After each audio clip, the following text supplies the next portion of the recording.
Yo, yo, yo, what is up? We are back. It's me, No Crypto with No Border Sports. We got Bryant Culp from his own channel, Bryant Culp. Hey everybody, how you guys doing on this fabulous Friday night? Doing, man, I'm pumped. We got some good news. Purdy's trying to, get back to the team. We got all these types of things going. Wow, look at this in the comments. We got Bryant Culp asking everybody to Mish Wisnowski the like button and share with a friend. Yeah, share with a friend. We're building a team tonight. Let's do it. Let's wait for a couple more people to get up in here. And then let me tell you too. The reason I do like that too, like Mitch Wisnowski, like last year it was Debo the like button, and everybody kind of has like their own little theme, and I don't try to be. I'm not trying to be funny all the time, but sometimes funny is if you can see something that makes you laugh a little bit, that's cool with me. So like if I say something like Robbie Gold the like button, or something like that, or Ray that like button, it's me being special teams a little bit, but it's all fun. I would stick with the Mitch Wisnowski. I don't think the Robbie Gold that like button would work because he's not known for really, he's consistent, right? But Mitch, yeah. Mitch has got a boot, there. So like that makes sense. You know what I mean? Like I don't want to get kicked in the head by Mitch. I want to get kicked in the head by Robbie, but Mitch probably got a lot of more oomph behind it. But it's always fun just to like change things up a little bit too. Like I uke that like button, or like, hey, did you just kiddle the button? At one point I was doing the Trent Williams at fullback that like button. You know what I mean? That really didn't take off. I was kind of upset nobody liked it because I thought that was, that's better. That's more aggressive than Debo. I wanted to say Silverback the like button, but I don't know if, I don't know. Yeah. What up, Ted? Nice to see you in here, sir. Hope your evening with the children is going wonderful and the wife is feeling better. Yeah, Ted's the greatest, man. He really is. He's been doing a lot of good work, a lot of good shows. He brings in a lot of great guests. If you haven't seen his channel, please like and subscribe. He's dude's grinding. He's straight grinding, and he's bringing good content, great guests, and people that know what they're talking about, and that's what's most important. But he can joke around too. So if you come in, you might learn something, and you might have a good little time. Ted had Levin on his show yesterday. Yes, yesterday, and I learned a lot about the Lamar Jackson situation that kind of shed light to the point where after his show with Levin, I realized Lamar Jackson is not an option whatsoever. There's too much to risk to try and even get it when you could ultimately just fail and screw your team over in the process. Yeah, and that's what's really neat too, because Ted's got a lot of insight with different content creators. Maybe because he's on Twitter and other things too. But I've met people on my own, but by watching Ted's show, I've learned other people out there that maybe I wouldn't have met because I just don't have that connection. And like you just said, I didn't know anything about this guy you were just saying until Ted's show. So it's like, I mean, and he brought up a lot of great points. Ted's always got great guests. I think that's what he should change his channel to, is Ted's got great guests. Or got great guests. Got great guests. Yeah. But also that doesn't really do him justice because he's a great host. And anybody who's watching, if you're not subscribed to TED Talks Ball, please go and find TED Talks Ball and go subscribe to it and come on back. Yeah, because we're doing our show right now, so make sure you come back. yeah, but please, take the time to go sub to Ted. So let's talk big news. Biggest news. It might even be the biggest news of the 49ers free agency. There's not a lot of room in the cap. So the biggest news might be Brock Purdy not having to have the full reconstruction and just going with the brace. What up, Bebop? Obviously, I'm guessing you were ecstatic about this just for, for Brock in general, this and that. But what's your thoughts about this in the timeline? Well, they say what, 3 months, and then they're saying like August 25th he might be able to come in and like actually start doing something. Who So that said August means 25th?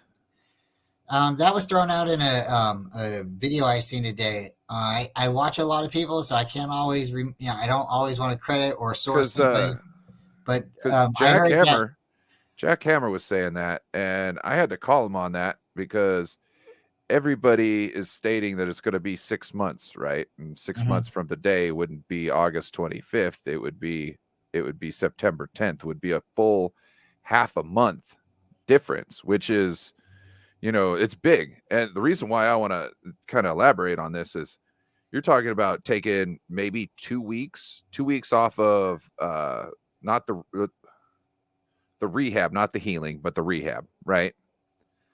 Because you can't take it off the healing. You know what I mean? There's no way you're just gonna be like, oh yeah, we'll just do this one thing and he'll heal a week or two quicker. You know what I mean? Or else Right. that wouldn't be the thing. They would just always do that for athletes. You know what I mean? In this situation, so it would have been from the start. That would have been the thing. So being 2 weeks or a half a month off is really different, especially when you've got like Dr. Pendaya, who came out and explained that it's going to take 3 months to heal and it's going to take 3 months for rehab. The whole process could take up to 7 months even before he even sees the field again as a starting quarterback. So that, to me, when he says it could even be 7 months, I think 6 months is a is a better estimate than 5 or 5.5. You know what I'm saying? When Pendaya is saying it could go long by a month, you know what I mean? Other people that are shooting the gun. And I talked with Jack Hammer about this, and he said he had a source. Yeah. But And I'm sorry, I don't like to credit sources oh, because you're I good. don't want people to like nail me for it I'm over, not saying it. You were because saying it was again, if him. I'm wrong, okay, I'm a 49er fan at first. I try to read everything, and I want to be everybody's friend, right? I don't want to be like, Oh, hey, you're good. like, again, but like sometimes I'm wrong. And if I'm wrong, you guys, hey, point it out, tell me. I'm sorry. I'm one of those guys that'll step up and say, hey, I was wrong, right? But when I'm right on something, like I really feel passionate. And sometimes even when I'm wrong, I feel passionate. But I was under the understanding that his surgery went really well today. So then his recovery time would be about 3 months. Everything goes good. And then potentially he could start like throwing maybe August 25th. And with that still happening, if that's all correct, he's still not going to be, ready to start. He should be throwing before August 25th. So that 3 month after this, so in 3 months he should start throwing again, and like maybe not throwing start, but like getting something going. So it's not No, like he's going to go out and rip 50 yarders. He's going no, to go out and toss it a little bit, just baby steps and whatnot. So but we're in the maybe middle of March. We're in the middle of March, and 3 months from that will put us in what, the middle of June. June. You know, Well, so July, right? So then you're not going to be ripping it like you said. So then, like they said, he should be ready to go maybe August 25th, which would be our last preseason game. I don't see him coming in and taking the starting job if he's not fully ripping it like you and me are both saying. So Trey, dude, take this job and let's run with it. Learn everything you can learn, and tell the guys, you believe in him, and I think they'll believe in you if you show the same thing. I think there has been a little bit of I don't know, not lack of belief in him, but maybe he came in and he was scared a couple times and the guys couldn't see it. We don't know what's going on in the huddle. And for Brock to come in and tell people to shut the whatever up, and like the guys are like, oh shit, and then he's like doing the three different turns for a pass and stuff like that, and showing he's got a little bit of magic in his hand. Maybe that's what happened. But this right now, maybe to answer your question, I think is Trey's opportunity to run with it. And if he runs with it, it doesn't matter if the offense starts off slow or not. If we're winning games, why would you move off of Trey Lance? Oh, he. Oh, so they're saying fully cleared. That's not playing. That's just, you know what I mean? Like, Yeah. that's like you can step on the field while stuff's going on. You know what I mean? Like you can actually like take reps while other people are on the same field as you. You know what I mean? That's Yeah, that's what that one is. and for me personally, I would rather them just like again, just Brock, we like you, dude. You know, you're great and stuff, but let's let you heal up. If it takes 6 months, a year, heal up. This isn't a football injury. This is a weird injury, right? Baseball players aren't football guys. You know, so, and they don't heal up the same way. They don't throw the same weight of a football as a baseball. There's a lot of intangibles. So let's just let Brock Purdy be. You know, I mean, I'm sure he wants to come out. I'm sure that fire is still there, and the team's like jiving with him, and they're hoping for it too. But I don't think it's going to throw off the chemistry that much if we roll with Trey. They already know who Trey is. It's not going to be like a new name on the locker or anything like that.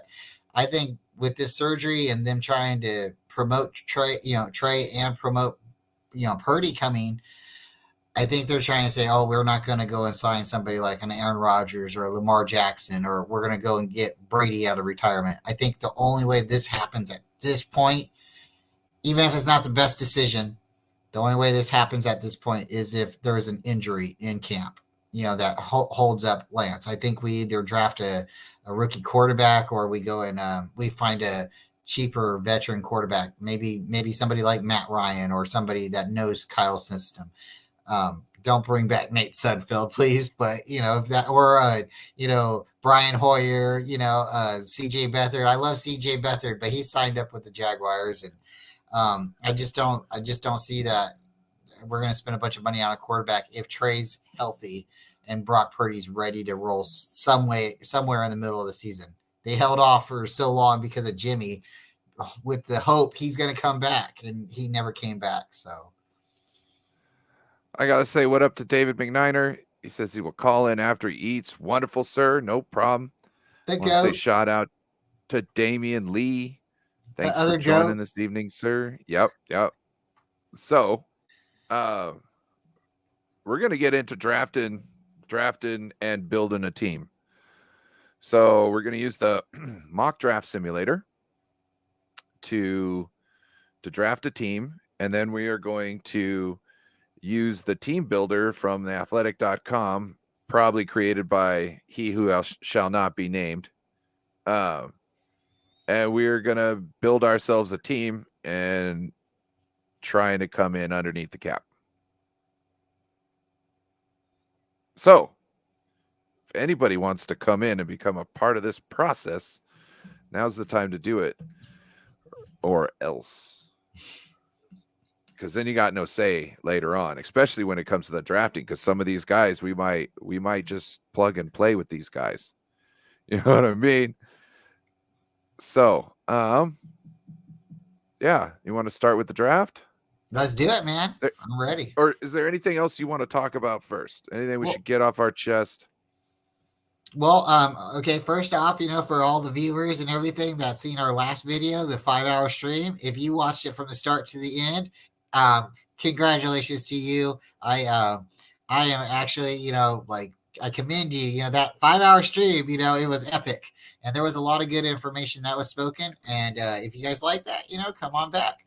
Other than that, no, I have I think that there's been some OBJ talk. There's always going to be like OBJ talk as long as that he's out there. I think there's been some other quarterback talk that's happened. There's recently. also Brandon Ayuk. Mm-hmm. Brandon Ayuk.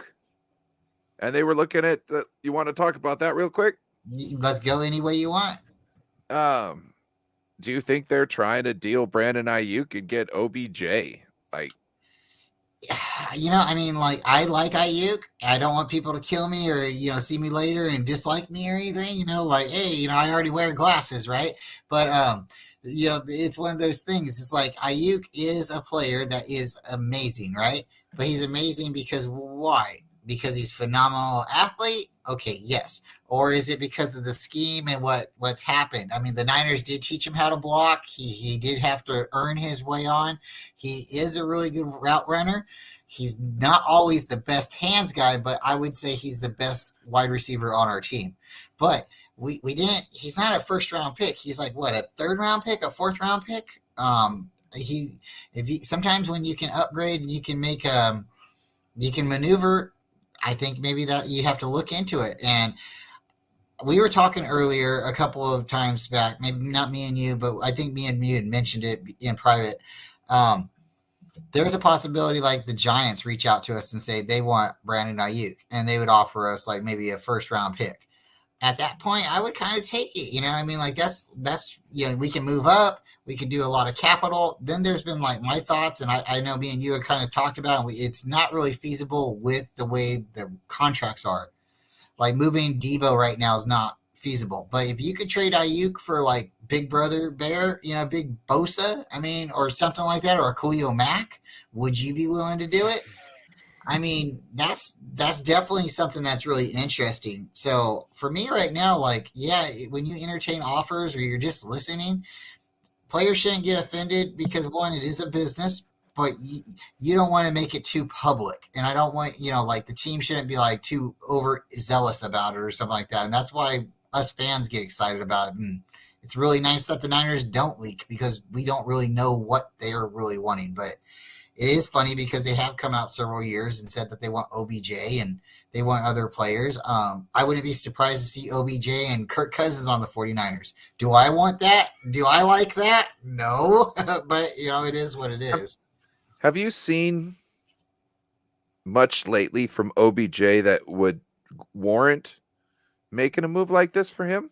Personally, I think one's on the way down, the other one's trending up, and I think you're on the bad side of this deal if you move away from Brandon Ayuk to get Odell Beckham.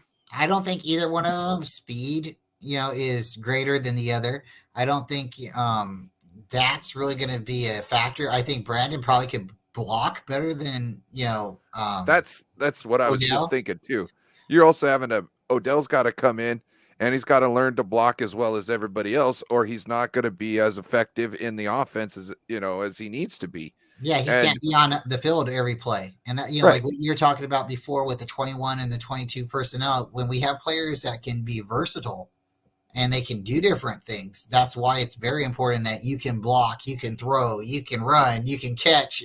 Hell, you can kick if you have to, I mean, like, and that's why it's fun because we have a lot of players on the offensive linemen too that are like versatile, but they're not experts at one position. And then when we do get experts at those positions, we do seem to be paying very, very heavily for those positions. So for like Brandon, like for OBJ to come in, the guy has been hurt several times. He's won a Super Bowl ring. He's already won a Super Bowl ring. So how eager or aggressive is he going to be there for us? I mean, like, is he going to lay out his body for us? I mean, like, is he just coming to collect a check? And for right now, if that's it, then why are you? He's looking for both. He's looking for a check and a ring. You know what I'm saying? Like, yeah, with the Rams, I could see him going cheap to get the ring. You know what I'm saying? But after you get that ring, you know what I mean? You know what your role, you know what you got. So I don't necessarily need it. I would like another Super Bowl, but I would also like another 20 million. You know what I'm saying? Yeah, and I just don't see like Brandon OBJ like really dictating that amount of money when he's come out and he's been hurt several times. At this point, and I don't want to hurt his feelings. And if he ever sees me again, like I wear glasses, right? It's just me being a fan here and talking. But the guy's not the fastest guy out there anymore, and he definitely still has hands. So if he can get open and you have a quarterback can throw it right to him and not over his head, and he doesn't have to. I mean, like, let's try it, But no, I don't think they said 11 teams, and they said the Niners were one of them. So you always know there's a possibility, but I don't think he's our guy. want to first give a shout out to Randy Daytona. What up, bruh? Thanks Yep. for joining us this evening. OBJ is the baby mama of football, just collecting checks with little effort. Oh, damn. And he was saying, Roberto or Randy was talking about the only guy I like trading is Debo, but not this year. Boatload of picks. Well, if he doesn't have a season like 2021, it won't be a boatload of picks. Now, I'm not saying that that's what's going to happen. I'm just being realistic. I do feel that we will have a different Debo next year. Yeah. I think with how the team is shaping up, he should be able to not have to worry about some roles as much. Oh, I hear this weird noise like a bottle pop, right? And I realize, I just turned on the thing. Makes a sound every time someone enters. So, without any further ado, let's bring in the third musketeer, David McNiner. What's up, fellas? What's up, So David? when it comes to Brandon Ayuk for OBJ, no. Yeah. OBJ is 31 years old. Brandon Ayuk is still on his rookie deal. I don't honestly see us trading Ayuk unless someone makes us an offer we can't refuse. When it comes to Debo, it's not happening this year. Not with a $28 million cap hit. I do see us trading him next offseason, but not this offseason. Did you finish eating because Yep. it makes me the way you came in here talk about no PO pro like you shoveled it halfway in, like you still chewing on some of it right now. Like I gotta get in there and speak my mind. I was already starting to eat when I came in the chat. So what'd you have for dinner? Beef and bean burritos with some really hot sauce. It's still burning. I don't do the burritos. Yep. I do the chimichangas. The El Monte that come in the blue. Those are my thing. I like the wrap better. You know what I mean? I like them. It's my thing. Hey, really quick, off of 49er for a second. I've lived in California like since 1992. Like almost all my life, right? And my mom and dad's always taking me to a taco truck or a burrito truck, right? And I've always seen this thing on the top of the truck say torta. And I was like, what the heck is a torta, right? Well, one day, I got all the way into high school. I was like a junior in high school. And I looked at the taco truck one day, like by my school, and I was like, hey, let me have a torta. So they give me a torta. It was beef. And then I just had a torta for like the next 5 years. I kind of tortured myself out. But I went back to the burrito. But I tell you what, you cannot beat a good torta. And if you haven't tried one, oh my God. So I was out of high school. I was working at the Golden Corral. One of the meat cutter, I was a manager, right? Meat cutter's like, hey, is it okay if at lunch I leave and I go to the taco truck? I said, yeah. I was like, what are you getting? He's like, I'm going to get me a torta. I said, what's a torta? He's like, you don't know torta? And he says, I get you one. Don't worry. Like, I didn't even give him any money. He comes there. Here you go. Here's your torta. And he's sitting there. He's wanting me to watch it, eat it. And I'm like, this is amazing. Like, I'm like, how come you didn't let me know? I would have had you give me 2 of them. Like, I would have paid you. Like, what do you so I call them Mexican crack sandwiches, because once you have one, you want another and you want another. You know what I mean? Because oh my God. Yeah, like you can get a mild hot. It's just like a burrito, but it's on a sandwich, and it's like, and then some taco trucks, because that's why I like trying them at different trucks, because they have different bread. And like I went to this one place down the street from my house. They just opened up, and I just seen them, and I was like, I want a torta, and they give it to me on a Philly cheesesteak bread. I'm like, so I get home and I try it, and you know what? It hit. It hit really good. So yeah, when I see a taco truck, it's very tempting for me to get some tacos and a torta or a burrito. I always go mild. I'm sorry, I that's just me, but yeah. The real ones know about the torta. I'm just saying. Oh, real quick before we go back to football, have you guys ever been to a pick and pull? It's a auto dismount. Okay, so the hottest burrito I've ever had was at a pick and pull taco truck. We went up and I said, "Can I have a burrito? We like a mild." They get me a mild burrito, and they said it was mild. It was not mild. I've never had one hotter than that. I've had hot burritos from different trucks, and I was like, that one, oh my god! The only thing we could, try to quench our thirst with was a Coca-Cola, and that didn't work. That did not work. They were if messing that with was you. mild, I wonder what their hot is. Oh my god! No, they seen a white guy and they were like, check this out. We're gonna have fun. They're like, I hope he doesn't walk too far when he eats him. I want to see him. They're giggling, dying, laughing as he's sitting there eating the thing, jumping up, like, whoo, one bite in, and he's hallucinating already. Man, I had to sit down. Yeah, exactly. But good times. Oh man. The yep, in Sacramento by the VFW, Randy says. There we go. I'm close to Sac. I'm in Stockton, so I can go up there. I'll go check that out. Hopefully you don't get tested by any burritos. Well, let's see. David McNiner, is there anything you want to talk about before we get into this draft and then start building this team? Brock Purdy surgery. Okay, go ahead. So they did end up just doing the UCL repair. And, they're saying 6 months, he'll be ready right at the beginning of the season. That's not a good idea. I mean, he might be ready to play, but it's not a good idea to put him out there. It's, getting him back in football shape and easing him back in and not rushing this back is what needs to happen. So, and on top of that, we got to see what Trey Lance can do. So, I didn't kind of think about that until you really said that there. And it's like, not only, the team could try and push Brock to come back, maybe if they felt uneasy about Trey.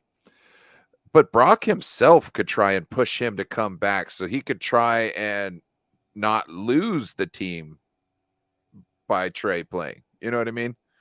So, which could hurt him, in the long run.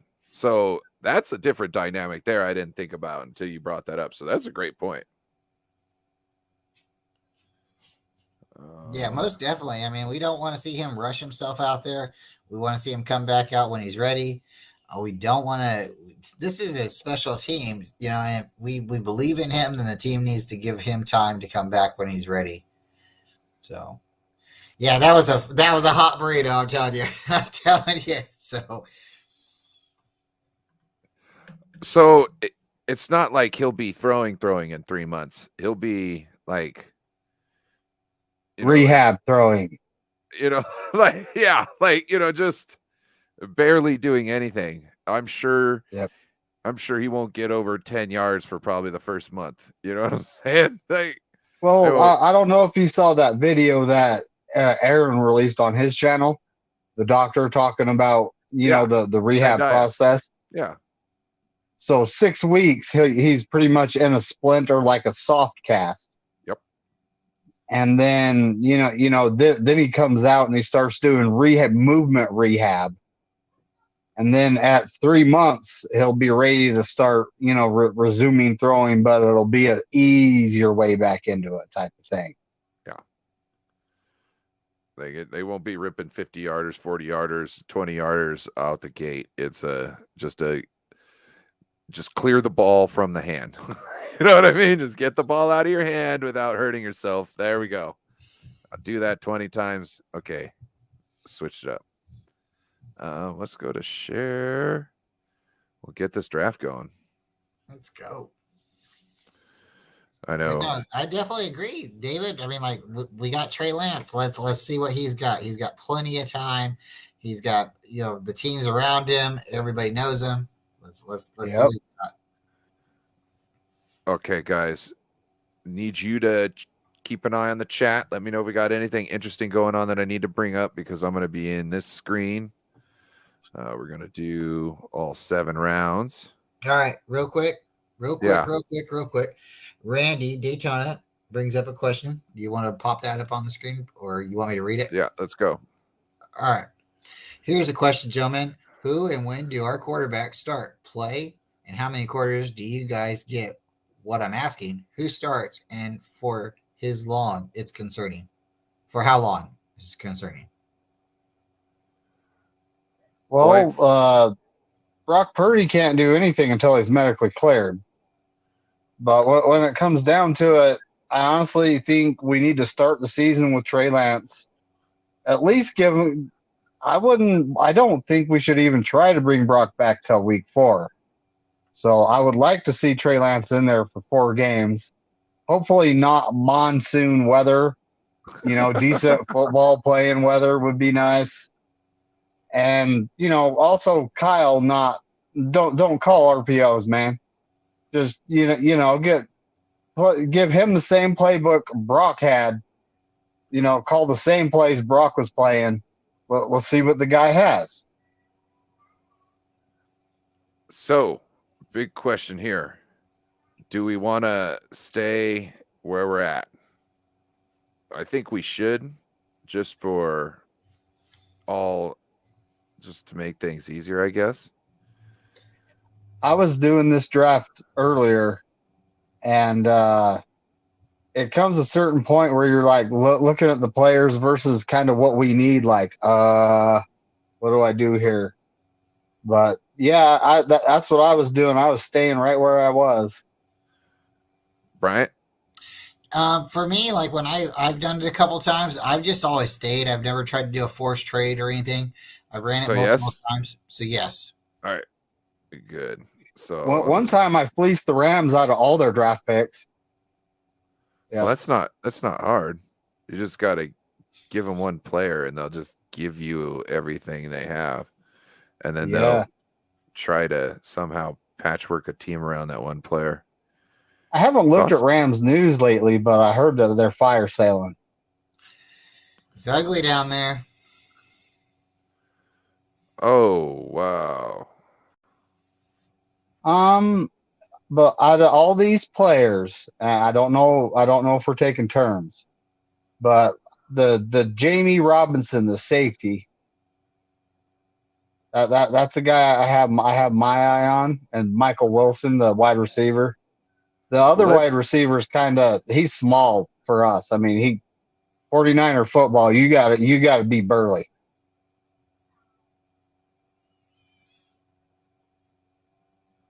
Oh, he's a too high safety.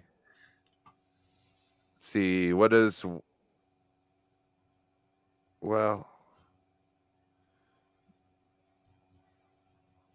that's not too bad though. Robinson is going to overcome limited wingspan. Getting stronger will definitely help. Okay, well, how about that's where signing Tayshaun Gibson for a year and letting this kid develop under Steve Wilkes would come in handy. Yeah, but we're also building a team, so we might need this guy to start year 1, right? We might. We might. You want to draft him, Bryant? Yeah, let's do it. Let's do it. You know what? Hold on. There's this wide receiver right here. Check him out. Let's check him out because we might be able to. The thing about him, he does have good numbers, but look at his size: 5'10", 165. Oh gosh. We already have Danny Gray. Yes. A 4.49 40. 149 10-yard split though.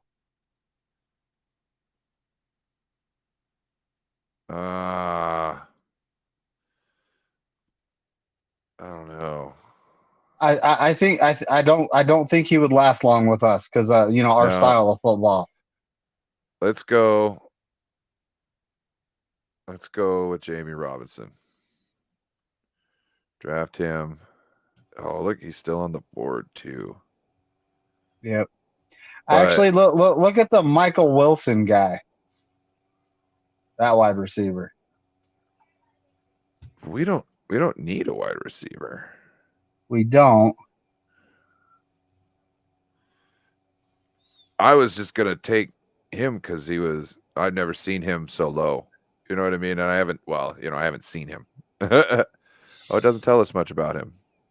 He's 6'2", 209. I thought they did like the top 100, and he's number 69. Oh well. What other? Everybody keeps grabbing this guy. Every mock draft I've done, that guy's actually been down there a ways. But keep scrolling down. I thought I saw a tight end right there. Luke Check him out.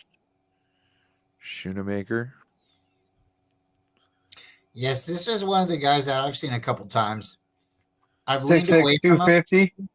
What are his numbers? Let's look at his stats real fast. See how many times he was targeted and caught. Okay, targets 45, receptions 35. That's not bad. 418 yards, 3 TDs. Well, looking at 2021, he only 217 passing snaps and 148 run. Slot snaps 56. But he gets no reception. Oh no, never mind. I'm tripping. So I mean that's our type of tight end right there. You down with this, Bryant? So let's do it. I've waited. I've looked, for a tight end later in the rounds. But we have the next pick too. We have the exact same next pick, so you can. But if you feel good about it, let's take him now. I've waited to take a tight end. Who do you want to take here now, Bryant? You got your eyes on anybody? What about this edge? Yeah. Let's see how many sacks he has. 6'4", 275. That's decent size. How many sacks did he have though? Yeah. Let's see how many sacks and pressures he got. Where did he play? Missouri? 7 sacks. Year. That's not bad. 21 hurries, 7 hits. How many pass snaps? 267. Hurries. Oh, he's got hurries. 21. That he's got some good productions. And he's batted balls when he was younger. Yeah, the last season the pass rush snaps are not that far off. 19 more. He had 1 last sack, 2 more hurries, 1 more hit. So he's pretty consistent. Yeah, and you can see he's kind of gotten better from that first year in 2020 to where he's kind of, let's go. Sorry, Bryant. What are you thinking? Well, okay, really quickly, let's take him. But the way I break it down and the way I go, when I draft is I look up there at where it says the position that we need, G, C, D, L, I, whatever, wide receiver. 30. And then when I'm doing my draft, I roll down and I look to see what players, like the highest position we can get. Can we get a center that's ranked 50 or can we, and if I think this guy's better. 34 hurries, 14 hits, only 5 sacks, but 34 hurries. You're talking about losing 2 sacks for 34 hurries and 5 batted balls. You know what I mean? Yeah. How big is he though? Is he linebacker? Because some of these edges are linebackers. Yeah. Some of these guys they have as edge. Oh no, 6'4", 260. Yep, that's an edge. Bryant, which one you want? You're checking out the. Let's take the Tiger. I'm good with the Tiger. I think the Tiger is a better one. As far as what we're looking for, those hurries mean they got to double team them. You know what I mean? Yep. Double team him or leave him single and let him get to the quarterback. One of the two. Okay, so we've got Dorian Williams is available. That guy is still available. We do have a spot. We need linebacker. We do. He's got 83 overall. 97 tackles, missed tackles 12, 36 assists. So he's a hard worker. And wow, he got like drastically better from the second to his third season that they're showing us. Yeah. I don't know. I kind of like that because we got to fill a hole. And the more we can fill a hole with rookies here in our depth chart, the more money we can save for trying to, you know. Well, what we actually have two, because we don't know if Flanagan Fowles is going to come back or if he's going to get signed away. Well, He might. I've got the little board. We can do things. We can make him stay. Bryant, you got an issue with taking a linebacker here? No, we or can what take a linebacker. The other player that I like right there is Mario. I don't know how to say his name, but from the Texas. Oh, you like this guy here? Yeah, I've been size wise, he's kind of a big edge. But well, interior wise, he's not a huge fella. But yeah, that you can actually read up on him. That they have a bio written. Yeah, well, I've looked at him a couple times. I'm just thinking like, yeah, take the linebacker right now, and then if what's his name, the DI. Yeah, we got 165. Let's see if we can't pick him back up at 165. Hope so. We'll see. Oh yeah. Banger! Oh yeah. Now there's a couple edges I like to look at here, and that Cardinal isn't one of them. This San Jose State guy is. Ooh, Zach Kuntz. I'm looking at that. I think that's how you pronounce that, Kuntz. Yeah. But we already took a tight end, right? What about that edge from San Jose? You like that guy, or I don't check him out. Check him out. The thing is I've watched tape on him. Oh, you have? He doesn't really have many moves, and he's not fast. Okay, then move on. The big fellow from Coastal Carolina. Where? Jared Clark. You want to talk about thick? Check this guy out. I like a thick boy. Let's check his stats out real quick. He got 4 sacks. Hey, that's not bad for an interior defensive lineman. Dude, he's got 22 hurries. Boy gets some production. Yeah. Let's do this first look. 6'4", 340. Mm-hmm. That's a long man. In my opinion, that's what our defense is missing. Okay. Bryant, you got any I like it. Let's go. Okay. I'll pipe in when I don't like him. Okay, cool. I don't want to not give you. How's the chat liking things? That's why I keep popping down. Try and keep up with them. They were saying some stuff about the Michigan guy, being a Harbaugh guy, so that's cool. I just don't want to be all Harbaugh guys, I mean, like, it's not that I don't like Harbaugh, but it's like it's kind of weird that Juice Scruggs, the center, is still available. Let's do our due diligence real quick, and then he gave up 1 sack, 3 hits, 10 hurries. And how many pass block snaps? 480. Wow. He's got a rank of 71. Okay. Grades by games. What is this? Is this like, I guess, who he was playing it with against and how he got graded? So his best game was against Northwestern, and his worst game against Ohio State. I'm guessing that's where the sacks came in. Anybody got any issues with picking up a center? We need right tackle. Oh God, we need right. Dude, not this late. Well, Luke Haggard too. Let's check him out. That tackle right there from Indiana. We don't necessarily need a. What did I do? Oh, you're all right. Oops. Juice Scruggs is still there. Go there. And then I want to get Stetson Bennett and Jake Moody. The backup QB. And he's gone. Hold on. Let's check out these other 2 guys that are the top 2 are QBs. Louisville. Malik Cunningham.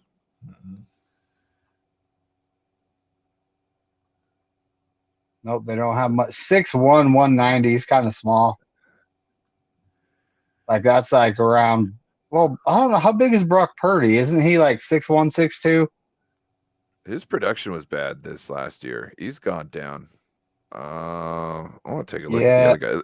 You know what I'm saying? Like out of 10 yes, games, it he's got did. 8 TDs, and out of 13 games, he had 19. So that doesn't. Yeah, something Oh, ain't right. Well, that's a safety.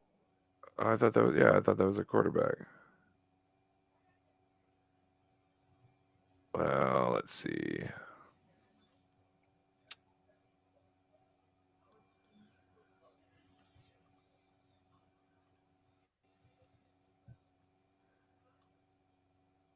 Why doesn't that guy even have a school? I like Dorian Thompson Robinson.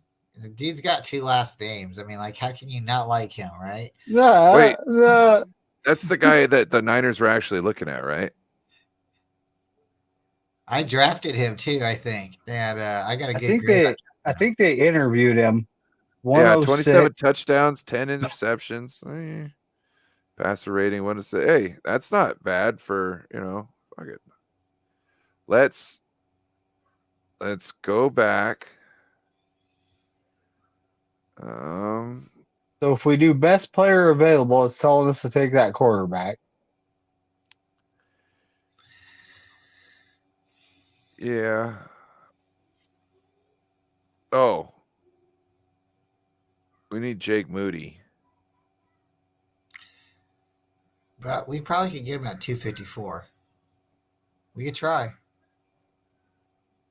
Should we Hey, get this? let's see. Let's look at kickers real fast. Is he still on the board?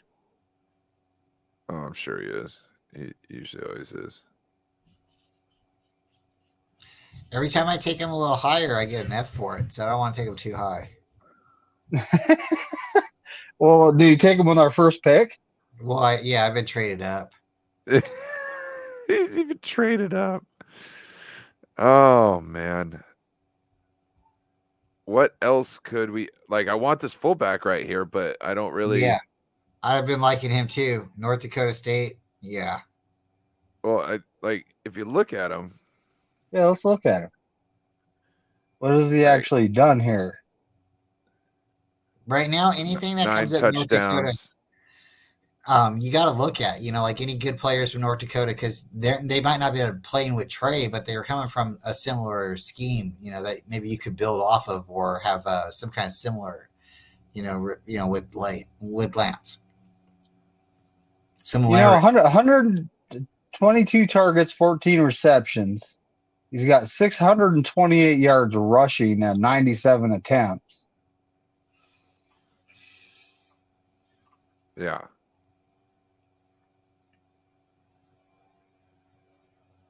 I mean, that's like what, 822 large yards from the line of scrimmage How tall is he? in 10 games. He's 6'1", 6'1"? 236. See, I think he could almost be like we could almost use him as a fullback / tight end. You know That's what I why mean? that's why I was asking about his height. Do you want to sign him and like we could stash him as another tight end? Let's just do it. Okay.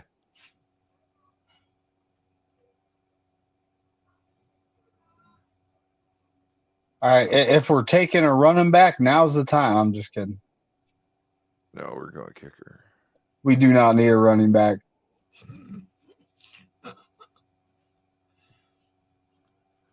Okay.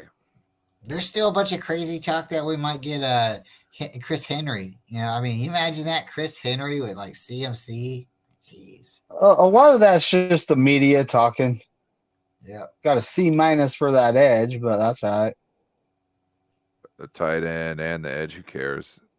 Look, everything else is like a A. Yeah. Look, Jake Moody. They still didn't like that.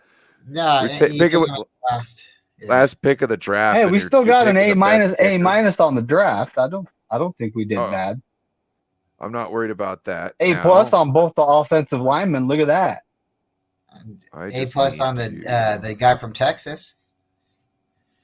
Yep. We never did take that quarterback with 2 names though, huh?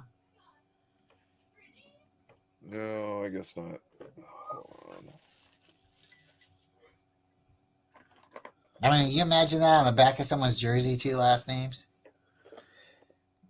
Dude's got to have some big shoulders or Hey, something, right?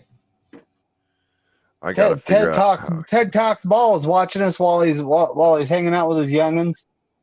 Yeah, I watched And we Paw got Patrol last time I heard. Randy Daytona in the building. What's up, buddy? We got We got platform. Lawrence, what's going on? Oh, we got Joe The Stevens. platform. Joe Stevens is a Yep. gentleman that I've been talking to. He's a Seahawks fan who is starting to make his channel. I'll be on his show next week, I believe on Wednesday, if I remember correctly. If you guys want to go click his button and go subscribe real quick and jump back so you can catch us over there. Give him a couple of clicks. Yeah.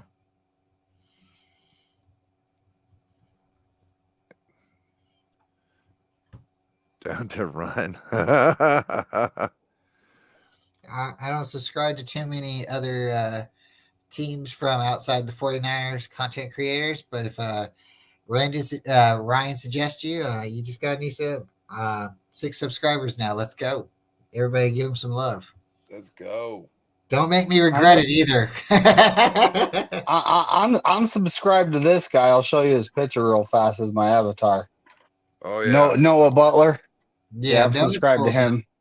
He's cool. He's got really good vibes. He's really He's got good energy. That's for sure.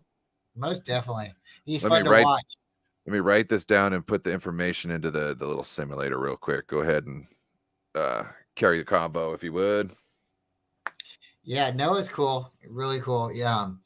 There's some people out there, they just, like you said, David, good energy. And when you get around other people and you can gel with it and you got that, makes you feel good, makes you feel good watching or listening. And yeah. But if you ever bet him again, you better make sure it's a real pie.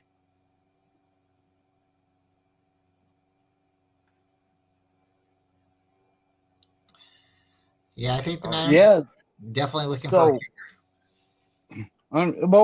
That's the thing. We're kicking the can on a couple kickers because apparently Robbie Gould isn't coming back. Yeah. I say apparently because nothing's definite. You know what I mean? Yeah, I still have my jersey in the shopping cart on NFL.com, but I'm waiting.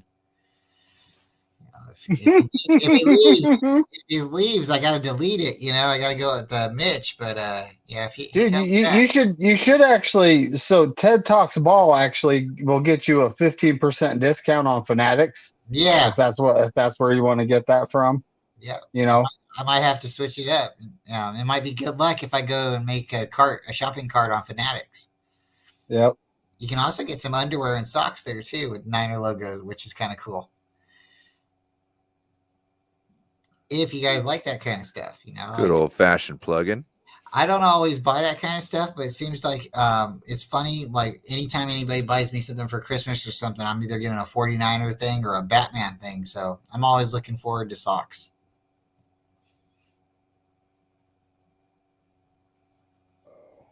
Put the positions in here. Oh, somebody popped in. See, Jay Steele. What up, man? What's going on?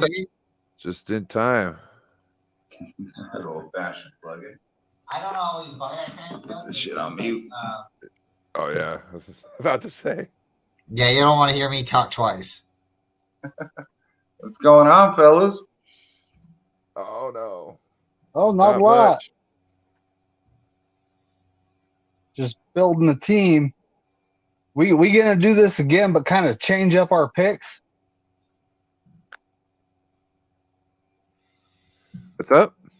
What's going on? Say we gonna do this again, but kind of change up our picks, or we assembling a roster. Oh, we're assembling the roster now. Sweet. Who's Jamie Robinson again? He's a safety. That's right. I'm just getting all the names plugged into the Dorian Williams. Yeah, I think we built a pretty good roster. We got a tight end, a couple of defensive linemen, an edge. Edge and defensive linemen are kind of the same thing, just, who's faster, right? And then you got a linebacker. We definitely need a linebacker. We got a tight end and a fullback, which is kind of basically the same thing, just who's faster, right? Tight end is usually a tight end if he's slow, right? But if he's a fullback, he might be a tight end / fullback. And then we got our kicker, so I'm happy. I don't know if he's slow because the whole 822 yards of total offense, that's kind of impressive for a fullback. No, it was just my comparison. Like if you're playing a tight end or fullback, right? How do you know you're going to be a fullback? I'm faster than that guy, right? Well, then you're going to be a tight end if you're not fast enough, right? Because a running back, fullback, they got to be fast. And that's my thoughts. And the same thing, like kind of like a linebacker. It's like, are you going to be a linebacker? Are you fast? Okay, put him out there. If not, you might have to put him on the line.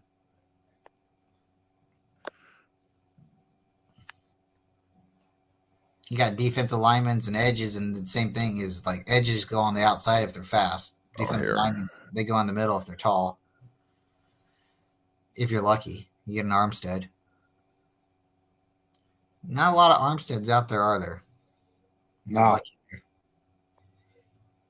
No, Indy has DeForest Buckner on the trade block. Let's take that. Let's do that.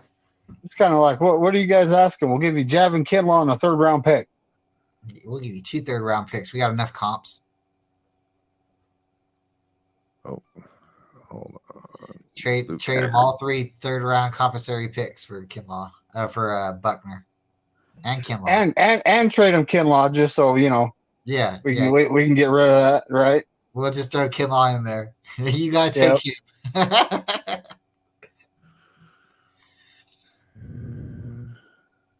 What do you think of Jason? Shout out to Squabo. Hey guys, I was just calling in because I wanted to say, first of all, Bryant, congratulations. I know it's coming up. Congratulations. Thank you. Yep. Yes, sir. Is this your first one or? It's my first boy. I have 2 girls, and I'm very, very, very excited because all I want is just a healthy baby. And when we found out it was a boy, we were like, wow, that's going to be great. 10 fingers, 10 toes, right? That's right. That's right. And you're going to love, oh man, it's nothing like having a child, right? Whoever has one out there, you will kill people for your child. You know what I'm saying? Yeah. There's a love that you will never understand. And I appreciate that. And I just want to give you that. That's kind of some of the reason I was coming in here, just giving you your love. You know what I mean? And congratulations. I'm very, very, very, very excited. Me and my wife, we've been married like 15 years, and we've known each other since we were little kids, and it's really kind of cool how it came together. And then we had my baby Lily, and she's 11 years old. We didn't have another baby, and we thought, okay, she's gonna be it. And then boom, we had a COVID baby. Everybody, I think, had a COVID baby, right? And it just kind of happened real quick. So I got a 2-year-old now, and now I got a baby boy coming. So I'm definitely blessed, and I'm very glad I wake up every day. And congratulations, man! Congratulations. Much love. Yeah, my youngin is 22, so I got grandkids on the way at some point. Though she's married. That's right. That's right. And I don't want that anytime soon. I'm too young right now. But David, that's cool, man. That's cool. And then, hey, Ryan, I just wanted to send a little shout out to you, Duck Dynasty, because I love the little shaved action right there. And you got the beanie off or whatever. And you're letting you're letting it flow, bro. You're letting it flow, man. Appreciate you. And then on the other side note, seriously, the reason I called in also on a thing is because I'm listening to David McNiner, right? And I've seen him in other situation podcasts giving his question. And you give great questions and great talk, by the way, bro. But where are you from? Because it's like listening to myself. You goddamn hillbilly. I live in the state of Utah. You gotta love the hillbillies. I'm from Kentucky, so I know what you're saying, dude. Yep. Shout out Wayne County, Kentucky. Tell you what. So this in front of us is essentially the 49ers. This is the team Down here at the bottom, I was just putting in all our draft picks, as you can see. And we can go through and select them. Specialists right here. Let's go and put in our Jake. Oh, it doesn't have Jake Moody. Oh, you're gonna have to go back and forth, huh? Should have had the name. The 256. So he's in there at 256. He's going to cost nothing. And if you go up here and look, it's changed. It was at 17 point something million, and it's changed to now 16. So we could start building our team here. I think we should start by inputting all our rookies in their spots. For the most part, get over the rookies in spots, and then we'll build around that. So see safeties. Let's see. Jamie Robinson, is he a free or is he a strong safety? I honestly thought our style of defense was kind of a hybrid with D'Amico Ryans. So right. we have. I don't know what I think Steve Wilkes likes playing a lot of one high safety. I know, but here in the thing we can put him as a strong safety or as a free safety. Well, let's put him as a strong. Okay. So he's our first third round pick. Why does it say pick 100? It should pick 99. Fucking idiot. It's pick 99, pick 101, and pick 102. Yeah. Oh, what a twit. So then we got tight end. Let's put our tight end in there. Let's see. Because he'll be the other third round pick.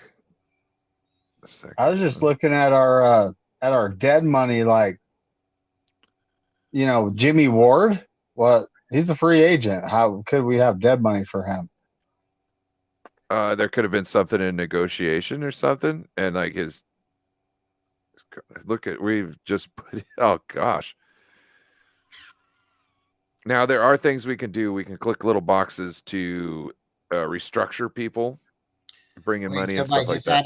Just adding in our people, we're over the cap already? No, it's starting to go down. Okay. So edge is 103. Look at defense.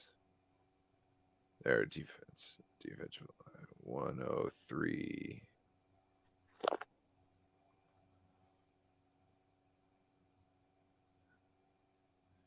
And then our linebacker is pick 158.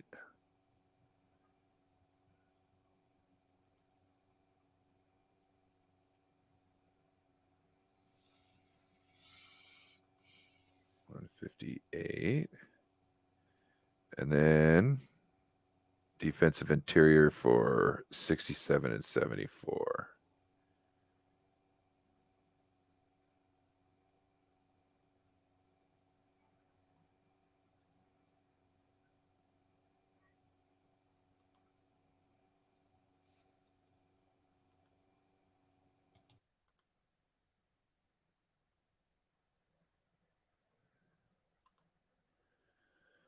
Okay.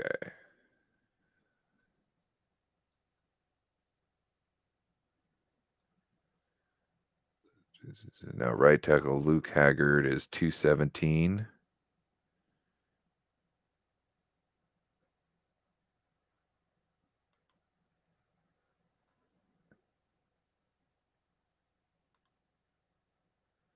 Then center Juice Scruggs. Shanahan ain't gonna like this because that center is our starting center is open. So is that where you put him, or do we put him in? Hold on. No, I don't want to do that.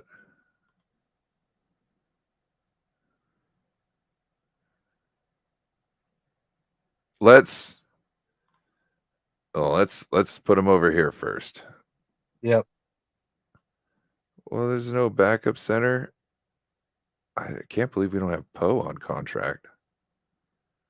I'm surprised they don't have his name there because he is a restricted or exclusive rights free agent.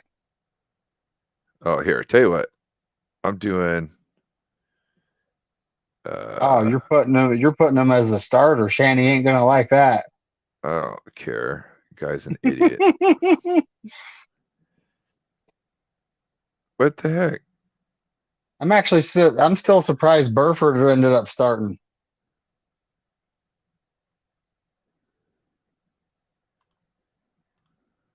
It's not letting you select him. I can't find him. He's our 7th round. Oh, 225 right there. I was trying to find Jason Poe.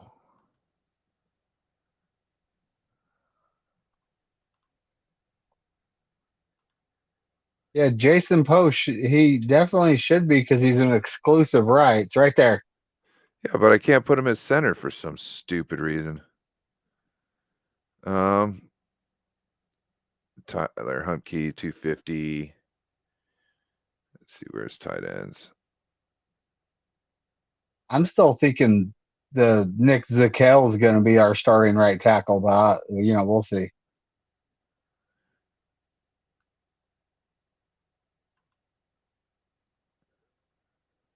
Jake Moody, I think I already put him in there. Okay.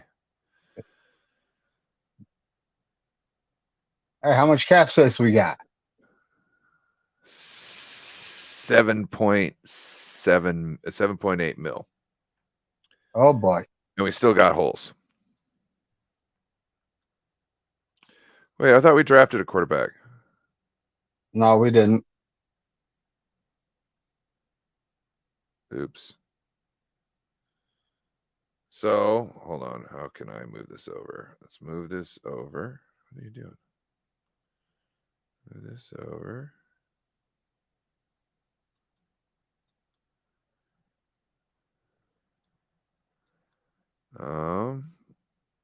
So Nick Bosa is about to get extended. That should free up some cap.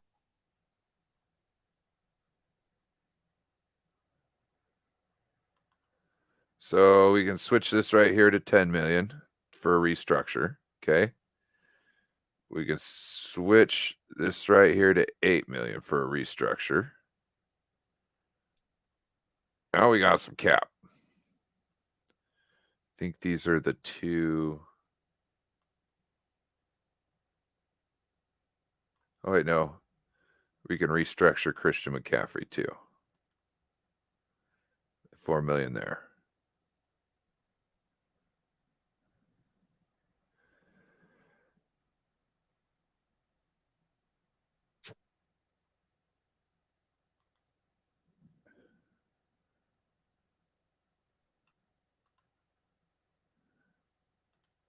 Okay. So you can trade Brandon Ayuk and it only cost, and we'll essentially save that much money. And Deebo Samuel, yeah, trade, you pay him a shit ton. If you don't trade him, you only pay him 8 million. So like trading Deebo right now will make $20 million come due that isn't. Wow. Yeah, that's why I keep saying we ain't trading him. Not till next off season. So what are we sitting at now? We got 28 million. We got 28 million.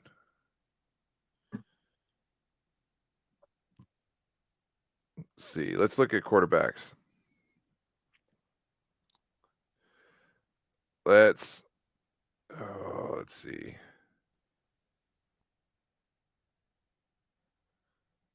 You want to see what people are going to do to it? Let's see what you want to. Do you want to try for somebody good here? Do you want to see if like a Matt Dalton's cheap? I'm thinking, am I a Nate Sudfeld here? Do we want to pack it away as a Nate Sudfeld? More than likely going to go with the Shanny guy. Unfortunately. I'd rather Shane have guy. like Andy Dalton or just kind of an experienced veteran that could actually step in and win us some games if we need it. We also just lost $6 million.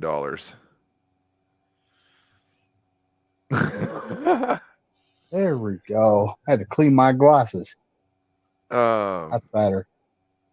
we still need a QB4, right? Well, I guess we don't necessarily need a QB4, but we do going into practice or training camp. Let's see. Bryant, you got any opinions on this?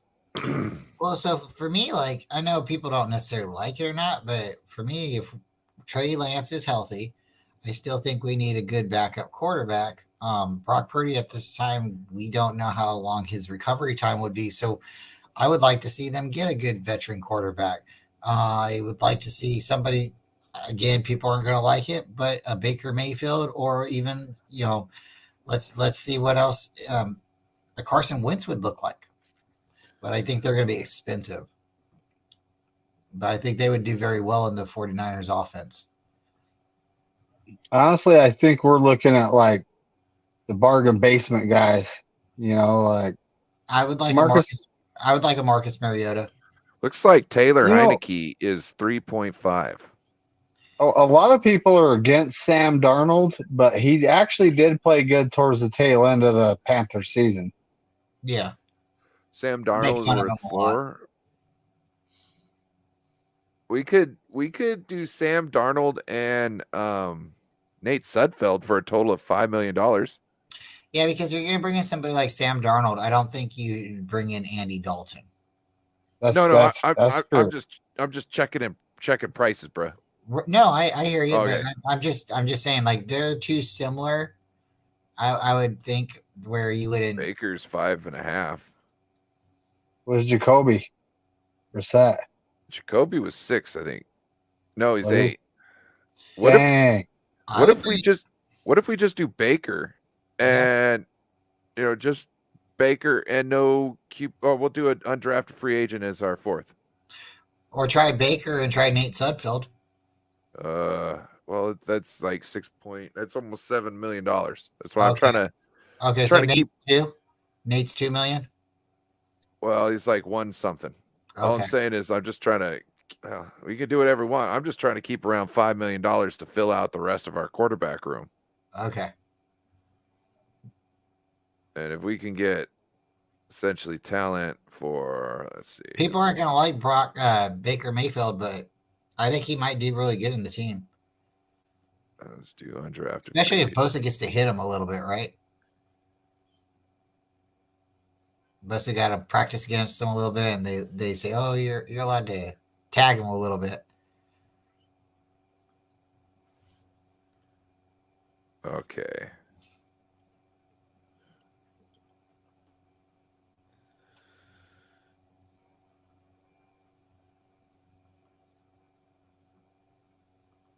So if we cut him, we save $1 million, but let's go another undrafted free agent here. Right? For who? Oh, running back? Running back.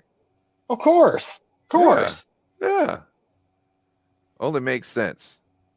The running backs we currently have, that's probably that'd be the way to go. If they draft a running back in the 3rd round, you guys are going to hear me yelling where you live. I kind of got a feeling they're gonna draft a running back in the 3rd round. I don't say it's the best thing, but if I had my $1 in my pocket left and they said, "Okay, are you?"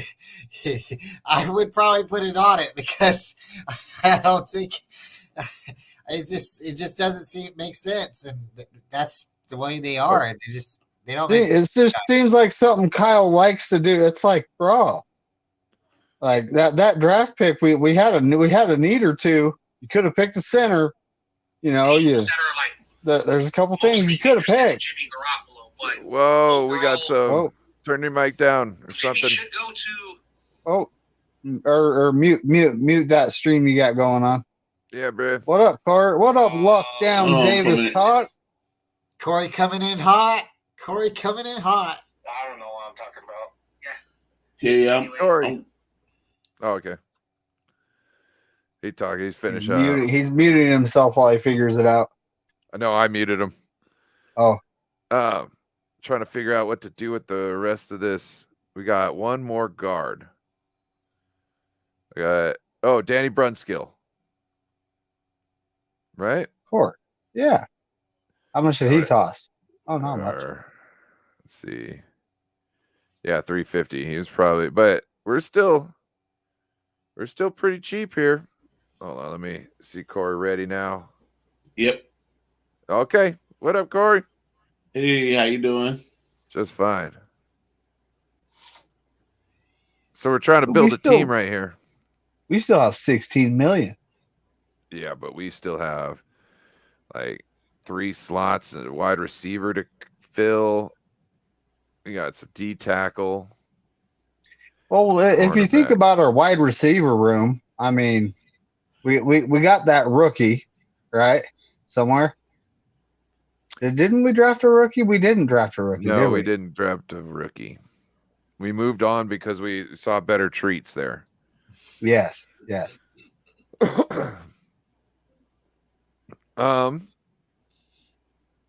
What's that kid that was on the practice squad? Martin? What's his last name?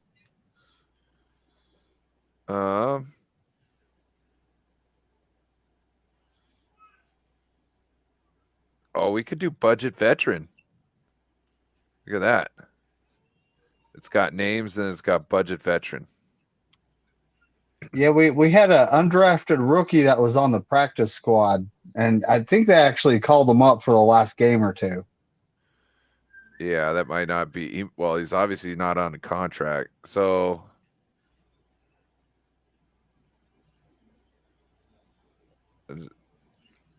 Budget veteran? I'm not seeing his name. Budget veteran. Why not? That's what we're gonna do, and you know it.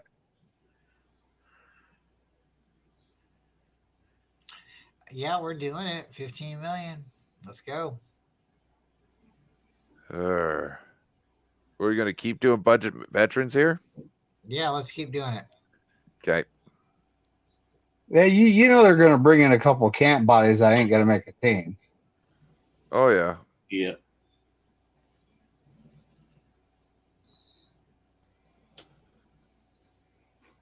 That one's done. That one's done. Right. So. Oh. We're over. Now it says we got 50. We got 55. Yes. So let's get rid of one of them budget veterans. We're gonna have to get rid of a couple people.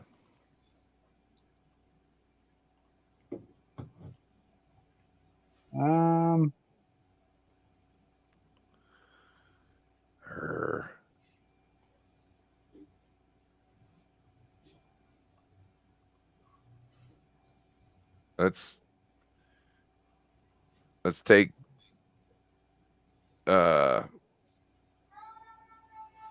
Brunskill out. Yeah. Save some cap. We got 52 of 50. We're gonna have to cut more. Holy moly. No, you got 52. We got one more we could add, right? Yeah, but what other holes do we have to fill? D tackle.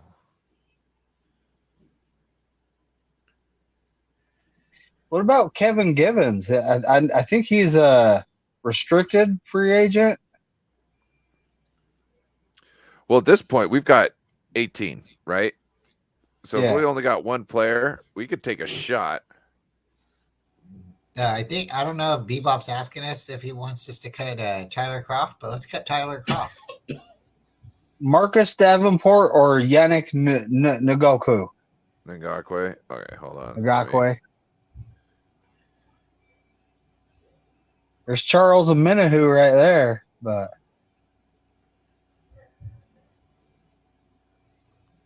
yeah, and then cut Tyler Croft. Is Tyler Croft still? Where is? Can you restructure some people's contract? We already did it. Oh, Tyler Croft is not on the team. Okay, thank you. So Charles Omenihu, Yannick Ngakwe, he's 12 mil. Okay, so we got 6 million left. And we're full. But So what else do we want to do? So what we could do is take out. We could take somebody out and swap them for somebody better.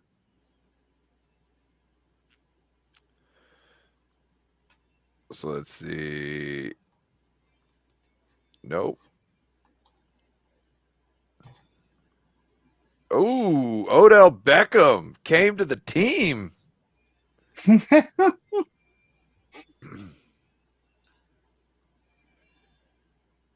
Womack. We only have. Well, we got 4 cornerbacks. But there's no. See Corey right here. You can hit restructure, and you can change the value. Also, anybody who is watching and this seems interesting to them, the link is in the description too. So you can go and do this in your own home anytime you want. Hey, it's giving us the option to cut Ambry Thomas. Yes. I don't think we should do. I don't know if we should do that because it's Steve Wilkes, but you know. Yep. We save 1.1 mil, but we also are at max and have 1.1 mil, or 1.7 mil there. 1.71, yeah. So essentially, we could cut Ambry and then turn around and use his money and the rest of our cap to kind of get better at the position. But it's not like there's somebody we could fill in that slot that's going to take up that thing. It's just going to be like veteran minimum, or like. Hey man, we got us a 9-10 sack defensive end to put on the other side of Bosa though. Do we? Who was that? Ngakwe. Oh, that's Yannick right. Ngakwe. Okay, Ryan, we got a couple questions in the chat. Yeah. All right, Joe Stevens. He asked if we should go after Frank Clark. And then there's been a couple comments after that. So what are you guys' thoughts on Frank Clark? I'd say no. Frank Clark. How old is he? Yeah, he's worth a shot, right? And then what up, Aaron? Aaron's here. And platform, Lawrence, he's saying don't take OBJ. So, yeah. Okay. We can. I'd take him as long as we don't have to make him run, So you want to take him? Okay. We could also. He'd sell jerseys. You guys all know you'll sell jerseys. We could How much also money take he's that. asking for? It's $6 million. 6 million. Okay. Is he gonna wear number 3? Because if he's wearing number 3, then I don't know if he's worth $6 million. Yeah. Ray would have to. They'd have to run for it, and Ray would probably beat him in a race.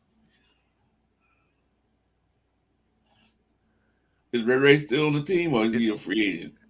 What if we don't go? Oh, Yeah. Ray's not on the team. He's gone? No, he's Yeah. right No, there. Ray's right there. Oh, yeah, Ray right there. McLeod. What? Number 4. I was thinking, what if we took off this running back and then put that money towards a defensive tackle? That's not a bad idea. I mean, who's available defensive tackle wise? I don't know. Well, let's go right here. They got a whole bunch of names, but essentially I'm guessing, what's Kevin Givens? Oh, he's 2.64. Ooh. Yeah, he's restricted. We almost have enough to fucking get him, baby. Well, if we swap out OBJ for, an unrestricted free agent, or it's too bad that rookie that I can't name who was on our, Practice squad isn't on the list. Oh, Oh, we're 1 man over. yeah. That's what I'm saying. We could, if we just do this, we're almost there. We're like 2/10 off. So Trying to can figure out. we cut Kinlaw? Let's see what it says. Trade. It says we could trade.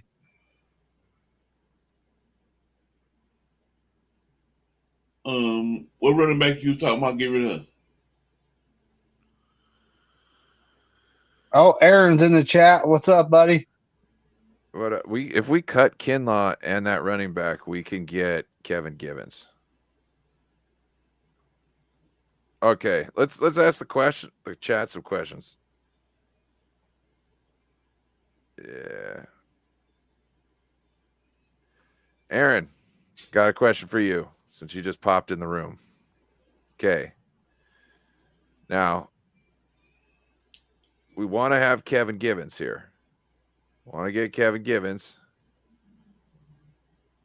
But with Kevin Givens, we're almost a mil over, and we're 1 player over right now. Should we cut an undrafted free agent running back and then go cheaper in another position to bring Kevin Givens in? Or should we cut our undrafted free agent 4th string quarterback and then go cheaper at another position? We also got Odell Beckham Jr. as our wide receiver. Let me know. Anybody else has some ideas? We can cut Javon Kinlaw. I guess that would. What's it say the savings would be if we just cut him? It's over. It's like 1.1. So you know what? It makes the room. It makes the room and makes the cap if we do it.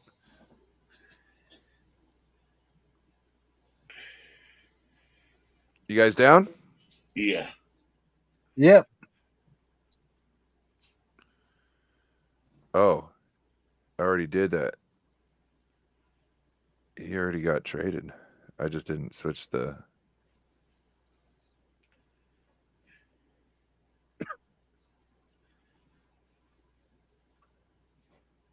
Hey, we got 320,000 left. Why is it? Why is it still showing Kinlaw on our roster? I don't know. Do you have to click on that green box? Is that what that is? Yes, which I've already done. Okay. So all these you could click on this box, not that green box. Oh, okay. And so so you got to click it off. Oh, wait.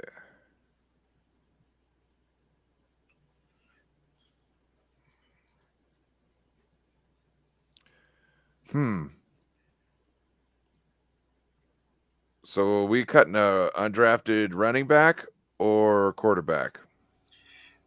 Quarterback, according to Aaron.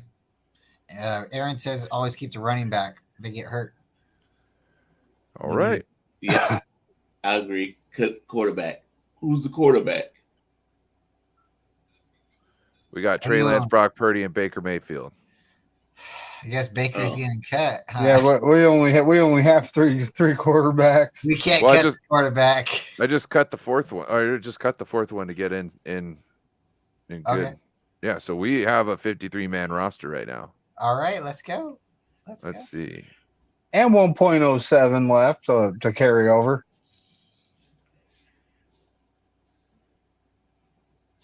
Oh, G9 Garage in the house. What's up, buddy? The guy. Hey.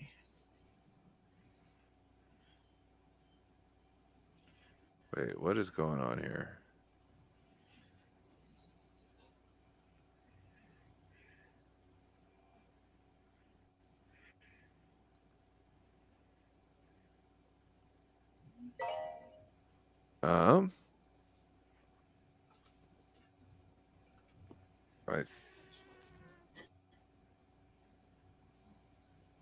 I think that should be a link to what we did tonight. So if anybody wants to take that, they can now keep a hold of that. You should be able to. You might be able to take that link and make it new, and then start over and do your own things too. But maybe we should go over. Maybe we should go over what happened. What we got? Who we got? Let's do it. Okay. Just didn't even think about it. I just clicked out. Okay, we're done. Good night, everybody. Have a great show. Good night. Like and subscribe. Tell your friends. Okay, so we only went for 3. Well, let's go here. Total liabilities 236,000 or 236 million. Salary cap size is 237 million. We're 1 million under it. For our 3 quarterbacks, we've got Trey Lance, we've got Brock Purdy, and we got Baker Mayfield. Running back room, we've got Christian McCaffrey, Elijah Mitchell, Kyle Juszczyk, Jordan Mason, Ty David Price, and an undrafted free agent. Wide receivers, we've got Deebo Samuel, Brandon Ayuk, Juwan Jennings, Ray McLeod, Danny Gray, and Odell Beckham Jr. Tight ends, we got George Kittle, we got Charlie Warner, we've got our tight end Luke Schoonmaker, and Hunter Lemke is our fullback / tight end. For offensive linemen, Trent Williams, Aaron Banks. We've got our center, Juice Shrugs. Oops, went too far up.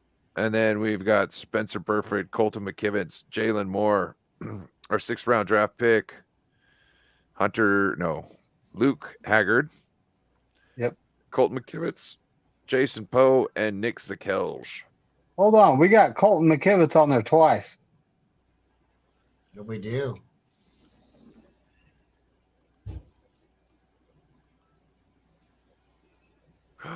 That makes 52.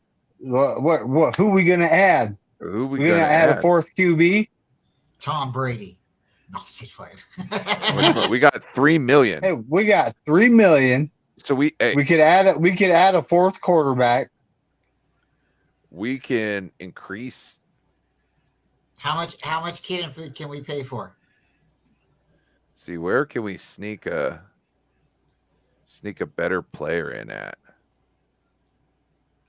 Panama Queen says add Nick Mullins. No. No. Don't do that. Please. You said a bad word. Let's see. Right. So We don't have Nick Mullins, but how about a Nate Sudfeld? Okay. Oh man. Huh? No. Yeah. I don't like him. well, who else is out there? How much did Tyler Heineke cost? Okay, Randy D. Tona says add Josh Rosen. Josh Rosen. I'd bring him in. We had that is too much for Sudfeld, Randy. You have a point. 1.5 million. So we've got Jimmy Garoppolo. Let's see how much he's. 19. Oh, get out of here, you bastard. Matt Goodbye, Ryan. James. Goodbye, James. Matt Ryan is worth 10. What happened?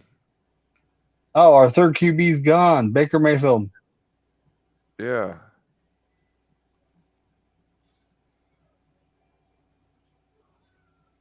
Why is his? I don't know.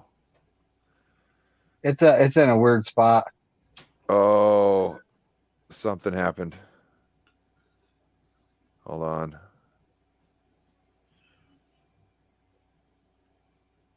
There we are. You are. There you are.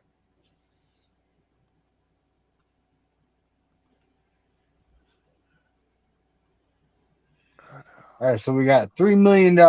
Who we signing? No Border Sports. Yeah. Where you What about Marcus Mariota? What's he gonna cost? What's up? Too much for Nate Sudfeld. Who you asking about? Marcus Mariota. Oh, okay. Oh, Jay I think Steele he- left. He always bounces, but when I never know.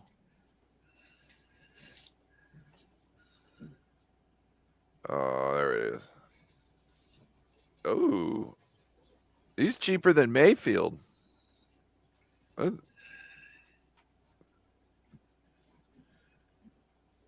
Cut Mayfield.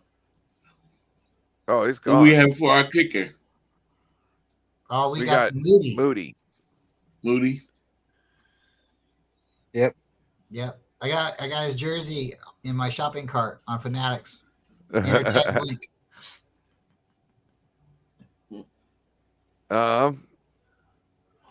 Man, we've opened up some Stidham. more room here. Ted Talks Ball is suggesting Stidham Yeah, try that. See if he's available. instead of Sudfeld. I don't know what he costs, but Okay, let's see. The only thing is him and Ray would have to run for the number 3, right? I think Ray might beat him. Let's see. That's what I want to see more, like on brick by brick or Hard Knocks and stuff. I want to see players racing. Jared Stidham might not be a free agent. well, it doesn't have him on that list, but No, I think he is. He might be still locked up with the Raiders. he might be. Yeah, Raiders might. Or he might him a be deal. some kind of a special kind of a tag or something. You know what I mean? Like a restricted or something. Yeah. Trying to bang every buck we can out of this. We could essentially probably go bring Brunskill back instead of Jason Poe. Which that does that.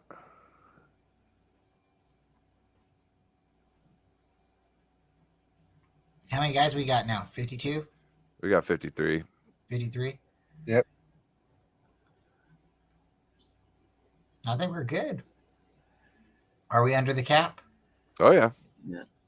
Oh, We have $820,000.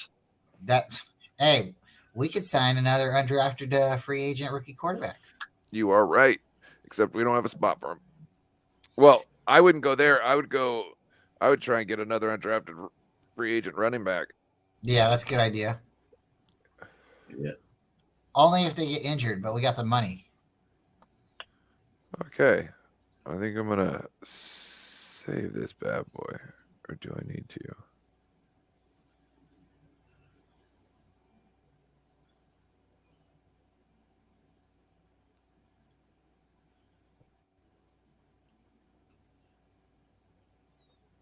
There's comment history on this thing. Anyway. Okay. So Brock Purdy, Marcus Mariota. We switched that up. Marcus Mariota, Nate Sudfeld. We got 4 quarterbacks there. We got our 5 running backs. Although I would argue that Nate Sudfeld and Marcus Mariota would be, second and third or, fourth. And Yeah. I just for $3 million, you would think he would be the third string or the second string for this season going forward. Yeah. It's just here. Hold on. Let's see if I can't. That's just me being, Let's do this official then. If we're gonna nitpick. There we go. Now, that didn't change anything, huh? You just switched the positions, but it didn't change anything in the salary cap or anything, huh? No. Still 820,000. Yeah. Oh. Yeah. According to what I'm looking at, he's still a Raider.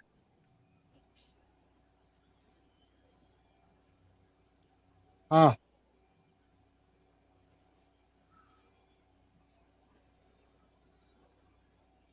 Oh, we got Corey, you're Santa working on Clara. that green screen, huh? Huh? Got You're working Santa on it. Clara era. Yeah. You got a Oh, look green at that. screen. It almost looks like it's like a window into his bedroom, like when he's leaning back like that, it makes it look. Yeah. You can That see looks his 49ers comforter. Yeah. That's I awesome. like it. What up, G9 Garage? Shout out to everybody watching. Make sure to hit the like button and subscribe. Appreciate that. In here having a blast this evening. Let's see. Put Peterman at QB4. Any QB he would work with the 49ers. That's kind of our thought, but we've had quarterbacks who couldn't do that before. You know what I mean? Like Panama, but like a Nick Mullins, CJ Beathard, Josh Johnson. Oh man, Too soon, bro. That guy was not ready. I'm not ready. He was not ready. No, he was not ready. And you would think like that game, out of all the games, he'd be ready for that game. Like in case something happened, hey, I'm ready. He took his eyes off the ball and it went like it didn't go to my hand. It was supposed to go to my hand. Bro, like how do you like he's so terrified. Like you would think like it'd just be like, coach, like you can't put me in there. Like I can't. And be like, what do you mean you can't? I just can't. And just take off your helmet, walk in the locker room because like what he did like taking your shirt off, yeah. Bro, like he was not ready whatsoever. That's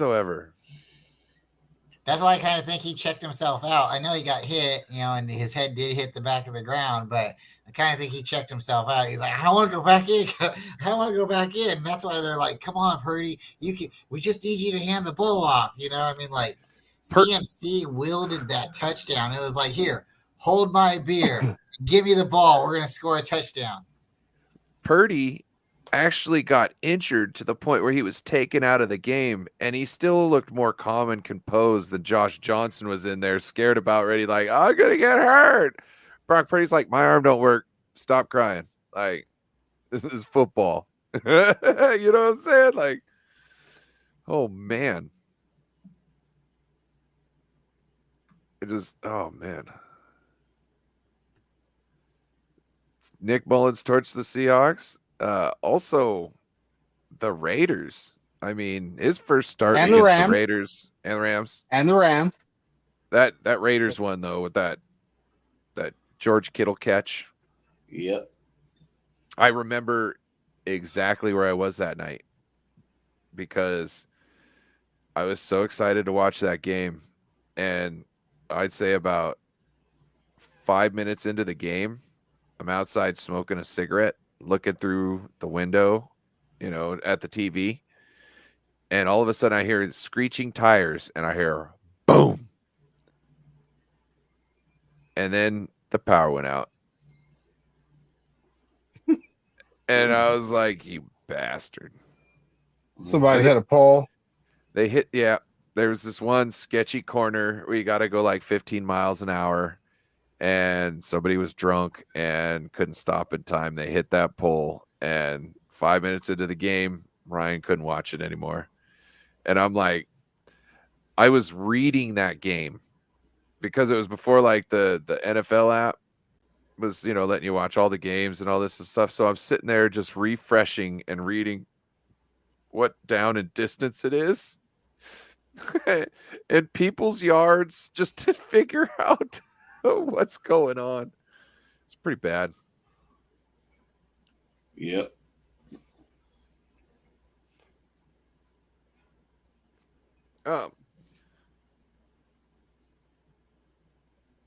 Do you think that we can manage now with just like a Nate Sudfeld, now knowing that Brock Purdy should be back sometime around September? I think really depends. Look, you got to keep Trey Lance healthy. We got to get a center. When it comes to right tackle, I don't know if McKivitz is it. I don't know if Zakel is it. Don't know if another possibility is they start Jason Poe at right guard and slide Burford over. That's another possibility. But either way, that the center position is an issue. But there's a couple quality free agents, and like the guy that he actually played guard at Carolina because he started the season hurt, and the Carolina had a young center that took over the position. But Bradley Bozeman, he was with the Ravens for 4 years and was a starter for 3 of them.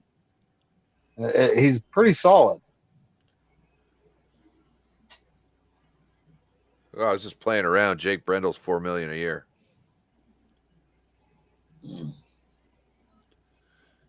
I think we should let the Bears sign him. Hey, you guys hear about that too? I was talking about Jim Brendel.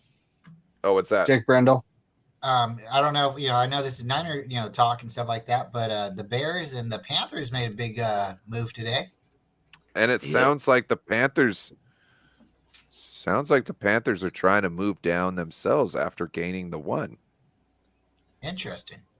So I was actually going to bring this up before I decided to talk about, or to build a team. But if you've got the Bears moved down to, I think, the 16th or something pick or something like that. I think they have the 9th. I think Carolina had the 9th pick. Okay. So they moved down to the 9th. So whoever they feel like they want to go after is going to be somewhere in the 9th, right?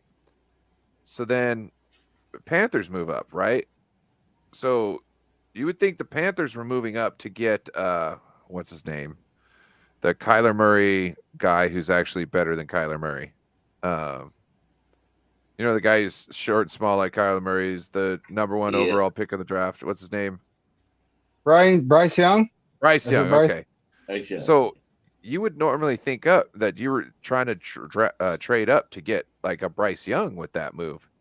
So trading back down to somebody like I think who's got the 3rd pick? Cardinals, I believe. Cardinals? I think they're the 3rd pick.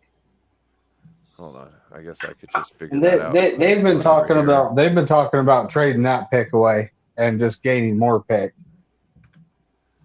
Because somebody was somebody close to the top was now trying to move in there, I think, and they're trying to make a play on it. So I was trying to figure out who. Yeah, because what I heard was the Texans are interested in Jimmy, so they're not trying to move up for a quarterback.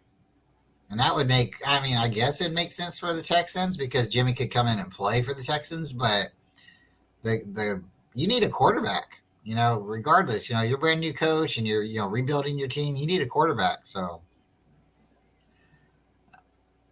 yeah. And so what I'm thinking is if they're like, we can move down, a couple of draft picks because we know other teams like in the top aren't necessarily picking quarterbacks.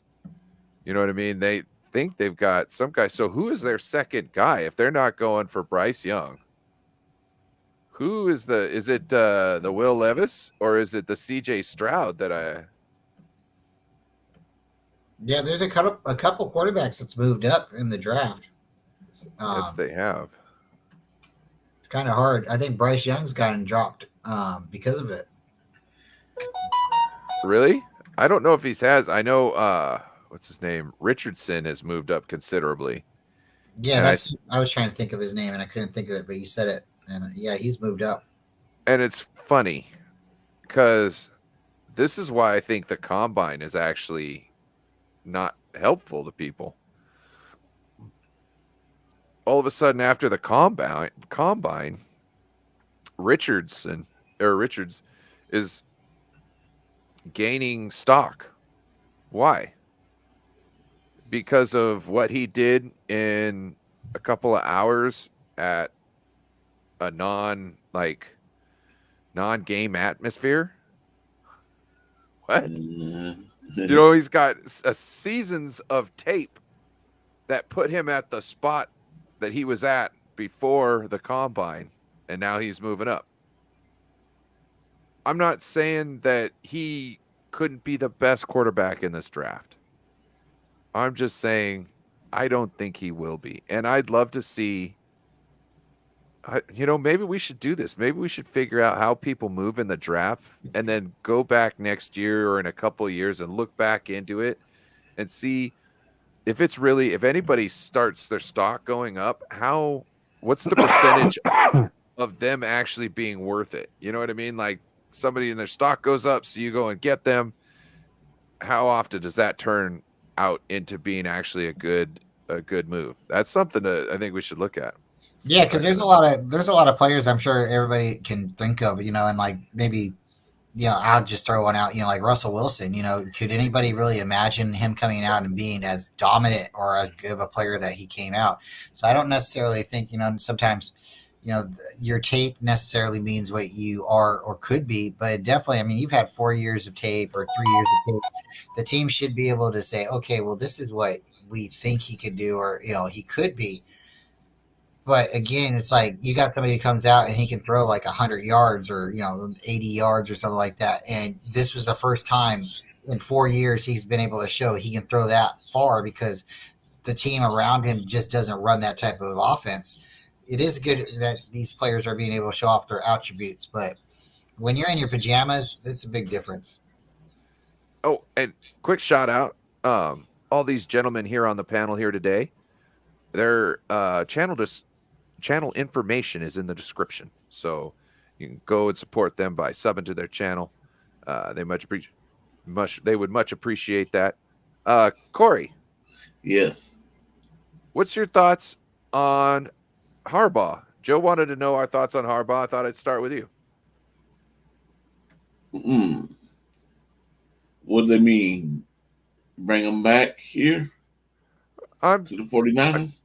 I'm guessing he wants to know, like, do we have a bad taste in our mouth? Do we have fond memories?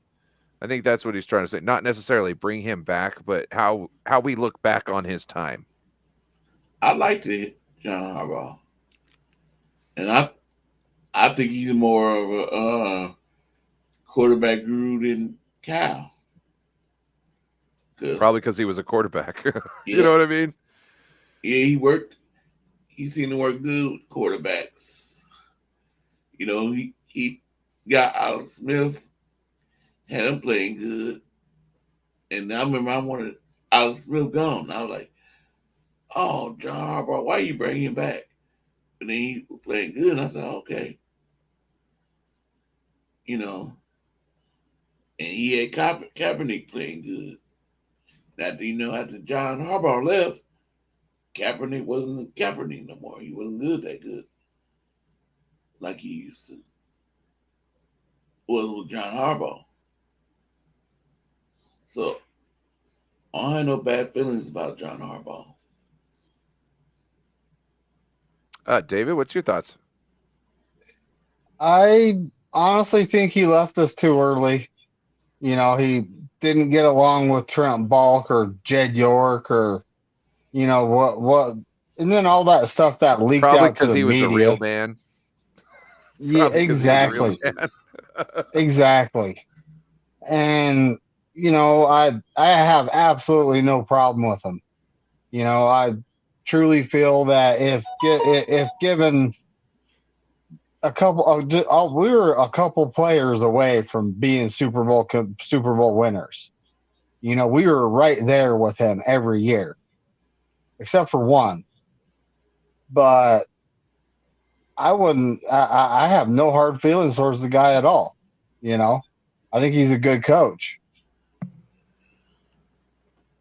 Bryant? I think you're muted. Oh. Thank you. You're Thank you welcome. very much. I get excited, and sometimes I got to turn that off so we don't get the echo. But and sometimes I'll jump in because again I get excited. But yeah, Harbaugh I really think was a great coach. I want to go back a little bit in history. I think Mike Nolan was decent. I think we moved off of him from Singletary too early because we thought we were going to lose Singletary. I don't think he was the best decision, but Singletary did change our team's mentality a little bit. And we also had a couple new players. Balky, I blame Balky most with Harbaugh and what happened there. Harbaugh had a really good team. 3 out of 4 years, he was really, really good. The fourth year, make noise. You let people know that you're trying to trade the coach to Cleveland. Like for a first round pick, it's like we believe in this guy, right? We're going to win the Super Bowl with this guy, but you're saying in the beginning of the season that you're going to trade the coach for a first round pick. Not all first round picks, turn out or add up. So I big Harbaugh guy. Who's got it better than us? Nobody. I'll always remember that. But his time with us with the Niners is over, and I think it was too short. I wish we had the time back, but no. And after that, yeah, Kaepernick the next season he didn't play the same way. He didn't have the same support. He was injured, and the team had caught up. The league caught up with him, so it was really ugly. And then the Chip Kelly experience. Nobody wanted to come and play with us after that because how horrible our cap was and everything. And then we don't have a real coach, so that really made everybody want to come play with us. And then we have to, we go out and we pay for Kyle Shanahan, and maybe we paid for him too fast, too early. Because at this point, what's he lacking? A quarterback, but he had a quarterback in Atlanta, and he didn't get it done there. So I don't know. I think we're in better hands now, but yeah, Harbaugh. He's always gonna have a good place in my heart. He brought us back to a good point. Really wish we would have won that Super Bowl or the championship game against the Giants. I mean, I think the NFC Championship against the Seahawks was rigged. There's just too many plays in that game that was just one-sided. So again, I'm glad I'm a 49er fan. I like being a contender, but we got to do something to get us over that push. We've had 2 Super Bowls in the last 10 years, close to that, and we haven't got it done. So let's win one. Let's not talk about those 5. Let's win one. Yep. I liked John Harbaugh. I was all down for everything. Trent Baalke's a piece of shit. I just really, the one thing is I live here in Washington, right? So be sitting there watching the games, and when your coach throws himself on the ground like a child, it's kind of like the Sirianni stuff. Like I would be standing around a room full of Seahawks fans, and it's like they'd be looking at me like, "Why is your coach acting like that?" And I'd be like, I don't know, man. You know how embarrassing that was, though. You know what I mean? That's the only. If you're in a room full of Niners fans, it's totally different. You know what I'm saying? But when you have to sit there and someone's like, "My kid does that," you know what I'm saying? Like, and, I seen his kid do that. You know what I'm saying? It's bad. So that was my only thing about. I really liked how he made it his mission to be 1-1 with his quarterback. You know what I mean? Like he took that time out in the beginning of every game to do his little pep talk, hitting him and do all that stuff. I like that aspect. Yeah. He made Alex Smith a competitor. He gave Alex Smith the best support that Alex Smith had in like 8 years. Like 7 different coordinators or 6 different coordinators in 7 years. Harbaugh came in and he did the shoulders, and he built him up. And that's why I think, the team kind of got a little jaded with him, a little bit sideways with him, because when Alex did get hurt in the Rams game and Kaepernick came in, we were all happy that he was winning, but that was the noise of the fans. The fans were like, "Oh my God," right? But the team had built and matured themselves with Alex. So for them to get to the Super Bowl, and we didn't win that Rams game, we tied. So when we got to the Super Bowl and they didn't put Alex in for one play, not one freaking play, I think the team kind of got upset with Harbaugh a little bit there. But that's my opinion.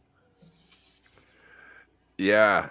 But Joe, that rivalry started years before that when the Niners and the Seahawks were fighting to not be the shittiest team in the division.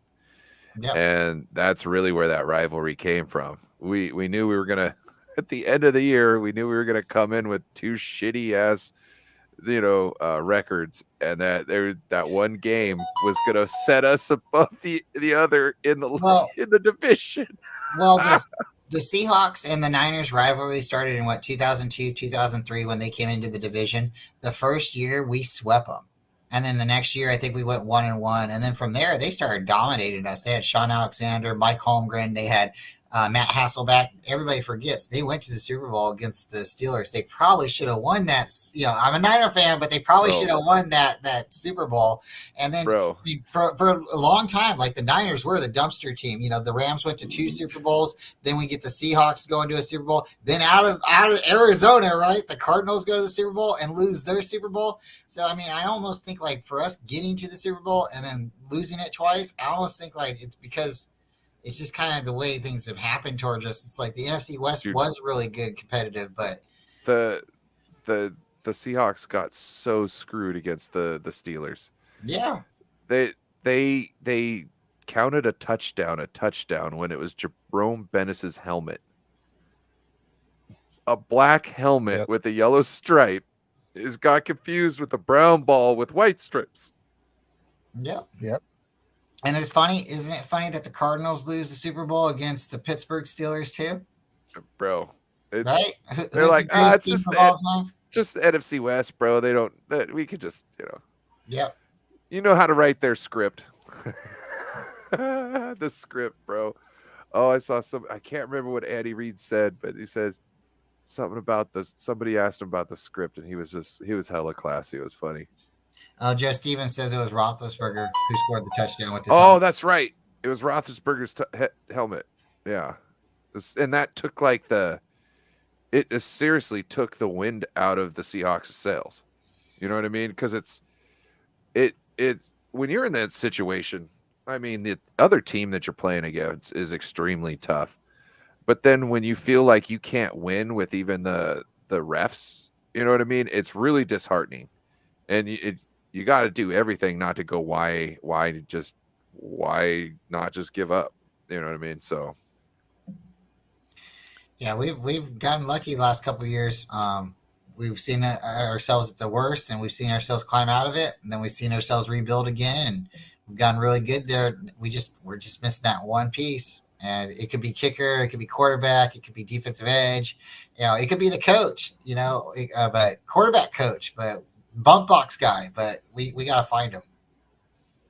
Well, I remember watching the Super Bowl against the Ravens, and I think it was a punt return for a touchdown. I'm watching it, and I'm watching Cowboy go down the center of the field, and Ray Lewis and another guy literally pick up Cowboy. They both get up underneath his arm. They pick him up, and they move him out of the way, and the run goes right past them. In other words, like, it's totally holding. You know what I'm saying? You don't just move Cowboy out of the way like that. You know what I'm saying? Without, just totally like holding him. And they did it so sneaky that the refs couldn't see it. But real time, I was like, that's a hold. I was like pissed. That whole Super Bowl, though, like the beginning of it, I can't remember what player it was, but we had an illegal formation or an offensive lineman out of, false start. It put us back like 15 yards. We ended up having a punt.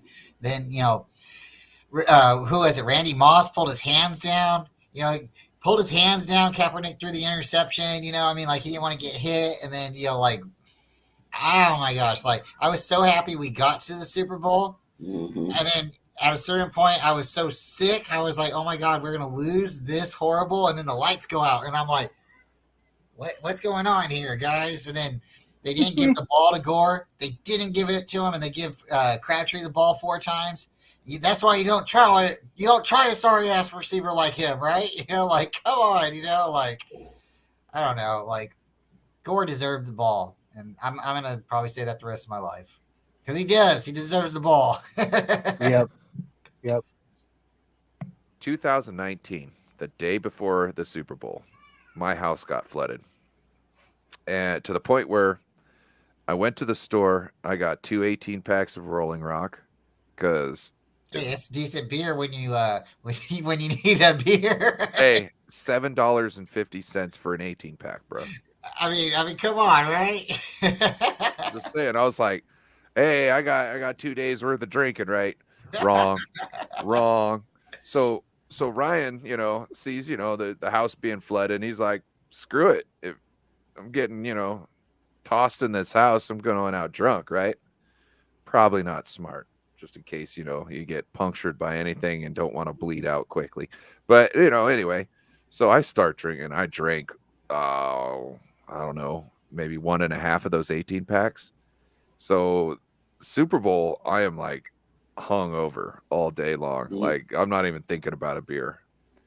And it wasn't until about, I don't know, 9 minutes left in the game. You know what I'm saying? I looked at it and it was just a couple plays and I was like, oh crap. This is it. The game's changed now. You know what I mean? And I was like, I grabbed a beer and I cracked it. And I sat there and just watched and like laughed in not in disbelief, but in like knowing that there wasn't enough time, there was too much time left on the clock, and this team was moving to the point where there was no way we were going to be able to stop them in that time nor score. And I knew it, and I was just sitting there just kind of laughing because it was just like nothing I could do. So I just sat there and drank the beer. You know what I mean? I only had one beer that day. And it was just right then and there. My roommate came out. He's like, you upset? And I'm like, not really. I said, I got over it about 10 minutes, 9 minutes before the game ended. You know, like the realization had set in before they even scored. Like I just watched them move down the field. We all know what it looks like when a team takes momentum and when the morale gets broken of another team. We've all seen it. You know I'll never forget them running out of bounds and deliberately causing, the safety so we couldn't get the ball back. I just was like this. They totally knew at the end of the game. They knew if the Niners got the ball back, there was a good chance that the Niners could go back down and score. And this could have done it.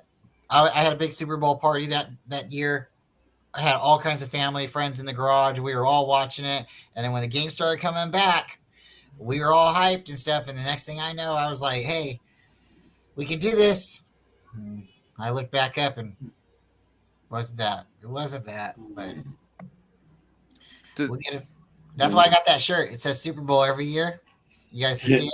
Yeah. Every year we can get there. We can win the Super Bowl. And if it doesn't say that, it says Super Bowl next year. I got that shirt too.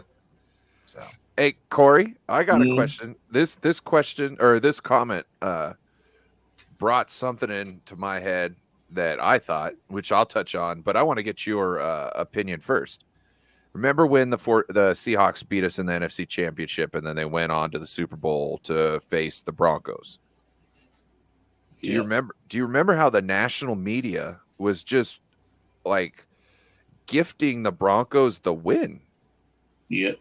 Did you have this strong feeling like they didn't know what the hell they were talking about? Yep. Oh, excuse me. Yeah. I remember that game. Yeah, they didn't know.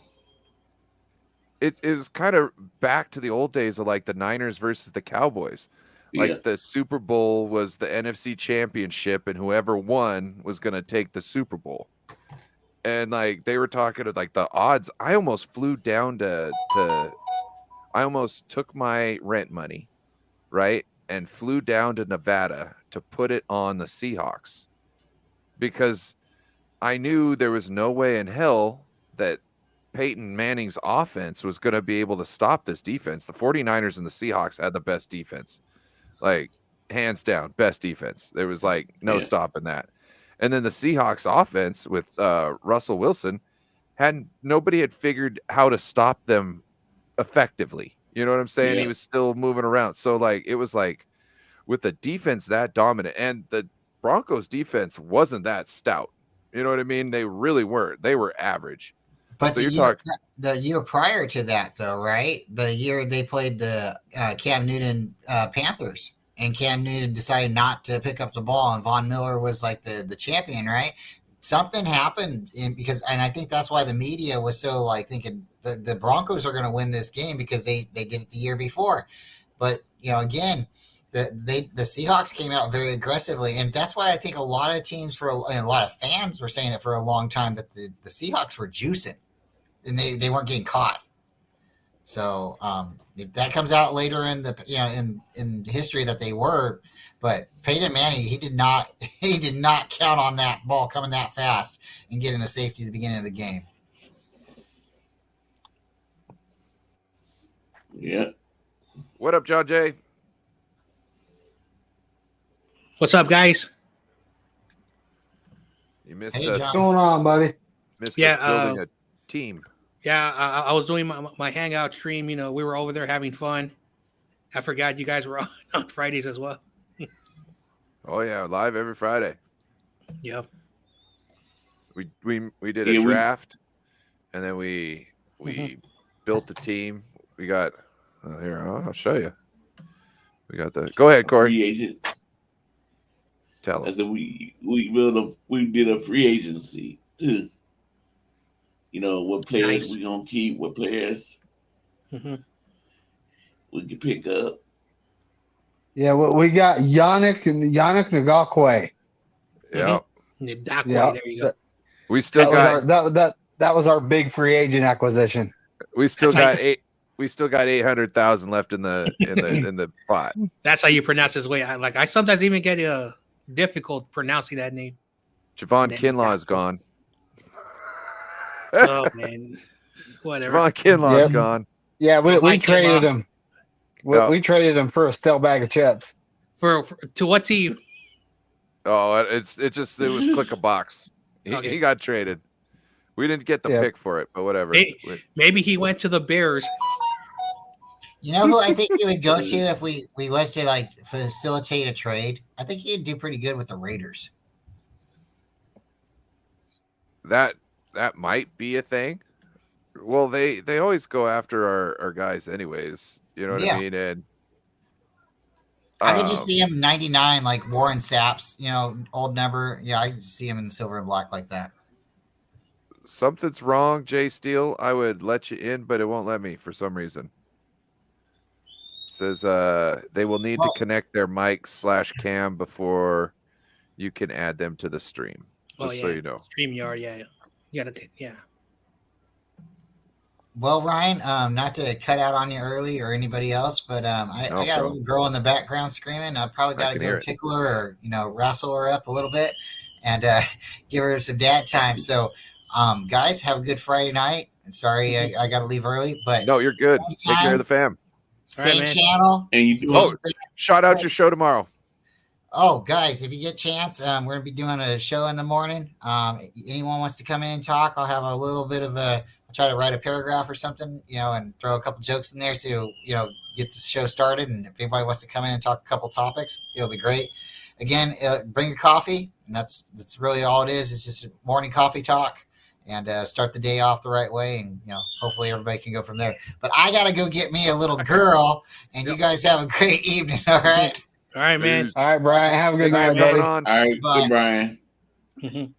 And for everybody, Bryant Culp's information is in the description. You can go over there and sub to his channel. So you could be there tomorrow, I believe 9:30, I think. 9:30, somewhere around there. Yeah. you could be oh, there's Jay. There we go. What up, Jay? What up, guys? Man. Hey, he's Jay. chilling. What up, fellas? Just chilling. Chilling. Chilling. Doing the draft thing, huh? Well, we got through building the whole team. Yeah. And if anybody wants to build the team, that link is also in the description too. So if you want to build that yourself, I should have put the link to the draft thing in there too, so people can draft their stuff. John J. No More Sports. Yeah.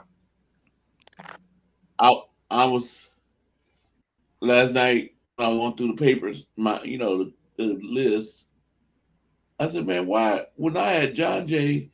and the Motorsports still left after everybody left, I should let them do the 1 through 5 questions.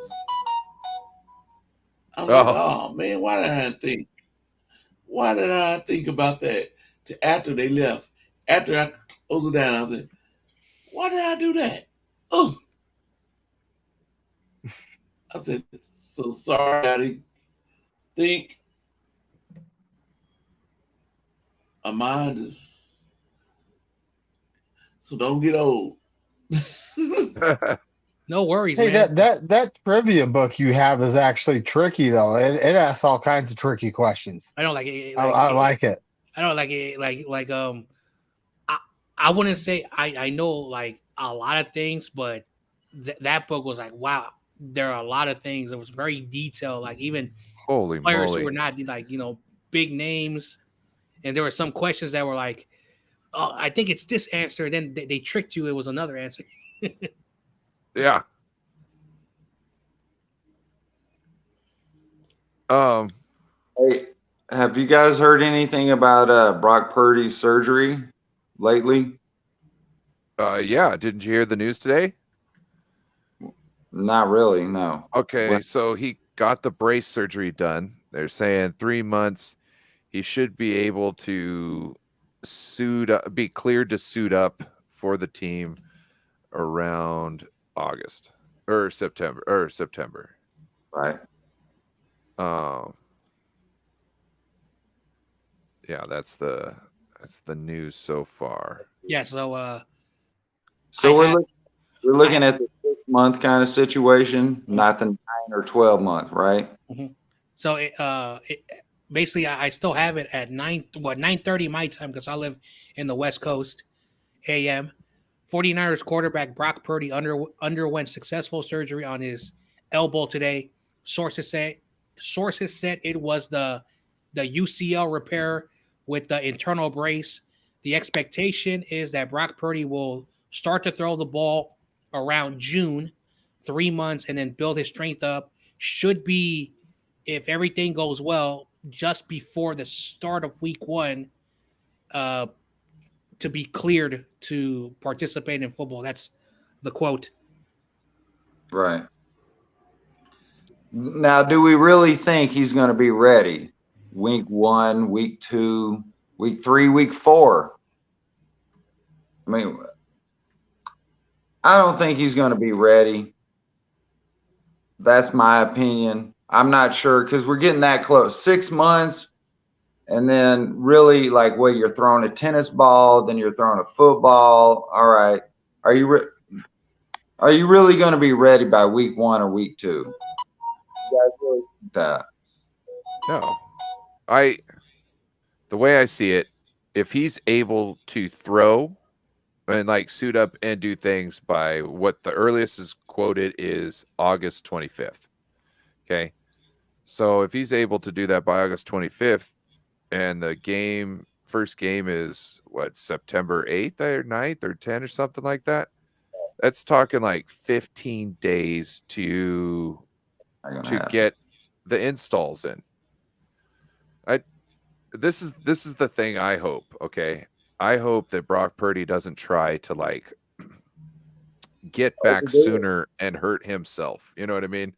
Yeah. And I hope the 49ers don't try to pressure him either. You know what I mean? Like, I just hope none of that happens because I just want him to get, come back as good or better, not rush and re-injure and do anything like that because it hurts us. Look, if Trey comes out and takes a nosedive for the first 5 games until Brock Purdy can come in and, be just like his own self with no chance of re-injuring it, without having like another serious, injury. You know what I mean? Like, not like you did something wrong and now you got to go back and get it looked at, or somebody, slapped it a little bit and now it's this and that. It'd have to be him, karate chopping it again, full force to, then he could come back. You know what I mean? Like I just don't see how rushing him back is going to help anything when the outcome could be way worse than waiting. What do you think? Do you think Kyle cares about that? You know what I mean? Is it about who See, that's what I'm saying. So, like all those conspiracies out there, it's like, all right, we're rushing them back 6 months. This is what we think. This is what's going to happen. Do you think that's where Kyle and the team is at, or do you understand maybe where Brock is at and his doctor, and So that's why it got postponed? You know what I mean? Like, the 6 I months don't know. seems 6 months seems like it's standard. And you're talking about I want to address this. He asked if Kyle actually cared. Right. And I think he totally does. I think the only thing is him maybe asking when. You know what I mean? Would be the thing that would put pressure, even though he's not putting pressure. He's just wanting to know when. You know what I mean? Like that Sure. could be how I see it. Yeah, we should start off with Trey. If Trey is doing good, Yeah. stick with him. But if Trey start falling off, team just can't win. And then if Brock ready, Brock bring in. him in. Yeah. But like No Border Sports says, that's what I'm afraid of. Him getting another injury. Taking a hit on that arm again. Yep. What it costs him to get another injury.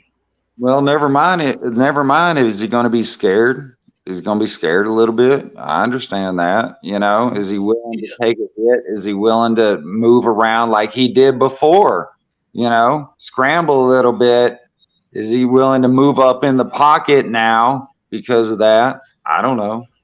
I don't think he'll be scared. He wasn't scared to not do his job as the second string quarterback in practice against the number one defense, and he was trying to. I watched that interview with Fred Warner on Busting with the Boys today, and he was like, "Bro, like there's things you're supposed to do, and there's people that just kind of just do and go through the motion." And he was like trying to beat us, like whether it was with the plan or not. You know what I mean? And he's like, "I like that. You know why? Because winners do shit like that. Because champions do shit like that. Good teammates, you know what I mean? Well, not a good teammate would probably run the same thing, but I mean like somebody you can rely on always, giving their all when the game is on the line, do that type of stuff. They don't. Jimmy check it down on 3rd and long. That's not a Brock Purdy move. You know what I'm saying?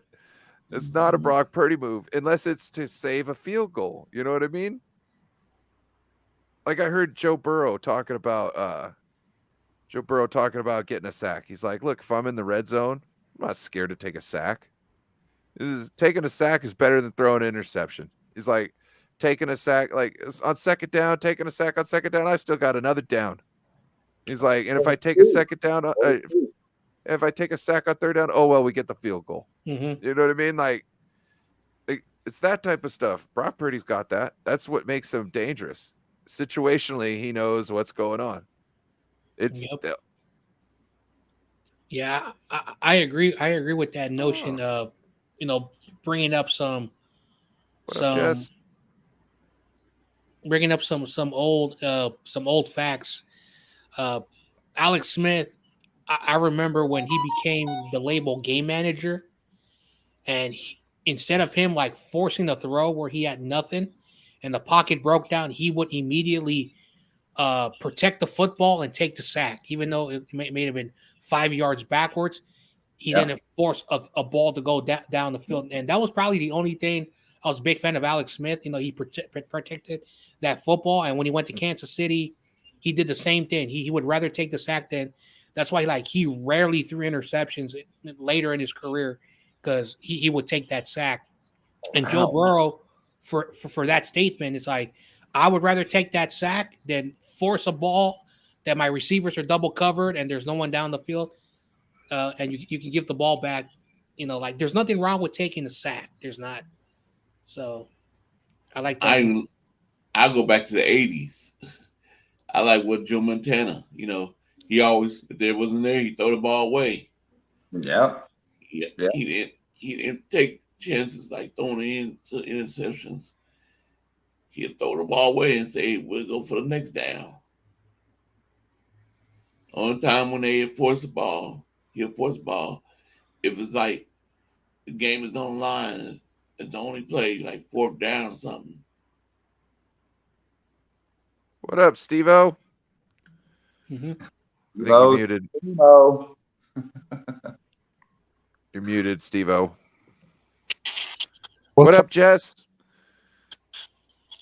We got Jess from East Coast Red and Gold podcast. She's up late. Yeah. Are you a part of Buzz Twitter right now, Jess? I think she might be a part of Buzz Twitter. If she's up late, she probably have a little fun.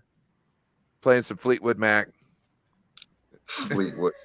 I'm just guessing. I don't know her personally, but I'm guessing she likes the Fleetwood Mac.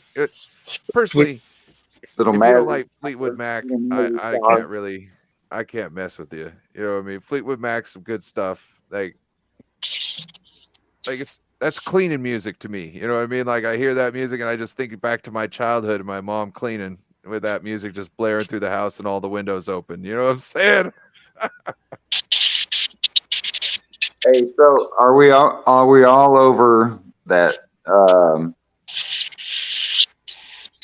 We're not going to actually get another veteran quarterback. We're just going to sign somebody that's kind of a third, but maybe a second, kind of a first, but it can't be more than $4 million, $3 million. We're not going to get Jacoby Brissett. Jesus. Well, our little graft said we were able to get Marcus Mariota for $3.5 million. And Okay. we hedged our bet with Nate Sudfeld for 100 or 1.5 million. The cheaper one. Yep. Are we on Mariota just because he scrambled around and whooped up on us when we played him during the season? Or, I mean, I listen to that and I understand, but is that somebody just because he whooped up on us and ran around a little bit? Is this somebody who we think Mariota, that we think is going to be somebody that can come in and win 4 or 5 games, maybe 6, maybe 7? Shit, I don't know. We got half the season if we get somebody hurt. I don't know. The way I see it with Mariota, I see him more Trey-like. You know what I mean? And I think he's more of a Trey than, like a Jimmy was. So I think Marcus Mariota gives us the kind of the same look, but at the same time, he's got experience of being a quarterback like he is, and he might be able to take some of that knowledge and drop it back down on Trey. So is that what we're really looking for? Is just somebody to kind of coach up Trey? No, because he would be a decent backup, especially if something went down like week 1 through 4 or 5, right? Great. You know what I mean? Or whenever Brock can get back. You know what I mean? Like at that point, that would be, I think you wouldn't have much of a drop off. You know what I mean? Like I don't expect Trey to come out dicing defenses up, putting 50 burgers on people. I expect Trey to come out, start kind of slow, maybe come out with a nice game and then struggle in the second game, maybe come out, struggle 2 or 3 games, and then, start picking it up a little bit. Anything could happen. But yeah, I think at this point we need to carry quarterbacks on the roster. Yeah, like so no Lamar Jackson, right?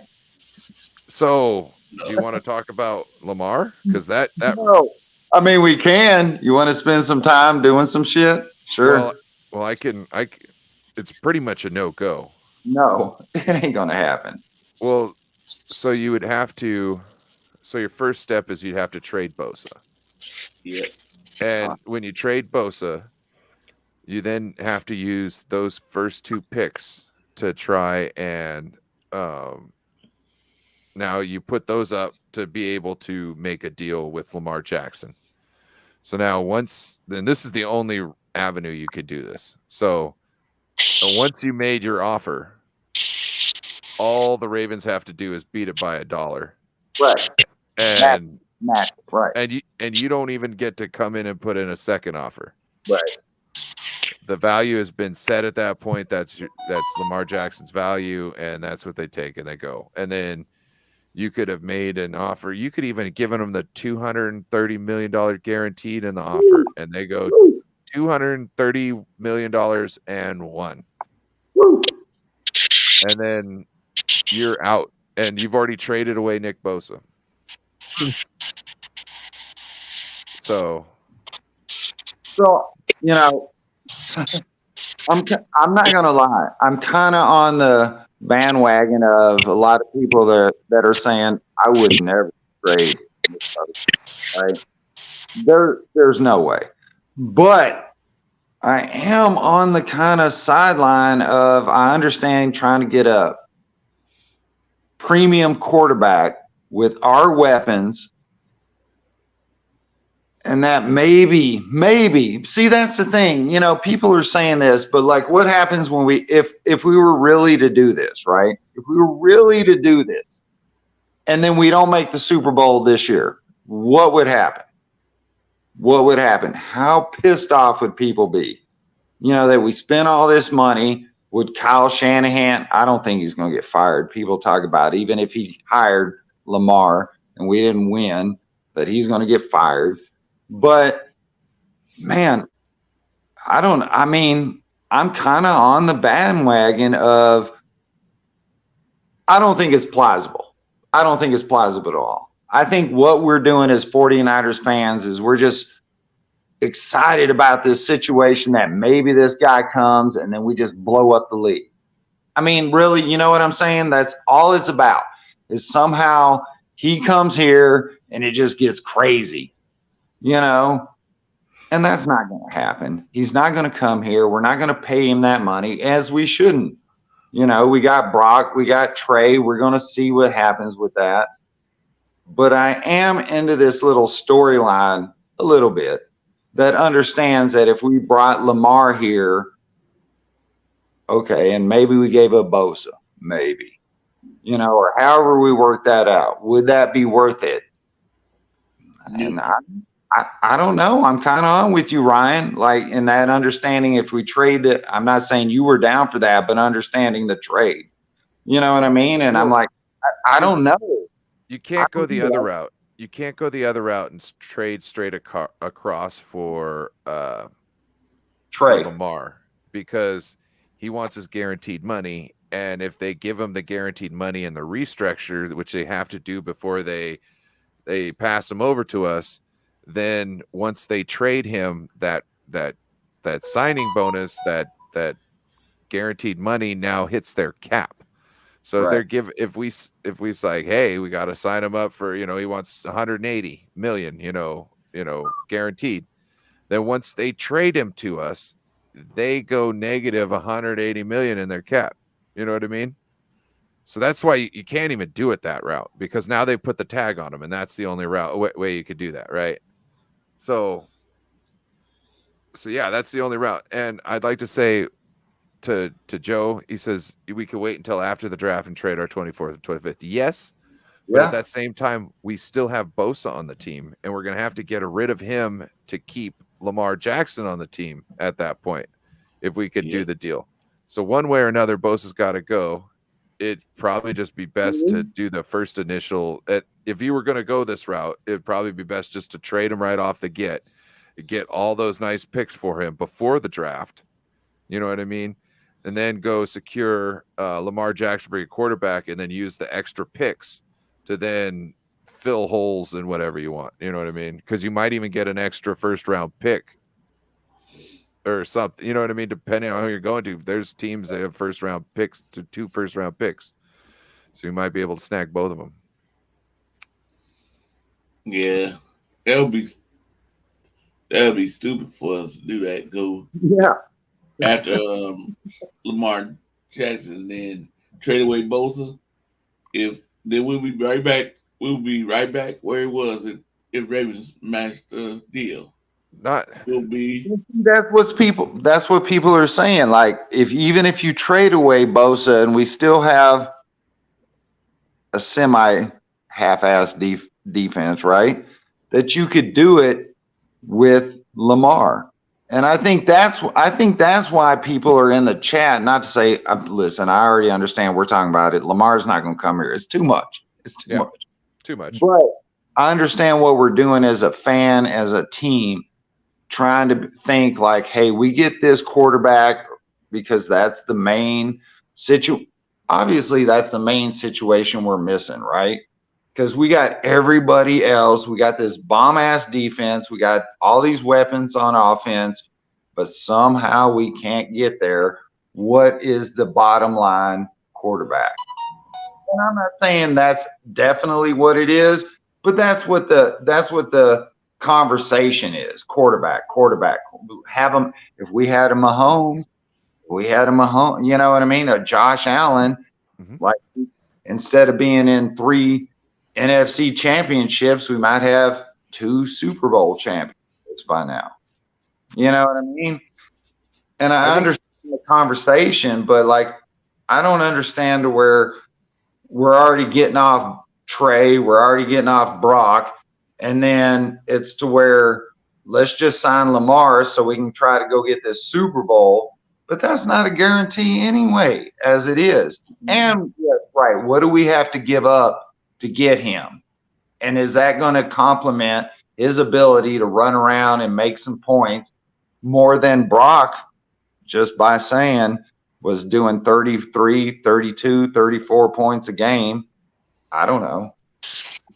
and I think it's the ultimate win now move, though. You know what I mean? Like, yeah. Right. Go ahead, Corey. Sorry to interrupt. but too, Kyle Shanahan's offense is hard to learn. So Lamar will have to come in and learn a new offense that's taken a lot of other quarterbacks like 2 years to learn. Right. So we'll be right back. You got Trey that's already been in there and learning. You got Brock Purdy learning. We don't need no Lamar coming in here and have to start all over learning because he Ravens ran a different system. Yeah, he did run a different system, but the biggest thing I think is the passing concepts. Greg Roman is really crap at passing concepts. So I have a feeling that he might need, like, he needs a crash course in the passing concept. I'm pretty sure he's got run concepts down. You know what I mean? Like, Kyle can probably put in things, everything Kyle was trying to run with Trey Lance at the beginning of the season, he could totally, do that type of stuff. So it's not like the rest of the team doesn't know how to, he could fit right in with that install. It's just like you take Bosa away from that defense and that kind of, it'll cause things, but I think you get more points out of Lamar on the offense than you do with Brock. And it might not be in a considerable amount, but I think it's enough to maybe combat taking Bosa off the defense and trading him. But the thing is there's no guarantee in this scenario that you even get Lamar, much less get a Super Bowl win with Lamar. You know what I mean? Yes. There's a whole bunch of moving parts to this thing that, it could fall apart at any moment. So I think it's best we just ride with what we got. I was just thinking too, Trey, what has he proved so far? He hasn't proved much so far. If the 49ers, can get him going, get him up to par right before, well, he might not have such a big second contract. That's what I'm saying with how things are going. which might help the team as far as being able to have more cap room to keep players and, be competitive. So to me, that might be something that's interesting in why you wouldn't want to go with Lamar. Because also at the same time, you're going to have to eventually move off Trey Lance in one way or another. Because Lamar is going to be here for a while with that fully guaranteed contract. You know what I'm saying? And you can't pay a Trey Lance, any sort of bag, a second bag, So we got Jess here. That's why Kyle picked Lance. He's mobile, yes, but passes first. And his ability to extend plays. Yes. Why didn't he just use him in that way? It's just annoying. Like, I want to see Kyle. Oh, hey, Steve-O. What's up? When you're not talking, will you mute your mic? For some reason, there's like static or something every once in a while. Yeah, it's on my TV, my bad. Oh, okay. But no, if they would have used him in the Jimmy Garoppolo offense and had him rolling out when he needed to, every once in a while, and get him in that pocket on first and second down throwing, and then on third down, get him out of the pocket in some sort of way to get him more comfortable, because you obviously need to convert on third down, right? So therefore, you want him as comfortable as possible. And on first and second down, he's getting experience doing the stuff that he has troubles doing, and he's getting real game time experience on it. So to me, I think that's how I should have used him. And he just ran him up the middle all the time, and then kept him in the pocket all the time. And the only time he was able to bust to the outside is when Mike McGlinchey was missing blocks. So I wish so much stuff would have just gone better. I mean, when you look at it, Lamar, 4 out of 5 years, he's a 2-to-1 touchdown to interception ratio guy. I'm not okay with that. But also, he had trash receivers around him for the most part. Sure. And I think that comes up a little better, because also the passing schemes weren't that complex either. Greg Roman is not known for anything passing. It's because he spends all his time worrying about run. So, to have Kyle get, people wide open for you, you know what I mean? I think that helps him a little bit more. And we've seen Jimmy Garoppolo with a 2-to-1 ratio. But if he's getting more than 27 touchdowns, I mean, and he's up in the 30s and 40s, you know what I mean? That's kind of worth it, because our defense, even if you were to give away a Nick Bosa, could stop some of those people from scoring off of those turnovers. So Jim Harbaugh or Kyle Shanahan, who you got? Who's you got? Ooh. I'll defer. I'll let everybody else go first. Kyle. Okay, Jay Steele went with Kyle. John Jay, who you going with? Kyle.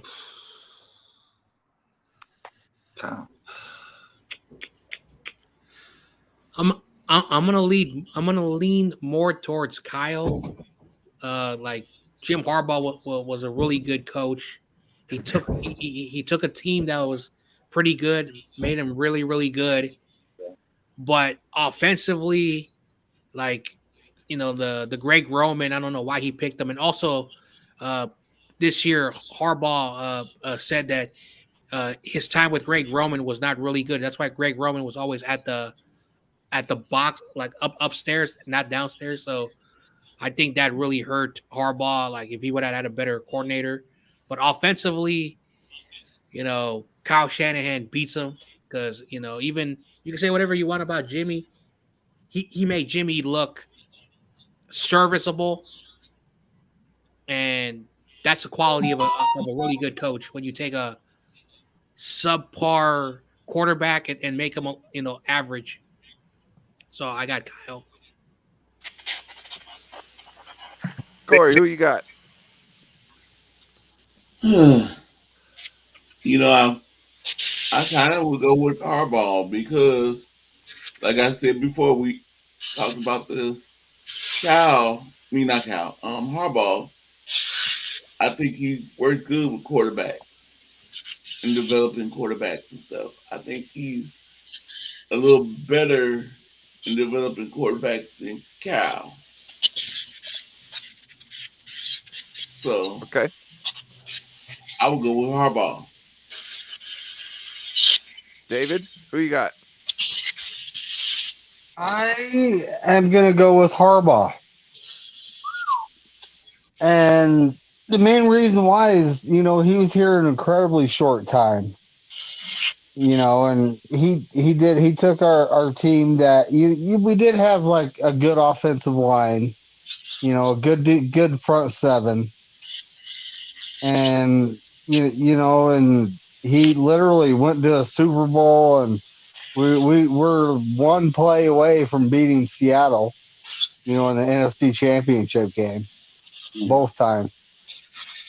And that was his tenure. That was his 3 years, And I mean, Kyle did inherit a team that the roster was trash. We had a couple good players. And him and John Lynch has assembled the team that we're currently seeing right now. But right now, I'm going with Harbaugh because he was only here 3 years and he did a lot with it. I'm going with Kyle. I really like what Jess said here about how they assembled a team. I mean, they did. I like the fact that Harbaugh was so close to his quarterback. I think that is a position a head coach needs to be, in tune with his quarterback at all times. And I always liked the relationship he had with quarterbacks.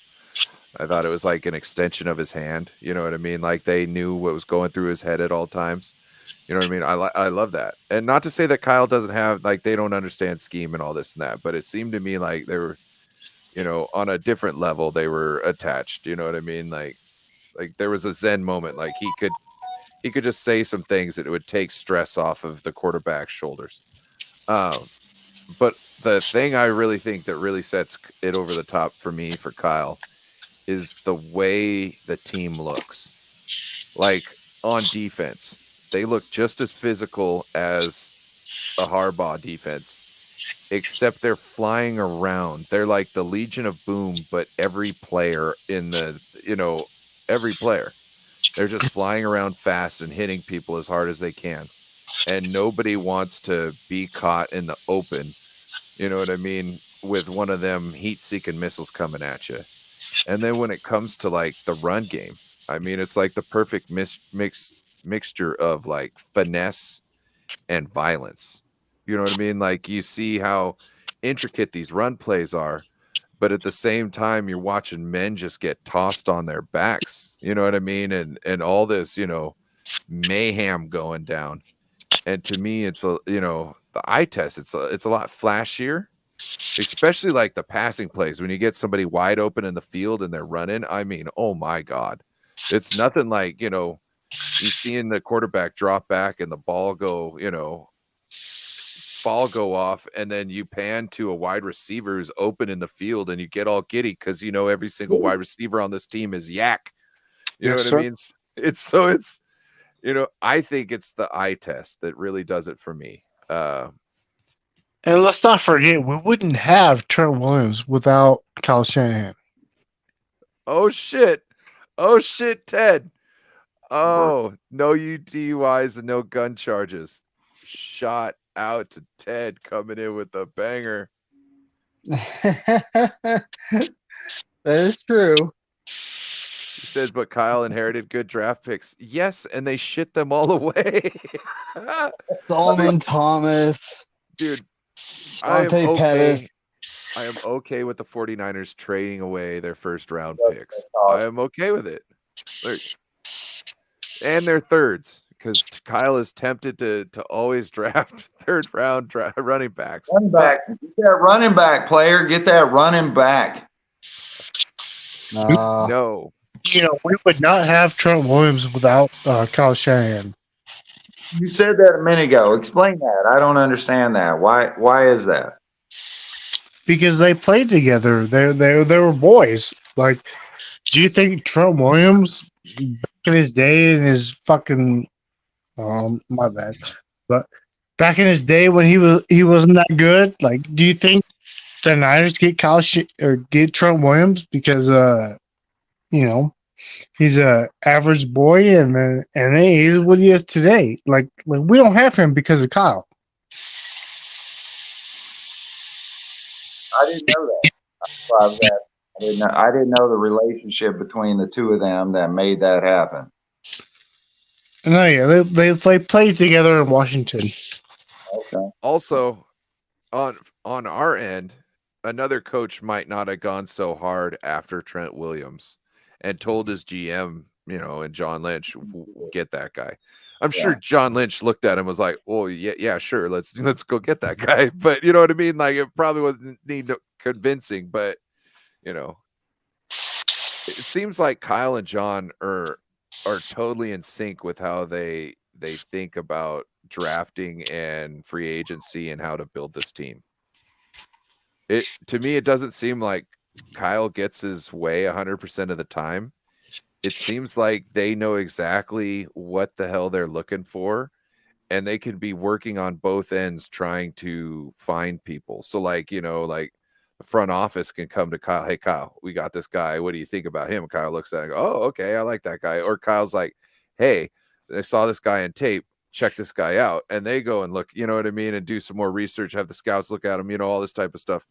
So I think there's a good symbiotic relationship there that I think Trent Baalke and Harbaugh, they did not have that. And that could have, if Harbaugh had a situation like John Lynch, we might be not so mixed on this panel or in the chat about who was the best one. You know what I mean?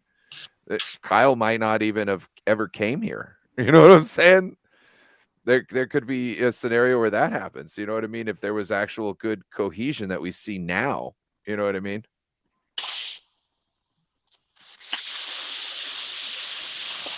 And Joe, shot out. He says that's how good organizations work. Pete and John, Kyle and John.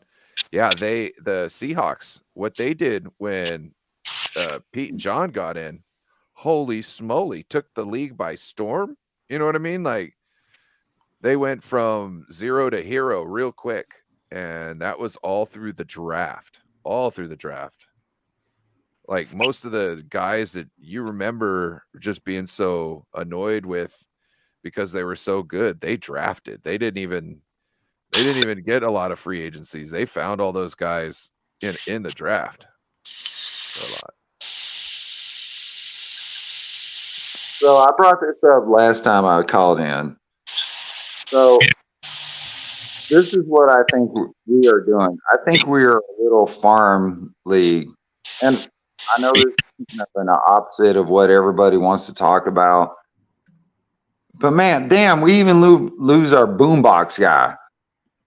How often are we going to sit here and just keep developing players and then they get priced out and then they go somewhere? And then maybe we pick them back up later on their bullshit ass contract because they're a little bit older. I'm just saying that. But that's what I feel like we kind of keep doing is I know we have our main players and we pay for them, CMC, Debo, and we're going to talk about that Debo trade next year. But that's what I'm saying. It's like I keep feeling like we're a farm league for people. Like we're so badass in the way that we're able to develop players, and then 2 years later, 3 years later, they get to get that contract, which they should get that bag. I'm not mad at that. But is that what we're so badass as 49ers? That's what I was saying that before. This is what I think, that we just keep farm leaguing everybody out there in a way. I think the only reason why you think like that is because we haven't gotten that Super Bowl, right? And that because no, I think that way because we keep kicking ass, and then they take all our players and our coaches, and then we develop people, and they understand, you know. But you would be much more understanding of that if it happened after a Super Bowl win, right? Yeah, Ryan, fine. For this moment, I will say yes. So what I'm getting to is I think this is caused by our lack of having a good quarterback, because we weren't able to finish when we got there. Right.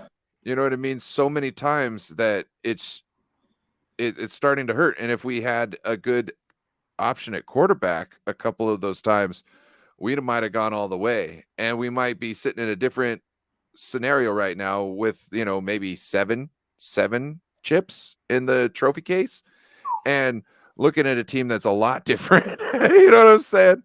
Because of the fact that, you know, attrition, you know, we were pretty lucky all our trips, and we haven't lost like core good guys. You know what I mean? Like we have been extremely lucky, and I don't know how we've escaped that. Right. I don't know. I kind of want to disagree, Ryan. I mean, just because like you can disagree. I know, but like if we won a Super Bowl, we'd be okay with it. And is that getting back to that conversation that I talked about too before, where it's like, hey, if we win a chip, but we don't do shit for 5 or 6, 7 years, are we okay with that? You know what I mean? I don't know. I come back, and I said this before, like, I don't want to be contenders every year and not do the damn thing, but I'd rather be a contender and keep trying to do it, and you might get it every once in a while, that's how I'm going to say it, then you win one, and then you don't do shit for 10 years. I don't know. I don't know. I'm not that kind of fan.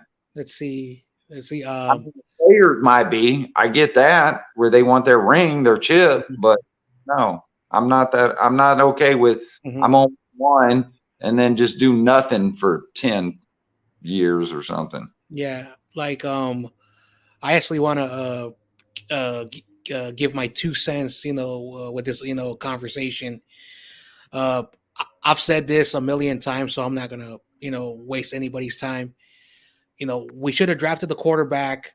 Kyle's first year, we should have drafted the quarterback. It didn't happen. In 2019, the Niners had a really great year, 13-3, went to the Super Bowl, lost it. We lost it. We could complain all about it. And in the last 2 years with competent, decent, okay-ish quarterbacks, we've made it to the NFC Championship game. We're that quarterback short, just like Ryan says. And I'm that fan is like, okay, we're really good. We're producing great coaches. Now we have, 3 coaches that was on our staff. Kyle has like 6 coaches who work with him, during this time since going back to the Washington football team in the league. So he knows what he's doing. That's a testament to Kyle. Even though I criticize him all the time, I always get angry at him all the time, but that's still a testament that 6 of his assistants, 3 of them are head coaches. But yeah, like if we're just going to be like that second banana losing to these teams at like the worst moments, like I agree. Like I'm tired of just like making it and then we lose it. And then we have to start all over again. And since Kyle has been the coach, he's never had a quarterback. Like from 2017, Hoyer, Beathard, Mullins, Jimmy, Trey, now Purdy. We still have this conversation entering his 7th offseason. and we've developed a really good team. We developed really good coaching staff. But yeah, it is frustrating to watch what we have done, and we're that close. And I don't want to say this because again, I cannot stand the Cowboys. This reminds me from 2010 to 2019 when Jerry Jones did everything he could to tell his fans Jason Garrett is not the problem. That's how I feel this situation is. Kyle's good, but he can't get over that hump.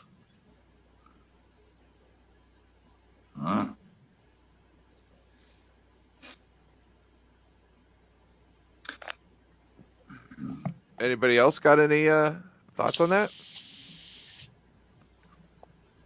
Yeah, that's what I'm wondering about. Can Kyle get us over that hump? Can he get where we need to be? Because every year it seems something happens. Yep. Something happens every year. Something happens. Somebody get hurt. Or we just one play away from going there. Like I thought we was on probably beat the Eagles. Then Brock Purdy get hurt. And when Brock Purdy got hurt, I knew it was over with. I didn't think Johnson could do it for us. So I'm just like, come on. Kyle, you gotta get us over that hump. You gotta show us that you can win. The big one. Are we going to get Baker Mayfield? I don't know. We were going to draft. We were going to get him tonight, but we decided not to. I just want to shout out Jay Steele, man. That's 2 weeks in a row he's came in, and I appreciate a different view. You know what I mean? Appreciate you, homeboy. So I don't think we're going to get Baker. I don't want Baker. I don't want Baker Mayfield. I'm going to say it right now on live stream. I don't want Baker. None. What up, Joe? What's happening? Jay Steele don't want Baker. I don't want Baker. I think he's an asshole, man. Oh, can I say that right now? Yeah. I don't think his personality. Well, okay. Let me say this. Screw personality. If you can come in and do the damn thing, fine. But I think Baker Mayfield is not the guy that we need in here and his bullshit. And let's. I don't know. And I'm not down for this 1 year. Let's do the damn thing, kind of shit. Do you know what I mean? Like, I'm not down for. I understand winning Super Bowl, but I don't think he's going to do it. But I'm not down to just bring in some bullshit ass situation and let this ride for my 49ers. I'm just not. I'd rather lose.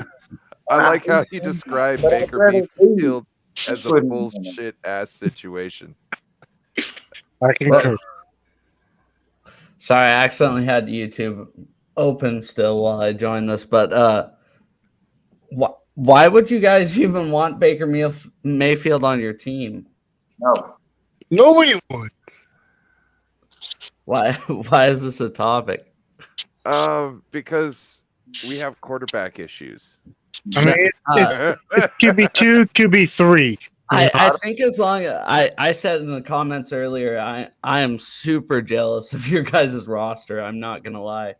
I think as long as you guys have literally a quarterback that can throw it more than 15 yards down the field, you guys are totally good.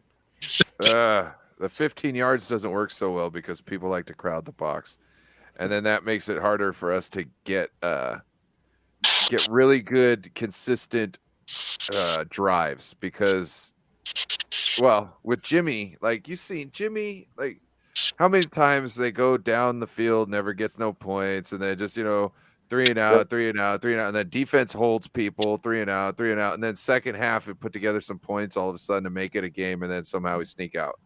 You know what I mean? Like, yeah, I don't know. I really in the NFC Championship, I'm not gonna lie, I was totally rooting against you guys. But Who's your I team? He's I- a Seahawks man. Seahawks. Oh. yeah, a little bit. He's got a Geno Smith. Oh wait, no, it's a Walter Jones. Walter Jones. Yeah. Mhm. I figured I'd be respectful and wear an AFC West jersey into Oh, this good. chat. So, We got a Seahawks fan in the building. What's up? So you're an Eagles fan? No, Seahawks. Seahawks. Yeah. So but now, no, I honestly think if your guys' quarterback wouldn't have been hurt, you guys would have ran all over the Eagles. It would have been a great game. It would have Yeah. been one of those games where you're like, oh snap. You know what I mean? Because with every all those weapons on both those teams both the teams' offenses, it's just some crazy stuff was going to happen. And everybody's worried about Debo all the time, but Debo seems to always be hurt when he plays the Seahawks. So it seems like I'm much more worried about Ayuk. I think that guy's a freaking stud. So You ain't lying. I don't know how you guys feel about him, but I mean, Debo played against us in the playoff game and he totally torched us. But Ayuk has torched us many times, and it feels like he's more to worry about than Debo, you know. So what do you think about your team signing that quarterback? Geno Smith. That's what I wanted to ask. Right. Oh, Gino, I think it's a great deal. It's $25 million a year, which I see you, Jay Steele, you're rolling your eyes about it. I mean, he had one good year in 9 years. Like, let's be real. Yeah, that's my thing. Is he signed a super team friendly deal, and to be completely honest with you guys, if it's okay if I say, is it cool if I say shit on your stream? Are you gonna ask me why you're saying it? It's all good. You can fucking say shit all you want, bro. I don't give a shit. Look, After hearing all the bullshit that number 3 just propped through the media the whole time, it's really nice to get a breath of fresh air with somebody who's actually real, and somebody who's actually willing to be a teammate and let it be a team game rather than be a me thing. So. Bro, what was up with Russell Wilson and his stupid fucking activity packets that he give to everybody every week? Yeah, I don't know, but one thing I wanted to talk to you about is at least we can have common ground on one thing and root against Russell Wilson. That's for sure. Yeah, man. It's just he's ridiculous. I mean, it was getting so. I was ready to trade him when he requested or suggested the 4 teams that he'd be willing to be traded to. I was ready to move on. So. Yeah, I didn't know he was that much of a diva. And then, well, that's the thing. Like I was saying early on, your guys' comments is the East Coast bias is definitely a thing because. Well, I mean, I guess the Broncos are on the West Coast too, but I mean, they're much more of a national team than the Seahawks. So now finally everybody gets to see his drama that's going on. I'm here in Washington, and I'm like, I never saw that side of him, I guess. I wasn't following everything the Seahawks do like I do like the 49ers, right? Exactly. But like I watch the games and listen to the radio, you would, think I would hear stuff, but I guess it was more subtle clues that nobody was really talking. I don't understand how DK Metcalf put up with that. That seems like he would be like, nah, fuck and you, him and Russell. DK are still boys. I don't get it because I don't get it at all. DK and him are still boys. So oh shit, we got David Corona in the building. Everybody popping in. David Corona. Yeah, what's up, man? What's up, my Warriors, brother? Who's your first pick? Where do you guys draft this year? We just beat the Raptors right now. Whatever. And you guys lost today, so you guys won't make the playoffs this year. Whatever, David. What's up, man? Joe, I believe Steve-O asked you when you're drafting. 5th and 20th. Who you got? Well, the Panthers just traded to the first spot. What's up, Corey? So basically, we'll have between Jalen Carter and Will Anderson, whoever the Cardinals don't take What's unless up, they Midnighter? trade back. You guys What's up, still David thinking you're going to Corona? go after Jalen Carter after his legal issues? You know, it kind of bugged me. It kind of bugged me a little bit when the Bears were still picking first, but not anymore. Not anymore, knowing that we have a chance to get him. So, David Corona, what's up, man? What's your What's thoughts up, on man? the Brock Purdy and his elbow? Yeah. Good news, man. I love it. Yeah. Yeah. what's the deal with Purdy? Yeah, what is the news? He's taking us to the Super Bowl this year. So Brock Purdy surgery went as expected, and he got the brace surgery. He didn't have to get the full UCL or He'd be throwing in 3 months. well, yeah, he'll start rehab in 3 months. He won't Yeah, be exactly. he won't be suited up throwing in 3 months. So 6 months. So we're looking at like September. You got I've So heard Trey August Lance 25th. Sorry. Yeah, Trey Lance is starting. Wouldn't it be better for you guys to maybe see how Trey goes for one whole season if he can make it? Because that's what I was thinking. It was kind of more of a win-win thing to see how Trey does, and then maybe Brock Purdy's good for the end of the season.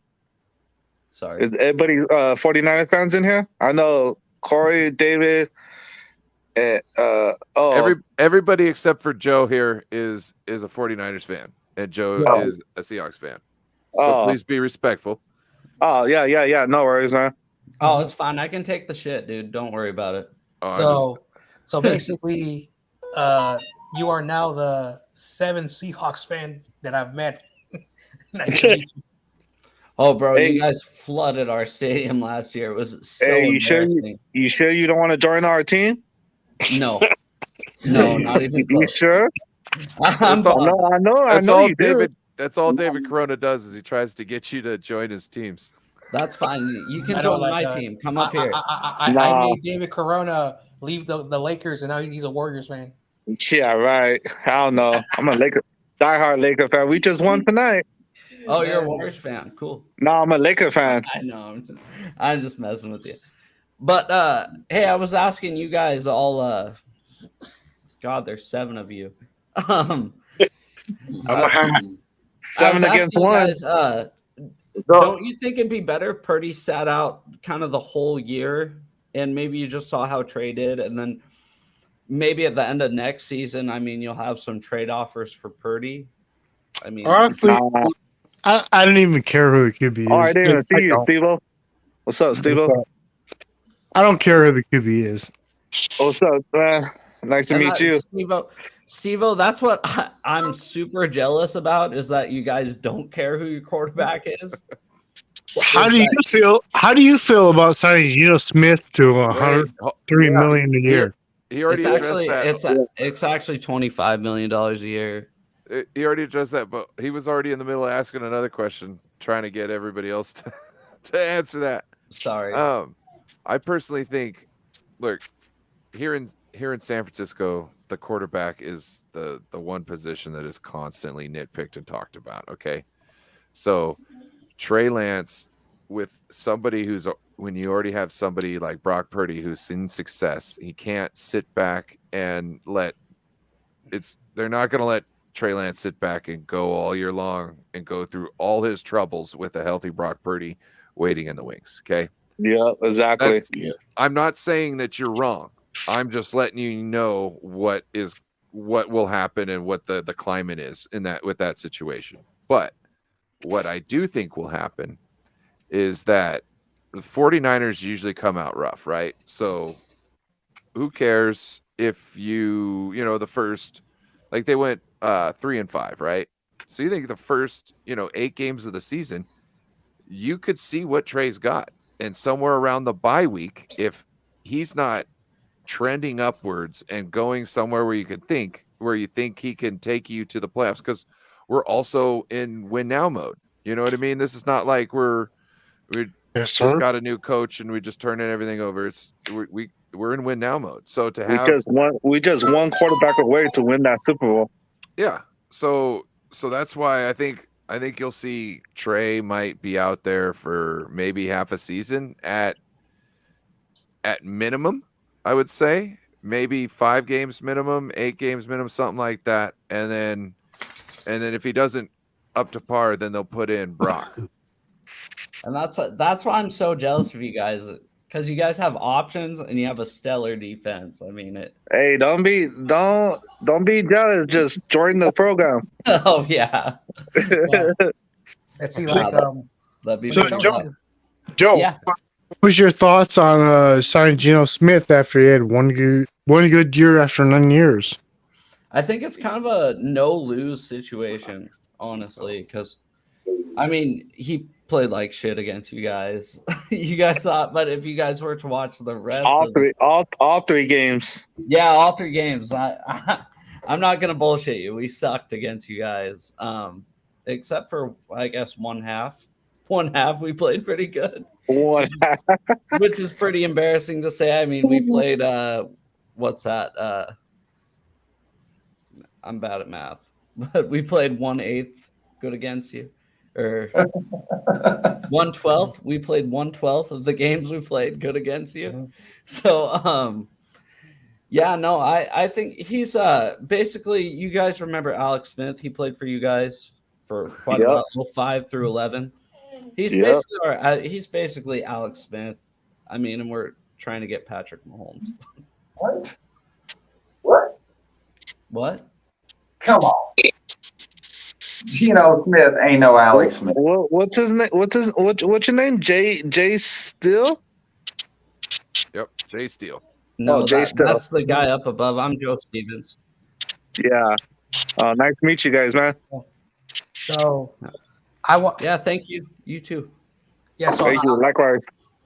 I want to give my answer to the Seahawks fan about the quarterback situation. It's first of all, like to be completely honest, this is the weirdest situation because we traded up to replace Jimmy with Trey, and then last year Jimmy returned.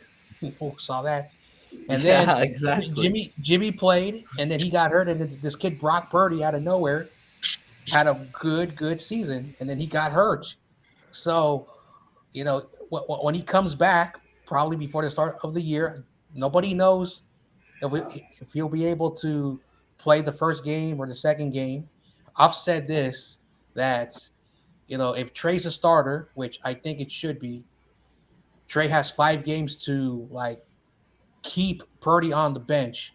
And if he does well in those 5 games, he's the guy the rest of the year. And the reason why I say 5 games and not 4, you know, because now there's 17 games now. So, you know, you give Trey every opportunity to try to get that job. But I think everyone agrees, if Trey plays awful, you know, he's not the guy. And Purdy has proven that, you know, he's the guy. So that's just how I look at the quarterback situation. I personally don't care who's the quarterback. I just want a quarterback to finish a season, finish another season, finish. That's what I want to see, because I've seen all these quarterbacks 1-year wonders, and then they get hurt or they do things that people don't want them to do. So, you know. Yeah, but if you think about it, you guys are kind of in a win-win situation. Say Lance plays like shit, right? Yeah. You put Purdy in, you know he's good, or not great. I mean, he's a game manager, right? So okay, then you trade Lance. You Hey, do you want Jimmy? What do we want, Jimmy? No, I think Vegas is happy with Jimmy. I think Vegas is gonna end up with Jimmy. Come on, take him. So we could play you guys two times a year. You know what I mean? Yeah, I think that's how we felt when you guys had Jimmy. Oh man! But no, I really completely unbiased. I really think you guys are in a great situation. I mean, you're in a win-win. So, say Trey Lance plays great, you guys trade Trey Lance. Say Trey Lance plays horribly, you guys put Brock Purdy in, you can trade Trey Lance. I think I said trade Trey Lance twice, but Yes. You meant yeah, you trade can Brock trade the other Purdy time. if yeah, exactly. Sorry. No, you're good. Yeah. I just wanted to bring up real quick. In the beginning of the season, everybody was like, "Oh, the Seahawks want Jimmy Garoppolo," and I'm like, "The Seahawks." I wanted Jimmy Garoppolo. I was like, they'll pay to keep him on our team. That's what I think the 49ers did. I think they restructured that because you remember they restructured it to keep Jimmy on the team, right? Mm-hmm. Which ended up working out in their favor, but Yeah. I think they restructured it to keep Jimmy away from the Seahawks. Well, so what were you gonna do? Were you gonna wait for him to get cut and then bring him in like in the and then beginning have of the no idea what the playbook was? Yeah, I know. Yeah. Yeah, exactly. And and now think about it, hindsight. Geno Smith would have had more incentive to play better than he did. You know what I'm saying? And would have Jimmy ever seen the field? And you guys might be sleeping on Geno, but I mean, honestly, he's a pretty good. I'm not necessarily sleeping on Geno. So if you didn't have Geno, who would your QB be? Currently, just like you guys have no QB3, we have no QB2, but last year it'd be Drew Lock. Drew Lock, yeah, that's why I was gonna say that. Yeah. You guys should try him out. You guys haven't even tried him out yet. You know what I mean? We saw him in the preseason. He looked like ass. So. Oh, okay. Yeah, bro. You don't remember that one? No. Oh, dude, that was threw like 3 hilarious. picks first. Oh, sorry. That's why they wanted to trade. Russell Wilson with Denver because they specifically wanted Drew Lock. Oh yeah. And then he came out and he shit the bed. Yeah, Seacock Lock, baby. Seacock Lock. Man, so he choked. Hey, Joe, you got your own channel? Yeah, I do. Actually, No Board Sports is going to be on with me on Wednesday. What's up? I'm like, yeah. Yeah. You can. So if you go live on Wednesday? Yeah. I think 5 p.m. something. I think like we said that. Yeah. If you want, you can click on his name. You should be able to click on his name in the chat and then go over to his channel. Okay. Yeah. I wanted to bring something up with you guys. I was a little offended. You guys totally invaded our stadium on December 15th. Oh wow! On Thursday, I was so pissed. So we won. So that day we won the division. Yeah, exactly. The day we won the division. Hey, no. So I've been. I think the last time I missed a Hawks Niners game was. Oh, you can't miss a Seahawks and 49ers game. Yeah, I think the last one I missed at home was 2007. And wow. Yeah, so yeah, that was by far the worst I've ever seen it. I was embarrassed to even be at the stadium. I was hearing "Let's Go Niners" in the tunnel, and I was like, "God damn it, dude! I cannot do this anymore." You been to the stadium? You been to the stadium or? Yeah, I have season tickets, so I go to every. Oh, right on. Oh, right on. I'm sorry to interrupt you guys, but I'm gonna have some dinner. You guys have a good night. Enjoy the stream. All right, John. I'm doing John. All right, John Jay, later, man. I apologize. I can't see my screen, so I'm just gonna have to add what I can later.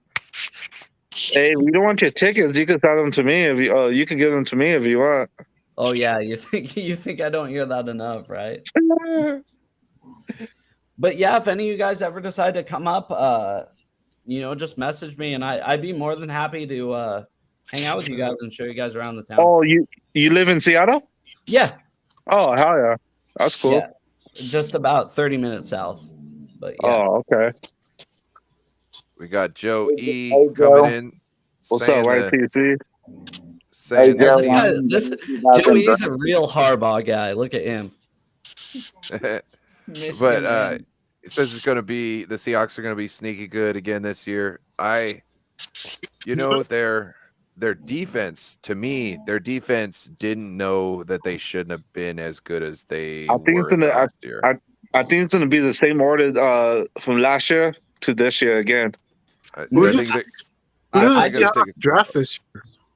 What'd you That's say? what I was asking about. Them draft picks, Seattle. Come on. Oh, So Oh, yeah. the draft picks? they Yeah. definitely want a wrecker. They want that Jalen Carter on the now. This is the thing. Now, Joe, let me tell you my philosophy. You could tell me if I'm full of shit. But Yeah, go ahead. when you draft a interior defensive lineman in the first round, I think it's a mistake normally, because you need a really otherworldly talent like Aaron Donald, who Yeah, can that's come what I in was gonna. come Yeah. in year one and wreck people. You know what I mean? Mhm. Because normally these guys, the interior guys, yeah, they're beasts in college, but when they come into the NFL, they're playing with guys who've already got their NFL bodies, and they're not throwing people around no more. In fact, they've got a chance to be thrown around a little. You know what I mean? And to me, Exactly. if I gotta wait for somebody to get their NFL body, why pick them in the first round when I can find somebody I can wait for them to get their NFL body and develop them at the same time and have them be a suitable player at around the same time without giving up all that draft capital and going That's facts. Yeah. yeah. Exactly. So that's what I'm hoping for. So I'm hoping somebody's gonna really want to jump on that Florida kid, the quarterback, and I hope to God it's not us.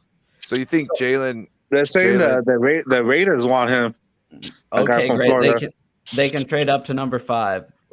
So Yeah, go ahead. you think Jalen Carter? You think he's an Aaron Donald?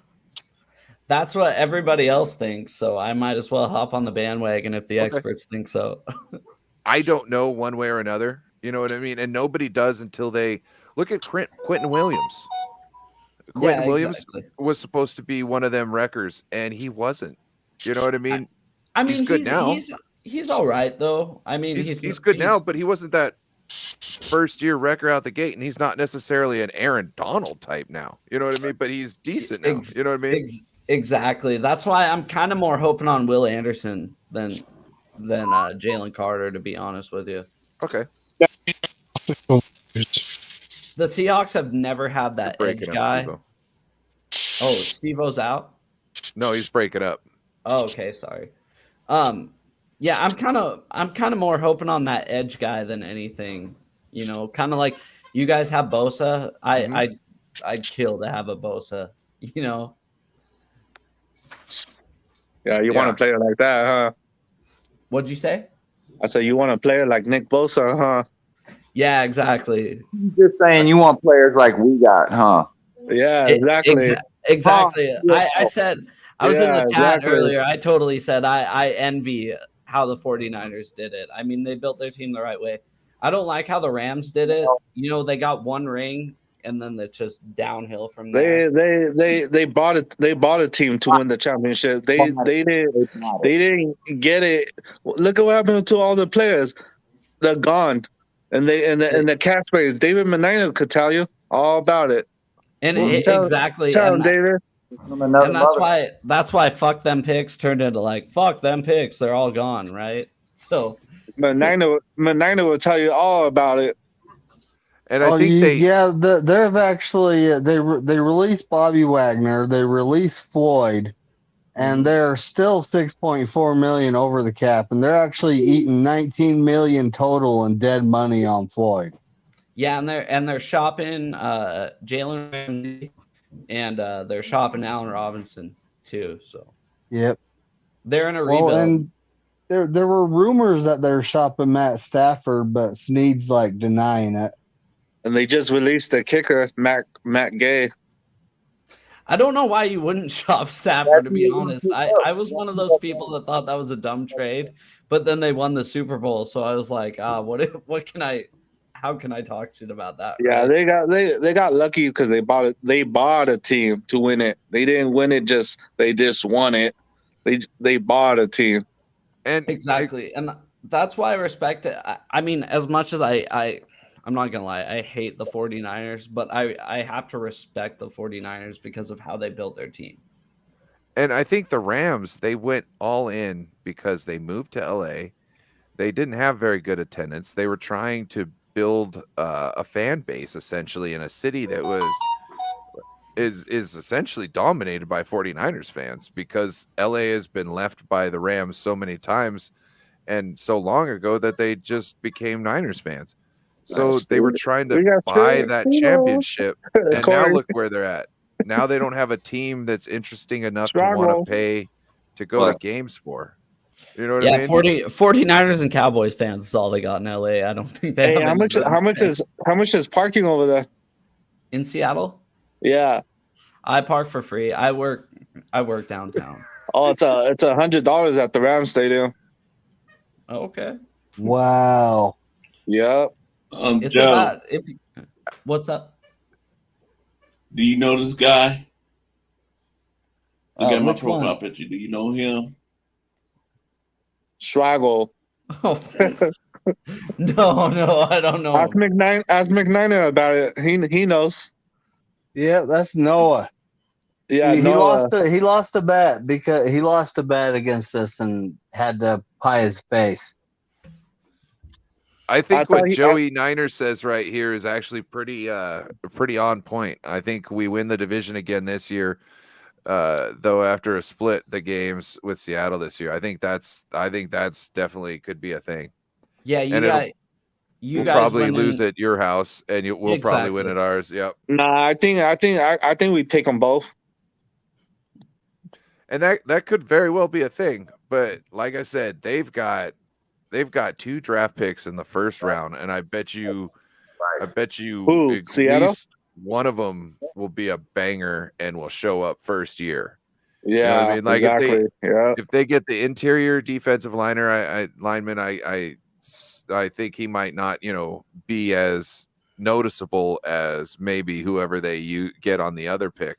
But if they go with the edge that he's talking about, and maybe get like another piece or something, maybe in the secondary or something, you know what I mean? Right. Both them can hit, you know what I mean, and they could be nasty. One thing I did want to talk to you guys about is I do love the rivalry between us, and if it wasn't for all the East Coast bias, I think this would be one of the number one rivalries in the NFL. There's so much good in it. Like well, I will say that the 49ers Ram rivalry is a great one because, well, I would say both teams generally hate each other, but the Rams don't have any of the players that they used to on their team. So, they half their team doesn't even know why they don't like them. So yeah, exactly. But seriously, like with the Rams, like the players. But half our team doesn't understand why we hate the Seattle Seahawks either. Well, I do. I remember. So I've been going to a Seahawks game since 2002 when the stadium opened. I was only 5 years old. My first Seahawks game in 2002. Oh yeah, right on. And I remember you guys having Jeff Garcia and JT O'Sullivan and Tim Rattay, guys like those. But then in 2010, it's like something shifted. And that's why I was asking about Harbaugh earlier, because ever since 2010, right? Because I'd say 04 through 07, we ruled the division, and then it was Cardinals for 2 years. But then it's been flip-flopped between us every year, and I actually really enjoy it. It's awesome. So yeah, it's always a good game in Seattle. Always a good game. I mean, even if both of us suck, it's always been a good game between both of us.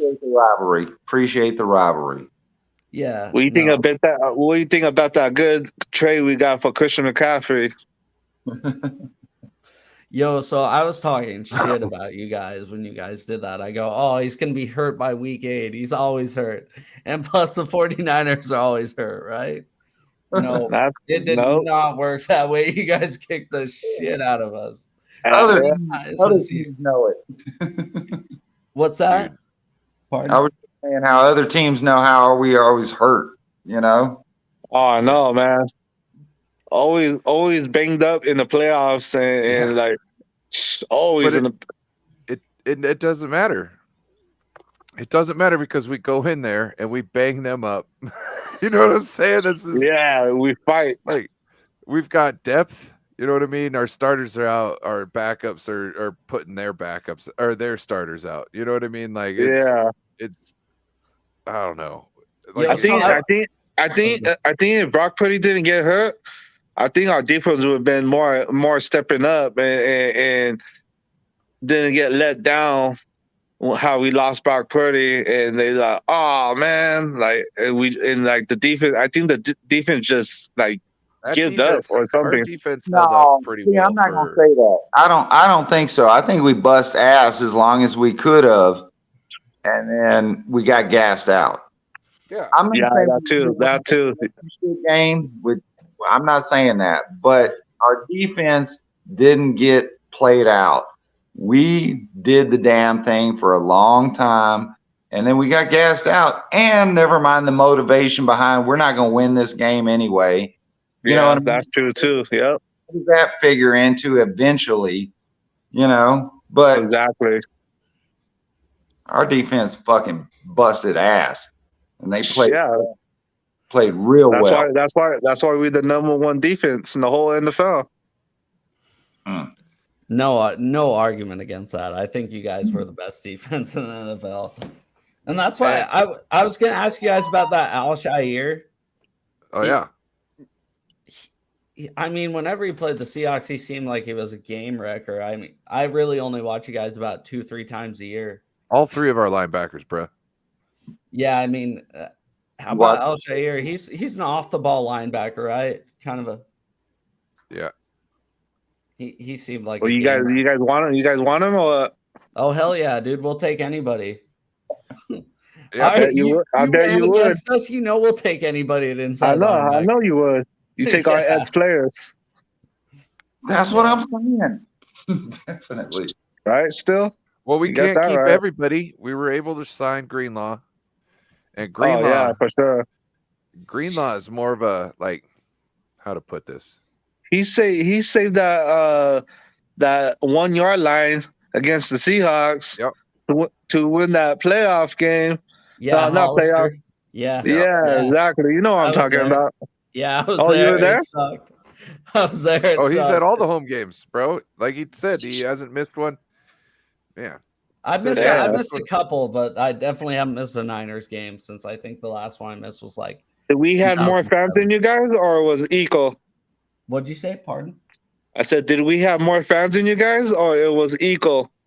I'd say it was like 75-25 us, but it felt like honest. Honest, it was about 75-25 us, and it felt like it was 50-50, and it pissed me off. Yeah, exactly. So bad. Exactly. It pissed me off so bad.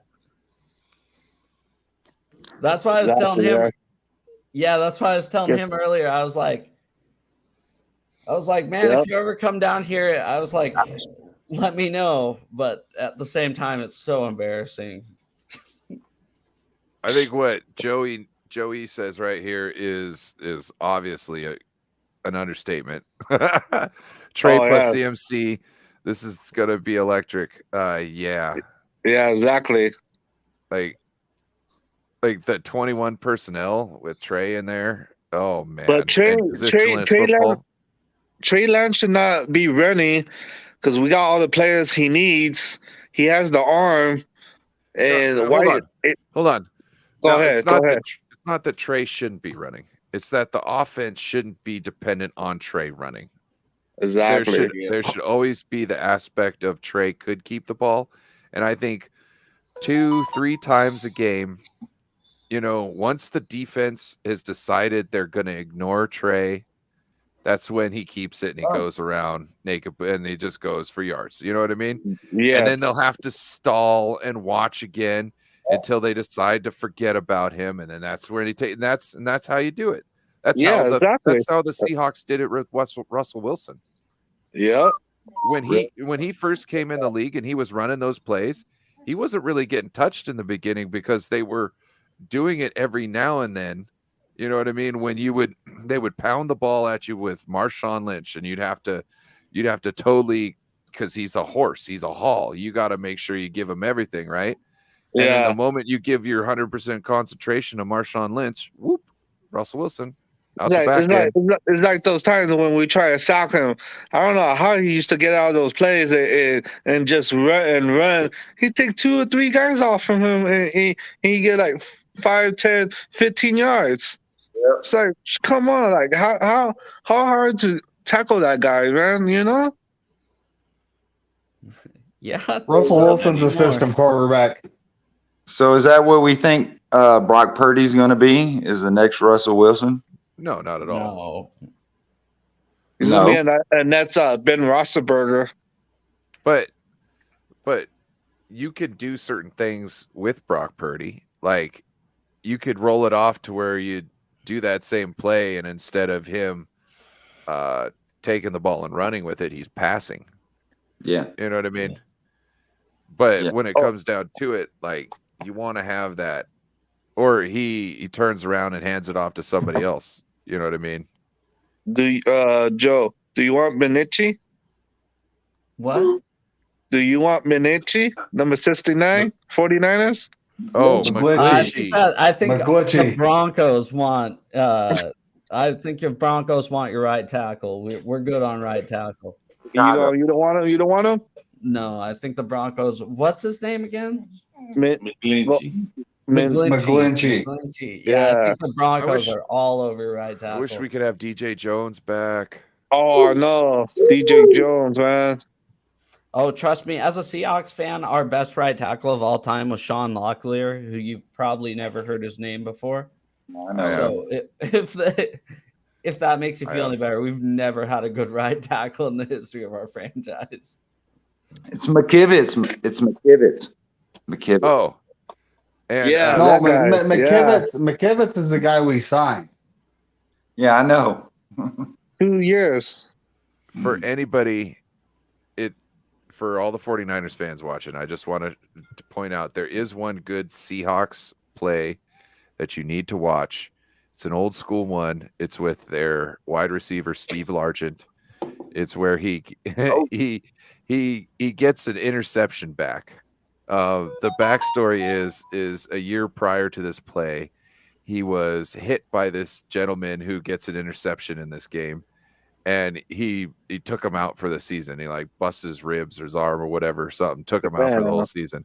So a year later, like almost to the day or whatever, the guy gets an interception and Steve Largent sees this in the, it's in the secondary, right? So Steve Largent comes over as the guy's trying to return the ball.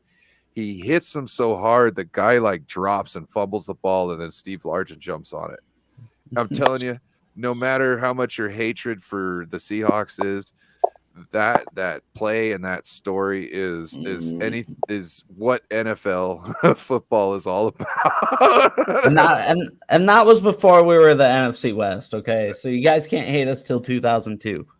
So. Which I was a fan of the Seahawks because, okay, so I lived in I was born in Washington, raised in California until I was about 16.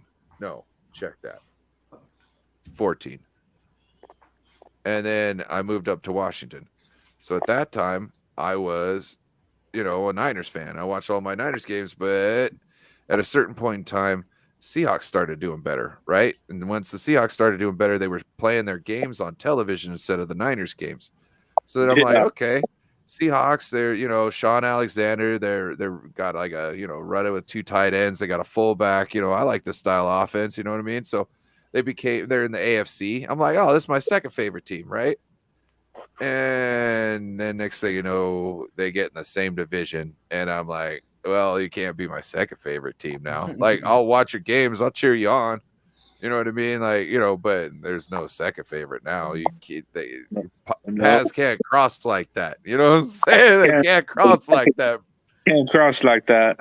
Can't cross. Dude, I was there when T.O. pulled out the Sharpie. So. Oh yeah. Yeah. Oh yeah. I was like 5 years old. Oh yeah. How old are you now? I'm 25. Oh, you're 25? Oh, okay. Hey Nathan, don't worry about it. Actually, this has been a great chat. Come back to it later, bro. Like you could come back, start it over from the beginning. We we drafted this year's draft. Then we built the team by using the team builder spreadsheet, which you can also find the links for in the description for the mock draft simulator, and then the 49ers spreadsheet team thing where you can click in the players and it'll tell you how much money you've got and how many players. Oh, the cap space.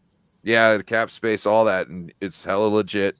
It doesn't have everything. You can't do everything in there, but it's pretty dang close, and it kind of gives you more of an understanding of what the hell these people are doing behind the scenes. Holy shit. Like, Joe, that's crazy. Joe, I know this ain't your team, but if you go in the description of this chat and you click on it, you might play around with that a little bit to kind of just like. I was going to ask you if it was just a 49er spreadsheet. Yeah, it's just a 49ers one. If that it was must a have Seahawks, taken you a long time to make. It's not me, and you should see it. It's crazy. It's on steroids. You can you click this box if you're trading Javon Kinlaw, and then you got to click another. You got to go in another box and switch the amount to what it is now. You think the 49ers should go after that guy from Minnesota? Thielen?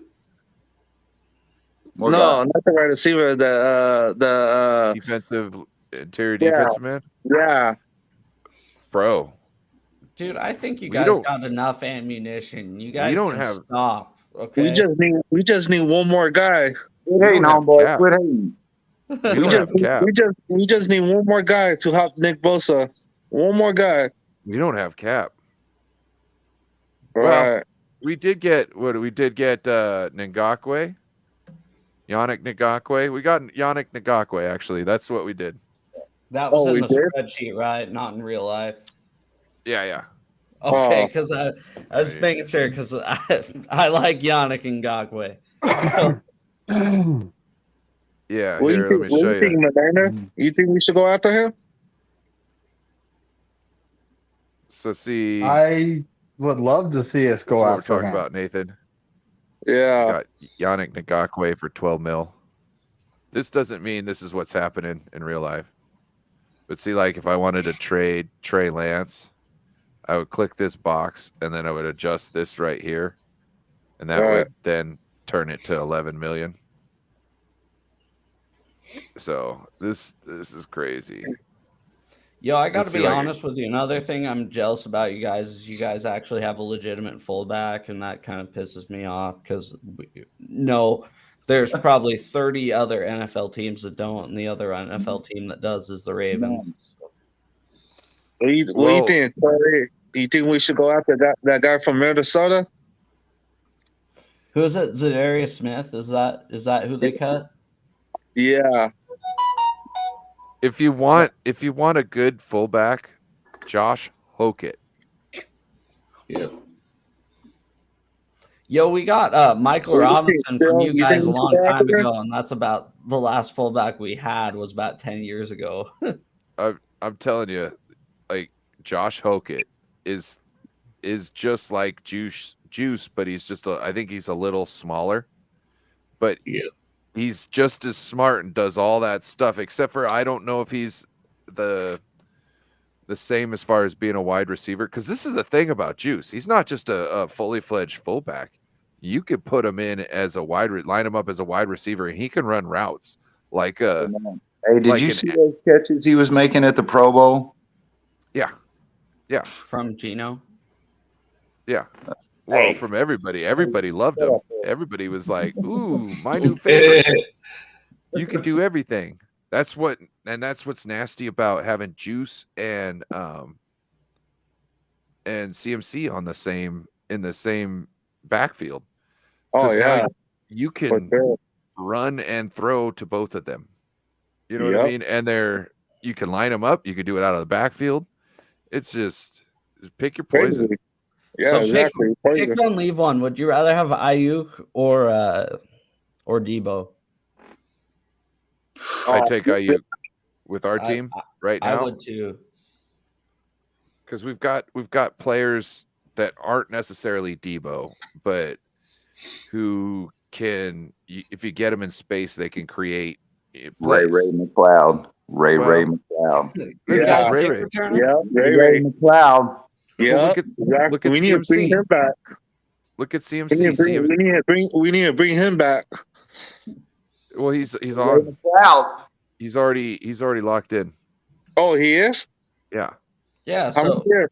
so pick one. Ayuk, all 5 of you. Ayuk or Debo. You think that? You think that's Go ahead, Midnighter. Ayuk. I'm gonna say Ayuk because he's more of a pure wide receiver. Yeah. Yep. I'll say IU too because he's more pure wide receiver. Dog. Yeah, I agree. And this is the other thing. Debo, after this next year, you'll be able to move off of him a lot easier, and he might be able to fetch you more draft capital because he's more of a weapon. You know what I'm saying? He's a different thing. So he's a gadget guy, not a gadget guy, but you know what I mean? Like you can use him in all different types of scenarios. Right So back. yeah. And if we were to take away Brandon Ayuk, we've got no clear number one option there, you know, and Yeah, exactly. that's an issue. But we can take other players that are good in space and do the same kind of things that we use Debo in. You know what I mean? Not saying we're going to get the same output. McLeod. Hey, how many years did you get Ray McLeod for? I don't know. What's that? I don't know. I Off said, the how top of many my head. years we got Ray McLeod for? He signed a 2-year contract, so we Oh, have him hell for yeah. this upcoming season. Cool. The reason I say that is because I understand that next year, we keep talking about that next year, Debo, right? Next year, Debo. And I understand that. I don't want that to happen, but I understand. But I'm also with the development of players. I think Ray McLeod could come in and do that third position, second position, wide receiver. Yeah. Do that cut in, let's do some turnarounds and throwouts and whatever we're doing. Yeah. I don't know. I agree with you. They might trade him just because of that next year. Not this year. That, The cap hit. Danny Gray. I don't know about the cap hit, you know what I mean? But that I think Ray McLeod is going to come around and do them end rounds like he was doing before and take Debo's position.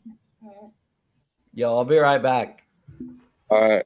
Yeah, that's it. Yeah, you're right about that. Like, he's quick, he's fast, and like, I'm glad we picked him up. I was pretty happy. I would like to see what we could do with Danny Gray in that same type of atmosphere. And if he's not good with, sometimes people aren't good at hitting that corner at speed. You know what I mean? Like Brandon Ayuk kind of looks awkward when he does it. Like he doesn't turn well. Like Debo's really nice because he can like lean and hit that turn, and he doesn't like stop to turn.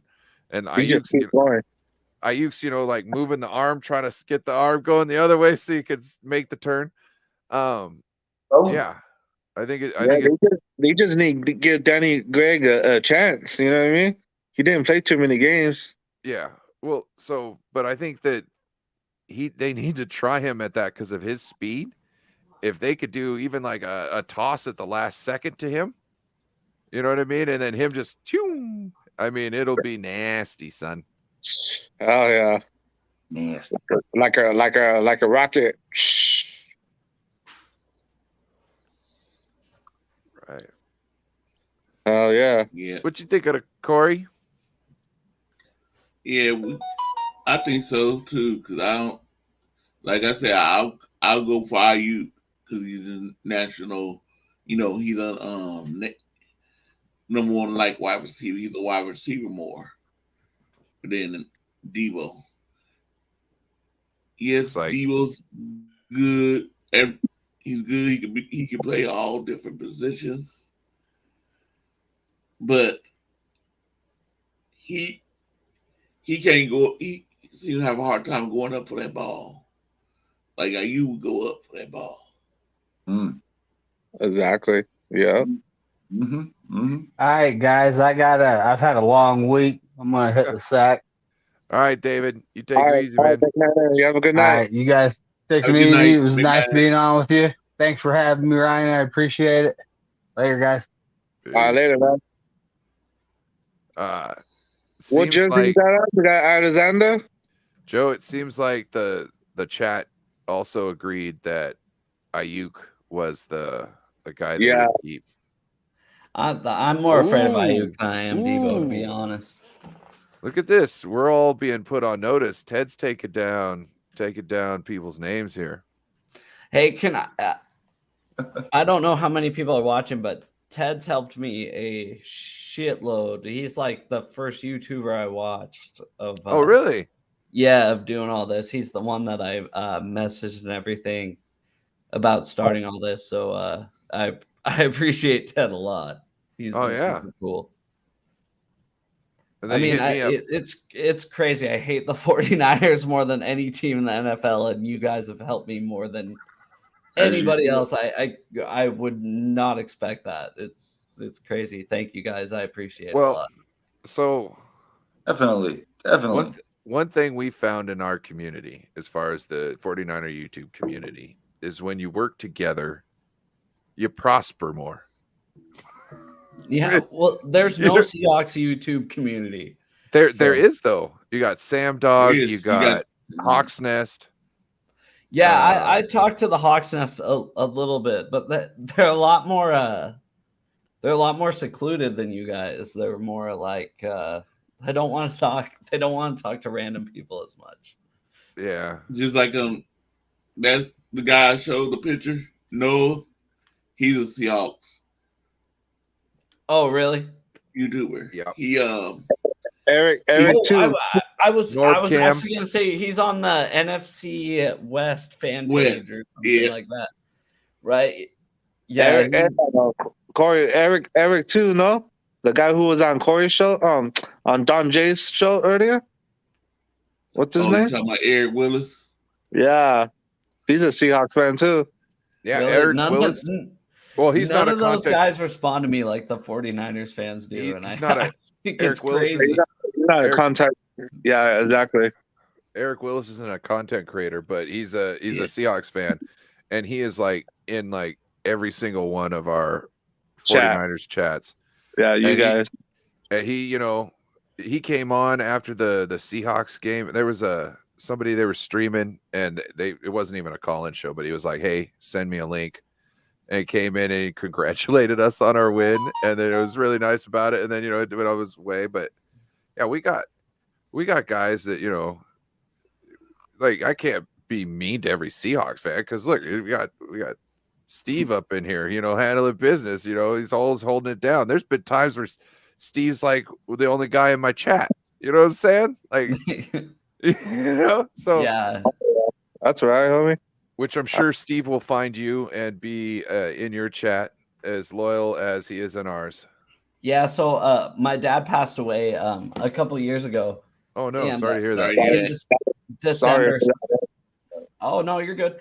So that's what started all this, is me and him going to the games together, like right when the stadium opened when I was like 5 years old.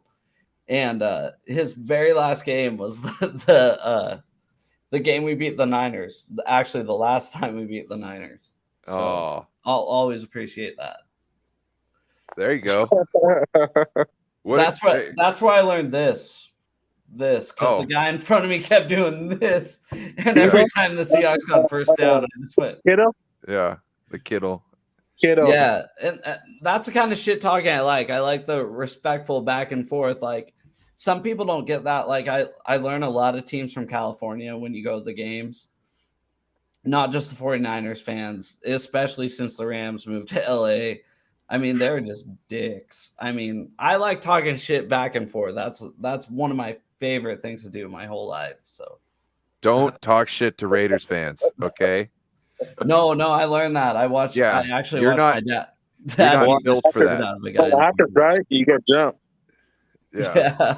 Hey, I've seen with my own eyes a video of Raiders fans in the Coliseum standing next to each other, getting in an argument, and one of them stabs the other one and then just sits down in his seat.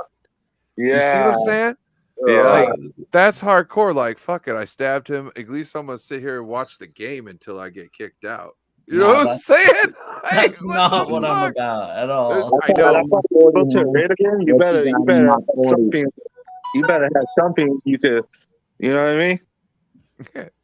Got phone books. I ain't in back no it phone up. book. I don't know about now, but I know in Oakland, you wouldn't want to go in there. What's it called? The black hole. Yeah, the black hole. That's where it's really I rough. would. I have my 49ers jersey. I'll go in there. Oh, You'll be yeah, getting right. jumped. Yeah, You'll right. be getting jumped. You'll be getting jumped. I'm telling you. You wouldn't want to go in there in the black hole wearing your Niner jersey. That's one thing I was curious. What about Candlestick versus Levi Stadium? I mean, how do you guys feel about that? We love Candlestick. Candlestick. You guys go with Candlestick. I remember when the Raiders and the Chargers I used to. kind of go with Levi because I can stay walking through Candlestick plenty on rainy days, walking through Candlestick parking lot because it get flooded over there. It wasn't. It's not like it was It's Candlestick for the fact that it was a different. It was a different era. It was a different type of exposure. You're talking about the kickers kicking there was crazy because you had the sheer wind coming off of the off the ocean. You know what I'm saying?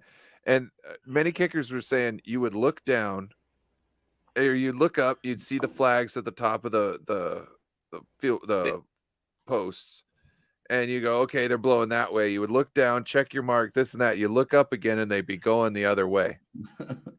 You know what I mean? So it was that type of thing where you had to be on, like in the kicking game, you had to be on your P's and Q's because like certain things about that. And it was like the atmosphere was just different there to the point where it was more of the friendly home, you know, like a place to get together and enjoy each other type of atmosphere. And I don't hear that about the new park. Plus, they took the design because they were going to build this new stadium on top of the old Candlestick. Yeah. But what they did was when they couldn't do that, they just took it and moved the designs over here. So now in the different area where it was more like overcast and colder on the where Candlestick is, now it's in the middle of everything where the sun's beating down on it. And now there's not a lot of shade or cover. So now we can't have games. Well, we asked the league to schedule evening games for us or away games early in the season because the heat is too much for even the fans.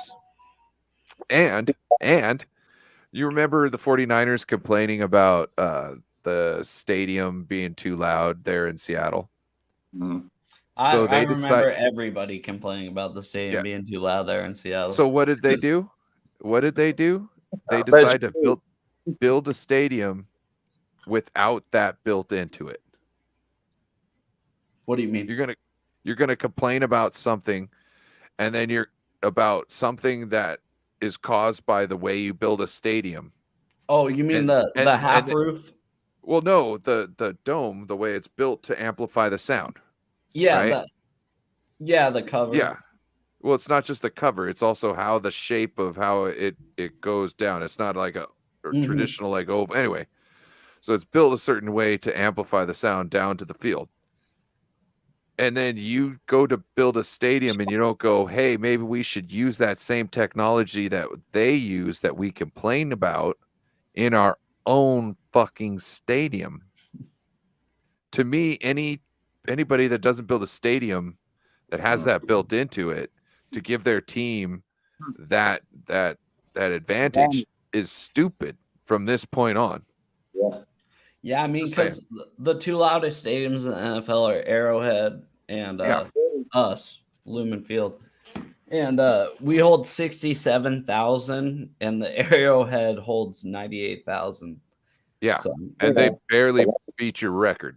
Exactly. I mean, it's something we are proud of Right. 100%. I mean, I don't know. Have you guys ever been there? Any of you? I know you've been there before. You said you went once.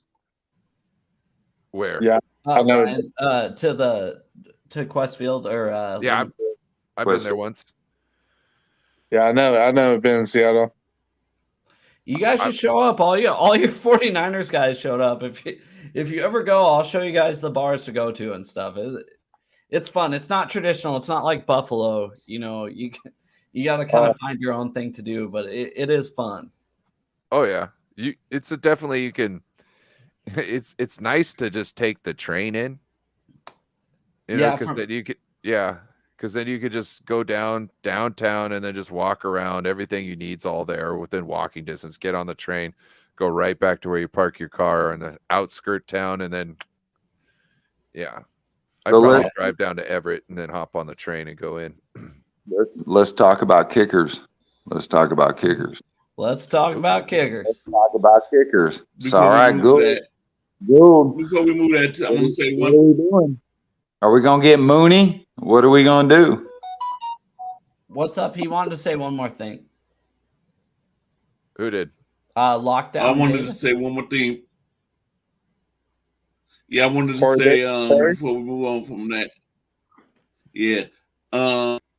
Only thing I like about Candlestick, the prices for tickets was cheaper than Levi's. The ticket prices was cheaper. So was Candlestick actually in San Francisco and Levi's in Santa Clara? Yeah. Yeah. How far is that away from each other? Nah, I'm geographically retarded. I'm sorry. No, you're good. It's what, about an hour and a half? 150 miles. About 2 hours, hour and a half, right? Whatever.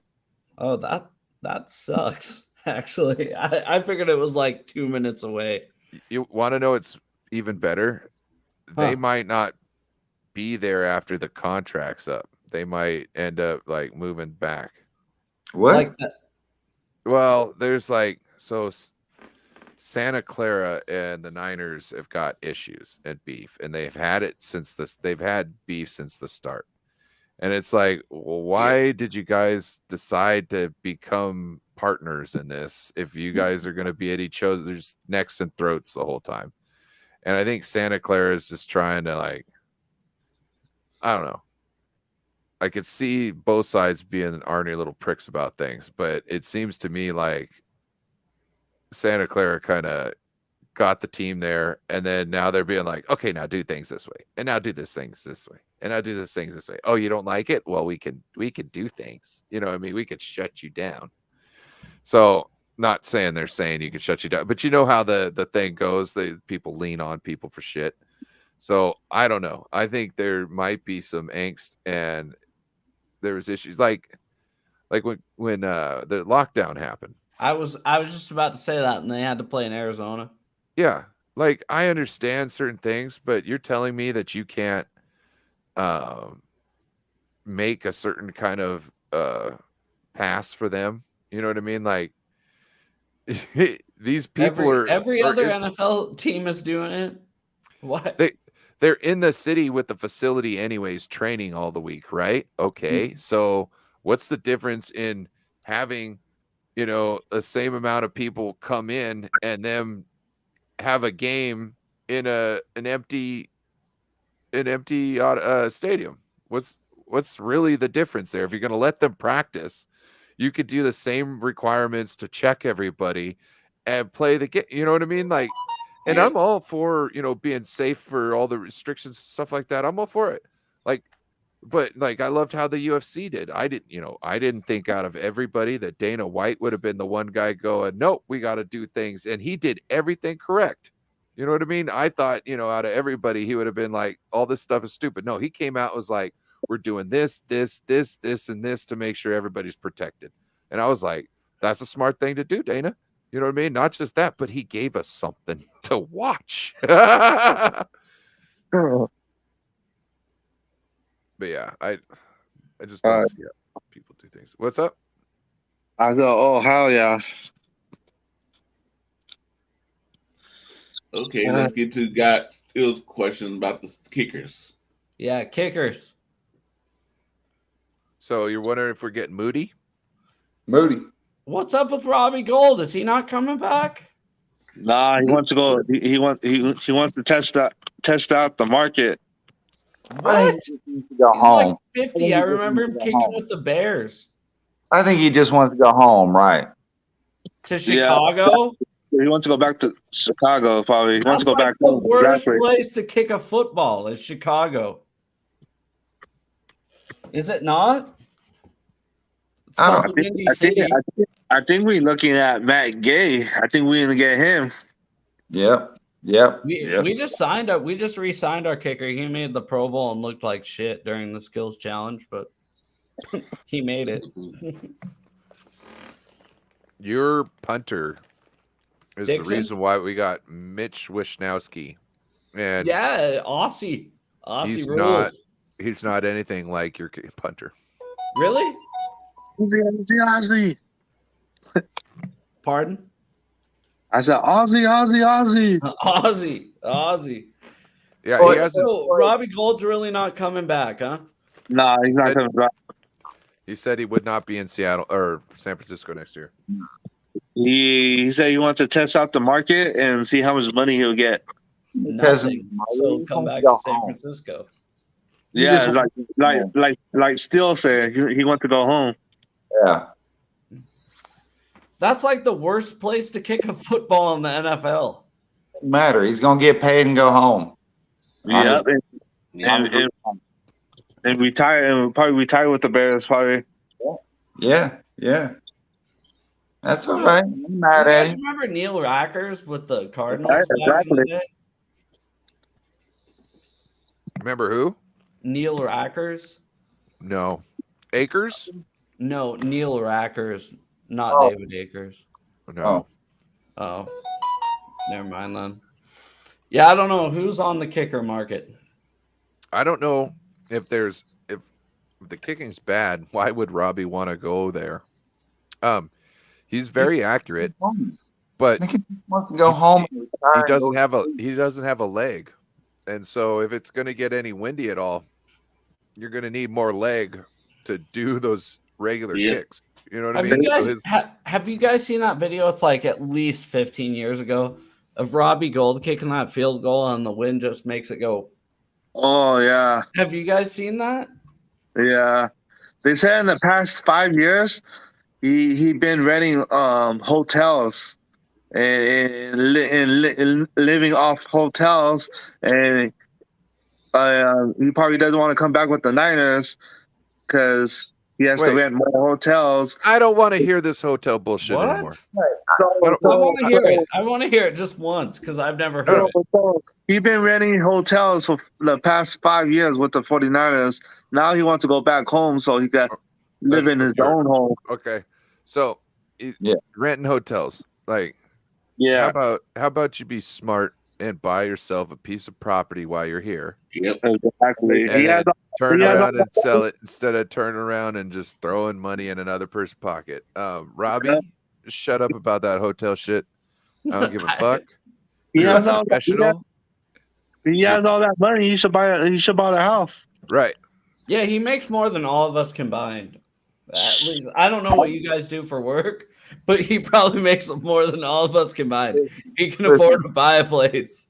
Listen, I don't think it's about like he's hating on the money or where he's at. I think he just wants to go home. He's been away from his family for 8 years, right? Living out. And not to say the hotel room is a problem. I don't give a shit about the hotel room. He chose to do that. Yeah. But he's probably ready to go home. He's probably ready to go home. That's all it is. That's all it is, man. You know, it ain't about a hotel room and he ain't living large. That man been living large however he wants to live large. He just wants to go home. Can I be honest with you guys? The fact that you guys are worried about your kicker really shows how fucking spoiled you guys are. We got it like, I guess we got it like that. You know what I mean? All we're worried about the kicker, man, because we're gonna whoop everybody's ass but the kicker. Yeah, that's what I mean. The fact that you guys are worried about a freaking kicker, That's why just we're shows gonna how get back. spoiled you That's guys why are.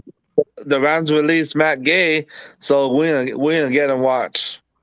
That might be a leftover from Jimmy Garoppolo because we were so always close to not winning the games that every kick mattered. So Yeah. like somebody's consistent like Robbie Gould was like a safety blanket. Yeah. Well, he was unstoppable in the playoffs. He never missed a field goal. Yeah, I remember hearing about that. I think he was like 16 out of 16. Yeah, one thing I love about Ask Dallas they wish they had a kicker. Ask Cowboys. Oh, Jordan. They wish they had a kicker. The Cowboys wish they had a freaking team. That's why the last past 2 years they've been losing against the best team. I wanted to ask you guys about that. So coming from I hate the 49ers, I hate the Cowboys, but watching that last play of that playoff game when they had Zeke Elliott lined up as center, how dumb can you look? God, you know how excited I was when we blew him up and he just landed on his back, and then that was Armstead, right? They lined him up against Armstead. Yeah. No, wait. No, it wasn't. I think it was Fred Warner. Yeah. Oh, it was? Yeah, Fred Warner. It was a linebacker, and he just came over and just rolled somebody. Yeah, I think it was Fred Warner. He got the last hit. Yeah, exactly. That was awesome, dude. I can't deny it. That was freaking awesome. So it was 49ers and the Cowboys, the NFC Championship. Who you go for? The Niners. Oh, is Alshire. Oh, Alshire. Oh, that's our next off-ball linebacker right there, 51. You'd be great. You would. I don't even know. Who do you have as your middle linebacker? Nobody. He might even be a good middle linebacker. Hey, maybe you guys get Bobby Wagner back. So yeah, honestly, I was hoping somebody to ask me about that.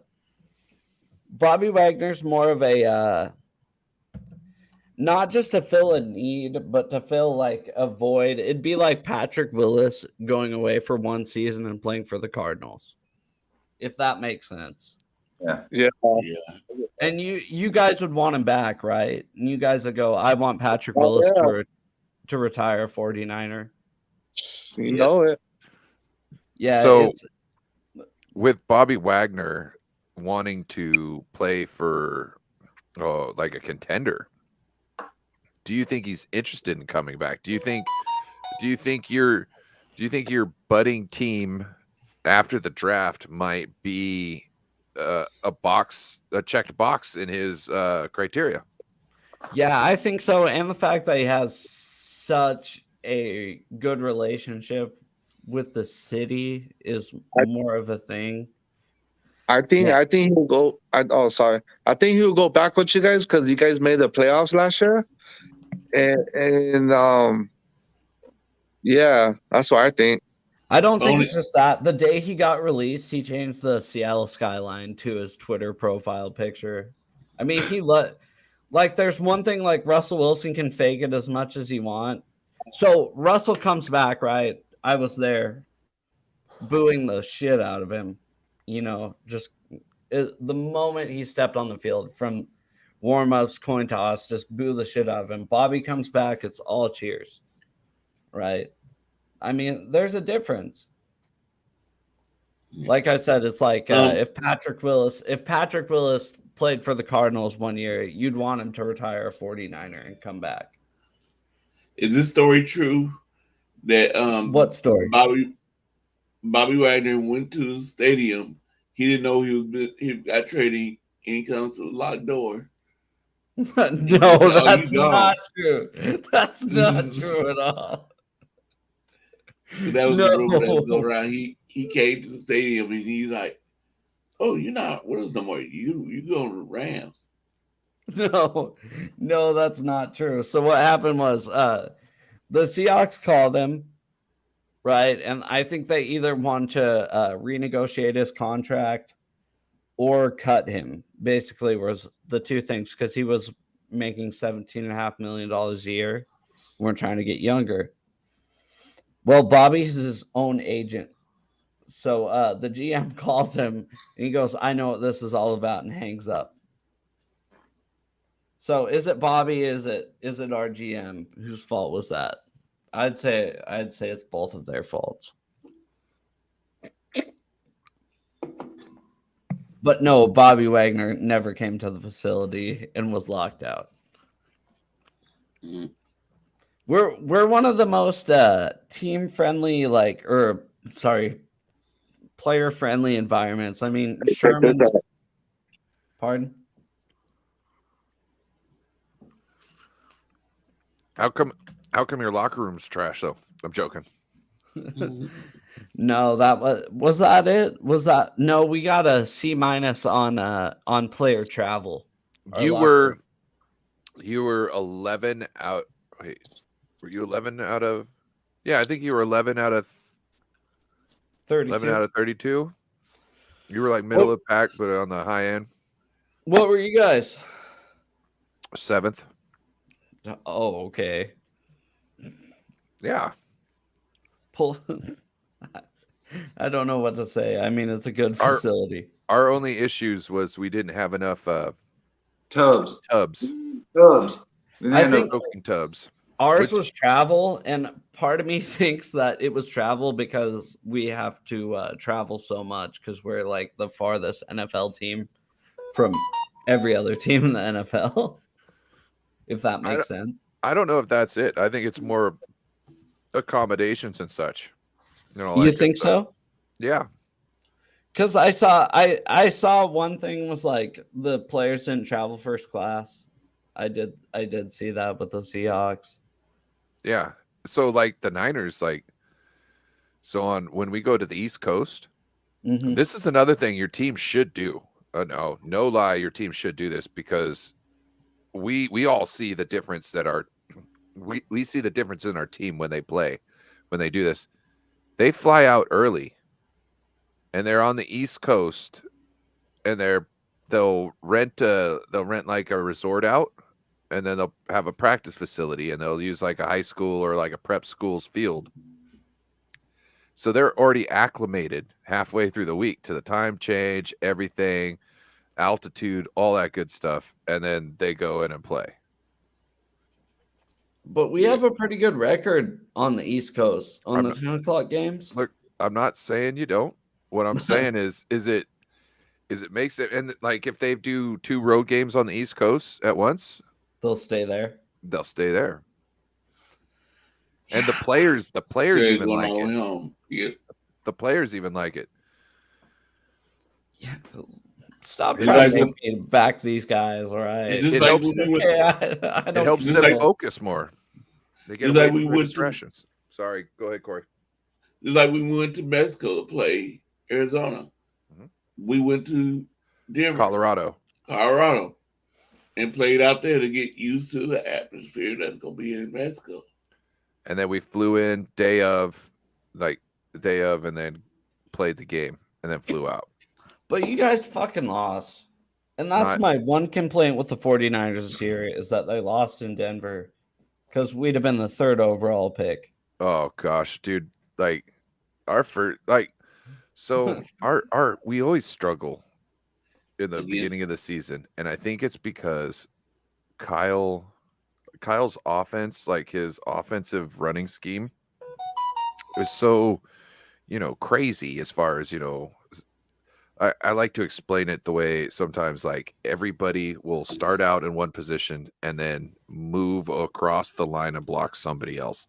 It's like there's so many moving parts for it to work correctly, and they don't have it down early in the season because it takes so much. And by the end of the season, they're doing it so good that people can't stop it. And so what I think Kyle needs to do is just kind of vanilla up the playbook a little bit in the first couple weeks.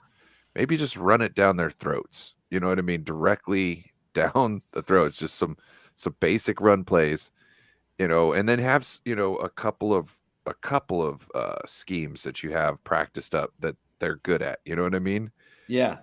And throw those in and use those in different ways, but he doesn't seem to do it. It seems to like I gotta have my playbook from week 1. I gotta have every play in the playbook, or else I can't win. Yeah, I don't know. I don't know. I think it's too.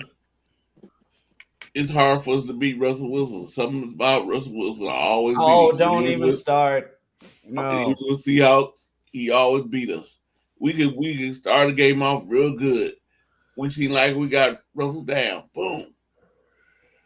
All of a sudden, boom, here he come back.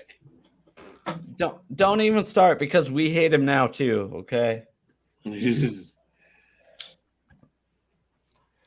Nah, he was so corny, dude. It was so hard to deal with, and then don't even get me started with Russell Wilson. Let's talk about kickers. About what? Kickers? About kickers. All right, man. You guys have a good night. I'll see you guys next time. Take it easy, David. All right, Later, man. David. Thank you for having me. Hey, nice meeting you. Yeah, you too. Likewise. Both of you guys. All right, Corey. All right. I'll see you Thursday. All right. See you Thursday. Later. Bye. But yeah, Russell Wilson, don't get me started with him. What's your name? Lockdown Davis? What's your first name? That's Corey. That's Corey Davis. Corey, That's Corey Davis. Oh, the Corey Davis. Well, are the Corey Davis. You know what I'm saying? No, don't get me started with Razzle. Piss me off too much. Hey, so let me ask you, like, real talk. So you got these picks. These picks are coming up. What do you think you're going to do with your team? Either they'll draft Will Anderson, Jalen Carter, or they'll trade back.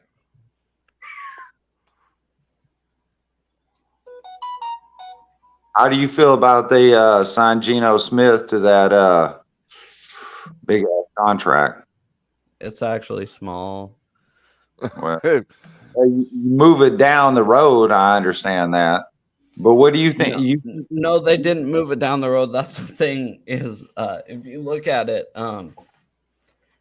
basically, if I can put it in comparison, the money that you paid Trey Lance and Jimmy G last year is basically what they're paying Geno Smith next year. Next year, right? Okay, but then what is it? The year after? The year after that? $25 million, which is what you guys paid Trey Lance and Geno Smith, or Trey Lance and Jimmy G last year. I mean, basically, it kind of sucks for Geno because it's basically a 1-year contract. They can cut him after that. No cost. And are you okay with that? Yeah. Yes, but I love Geno. I mean, it's been awesome. It's been a great one. It's a good story. I mean, let's be honest. It's been a good story because. Are y'all gonna think? Pardon? Are y'all gonna draft a quarterback this? I hope to God. I hope to God not, unless it's Hendon Hooker. Really? Yeah, Wow. I want him to pick Hendon Hooker in the 3rd round. Well, that sounds like a move that the Seahawks would make. Yeah, I mean he's coming off an ACL injury. He was actually SEC Offensive Player of the Year, and it'll give him 1 year to sit behind Geno Smith, and then see that's why it's such a good move for them because they can use their higher capital on pieces to put around the quarterback. And that's what you guys did. And then they could also pad their defense, but then they can get the QB in the 3rd round, and then it's not so imposing on Geno. You know what I mean? It's not like Geno, we got this guy waiting. You know what I mean? It's more like, hey, we got, and when it's time for to move on for you, we got our guy. You know what I mean? That's what it is. When it's time to move on, it's not like we're doing it right now, Geno. You know what I mean? Mm-hmm. But who knows? right? It's the NFL, so Yeah. who knows? But I don't think Who knows what the fuck they'll do? Maybe they'll trade up to number 2 and pick CJ Stroud. because people are like, people get down on Geno because this was his only good year. But I'm thinking like, okay, but it's not like Keep rolling. it's not like he did any of this. It was all this, and then he did this. Keep So rolling. like, who's to say he can't? Now, the only problem I see with Geno is his accuracy is on or off at times. Like at the beginning of the season, I was like, this guy's not very accurate. He's going to have issues with us, right? Mhm. Because our defensive backs play very, on top of people. You know what I mean? And when you're like, he was getting good yards against other teams, but he wasn't getting necessarily good yards against us so well because that nobody was open and they weren't able to move to make corrections towards his balls. But No, then, and that first game against you guys was fucking embarrassing. Yeah. So- But like as the season went on, as I was watching, because I was telling everybody, his accuracy sucks. His accuracy sucks. As I watched later on going up and into the playoffs, I was like, oh man, he's picked up a lot. Like he's gotten better at it. I don't know if something was clicking. Maybe he was injured before and something was causing him I don't know, but he was hitting his mark better. So I think it was all confidence. I really do. I think he was finally confident enough to say that, hey, I'm our guy, right? Because at the beginning of the season, it was Geno versus Drew. Camper, what time is it where you're at? Isn't Camperman on the East Coast? Jeez. Actually, Camper's in London. It's 11 p.m. right now. No, I'm just kidding. The Camperman report. If he was in London, he would have to have signed some sort of permission slip with the parents. Am I on the East Coast? No, I'm on the West Coast, bruh. Yeah, left coast. That's where we're at. The best coast. That's right. Oh, right. Even Colorado. That's what I can save some of this. I think Geno Smith is our guy for one more year at least. I think he's confident enough and good enough to be I want to build what you guys have, basically. I want to build a great defense, a team around Geno to where he can basically be a game manager. And yeah. How did you feel about Marshawn Lynch? What about money? How do I feel about money? No, yeah. Marshawn Lynch. That's Money Lynch. What do you mean about him? How do I feel about him? Dude, Marshawn Lynch is awesome. Okay, so Marshawn Lynch was... Okay, so I used to live in the town of Marysville, right? So Marshawn Lynch is gassing up at the gas station in Marysville. And on the ground, he sees a wallet, right? He's like, what? So he picks up this wallet. He looks in the wallet. There's man. Guess what his name is? Marshawn. Butt kiss. It's Lynch. And so he goes and delivers Mr. Lynch's wallet. It's Mr. Lynch he hand delivers his wallet to him. That sounds like him. I mean, Marshawn was the locker room basically back then. I don't know if you guys know this, but that's when the Seahawks started to fall off, is when we lost him. No shit. I loved when he was like, I'm only here so I don't get fined.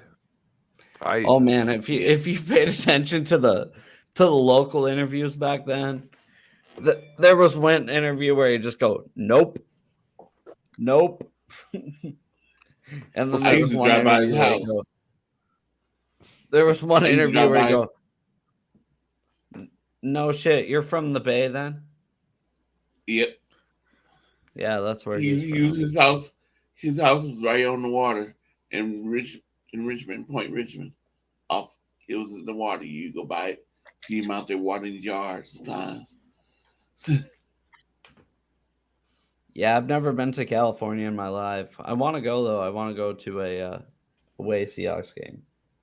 Hey, Ryan, you know what we haven't talked about yet, and it doesn't matter for the 49ers, but we haven't talked about uh, the new Broncos head coach. We He haven't talked. fucking Sean sucks. Payton. We haven't talked about that yet. Why isn't that a conversation? Sean Payton. Why isn't that a conversation yet? Because I don't know if people are too busy thinking that that's just going to be the new Super Bowl winner when nothing really means that that's going to be the thing. People think that Sean Payton just like, I don't know, walks on water or something. Kinda, But right?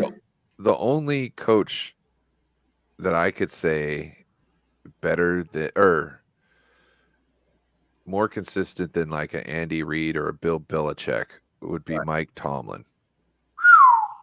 Steelers, baby. Yeah. Come on. Like that guy consistently does great. You know what I mean? Is always a contender, even with shit teams, even with nobody on the roster. Like, you know what's fucked up, Ryan, is when you start saying that, and I'm on some other shit because we're talking about that, but then I start thinking about Kyle again. I don't know why. And then I start thinking about Kyle again. I'm like, is he going to be the same? Actually, I don't want to go down this road. I don't want to go down that road. Let's stick to that. Sean Payton. But that's what I'm thinking about. Tomlinson. Like, you got badass teams, you know what I mean? And you do it and you keep doing it, but you never get there. You know what I mean? Tomlin's gotten there, but at the same time, Once. yeah, I get and yeah, but who's to say that he's not raring to get one going again? You know what I mean? Like, but he's always there. Raring to get there all the time. Come on. Well, I mean, building to get there now. You know what I mean? Like, actually on his way. But I'm not saying that it's happening next year, but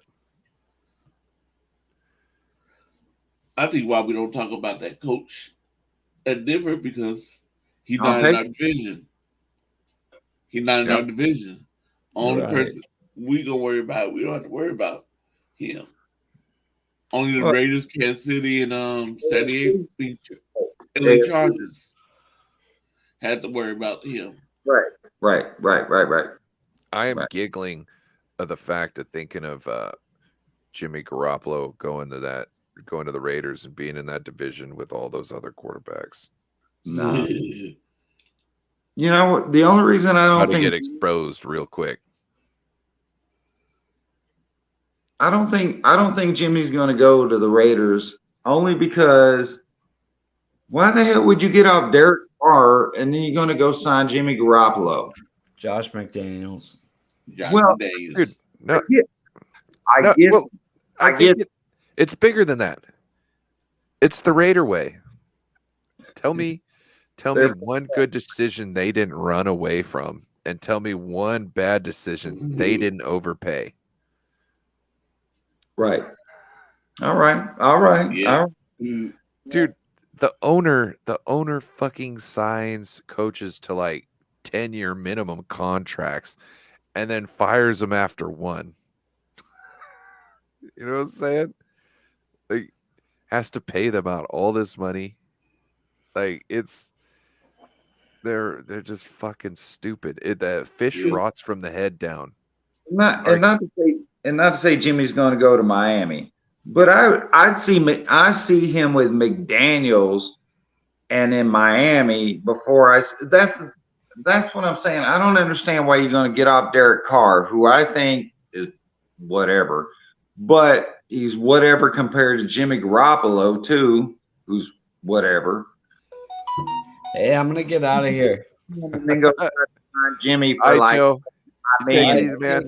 See you guys. Right. Have a good night. All right. Look at my channel, Corey Davis. Yeah, it was nice meeting you. I'll follow you for sure. Take care, brother. All right. See you guys. Peace. Make sure to go check him out. I will, if you're subscribed to me, check my community tab on Wednesday. There will be a link to the show, so you can go over and check me out over there and check him out. I think I might be able to be there. think we might have to be doing some more shows with him. He seems like a cool cat. Yeah. Yeah. Down to earth. Down to earth. Yeah. Yeah, I won't be able to do it. You won't be able to do Dallas. it. I have to watch the replay. Oh, you go there on Wednesdays? Yeah, Monday, Wednesday, and Fridays. That's right.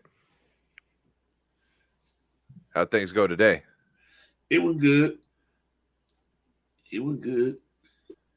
Sitting up there. Though the beeper did go off on it a couple times. They said, put your feet up. I said, I can't stand sometimes. I was catching cramps in my legs when I put my feet up. Oh. Where are you getting cramps from? Do you drink enough water? Yeah. But it's just because they taking out the blood. Oh. And put it in. So it's like taking the liquid out of me.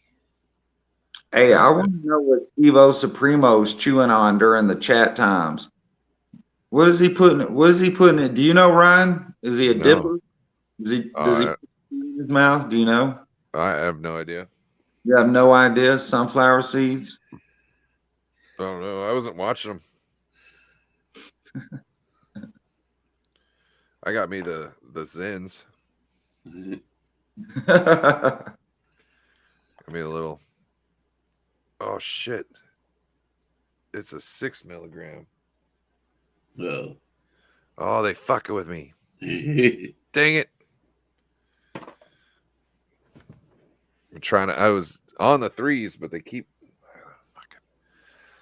Yeah, they gave me a 6 milligram. Now I got to go back down to the 3s. Bastards. Trying to quit smoking or what? Well, I've essentially already quit smoking cigarettes. Right.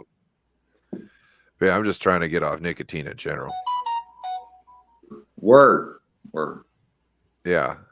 And I got like I said, the Zins, so it's not tobacco. It's just whatever fucking cocoa fiber. Jerky. No, it's like cocoa fiber and nicotine. No, it says Steve said jerky. Oh, it's jerky.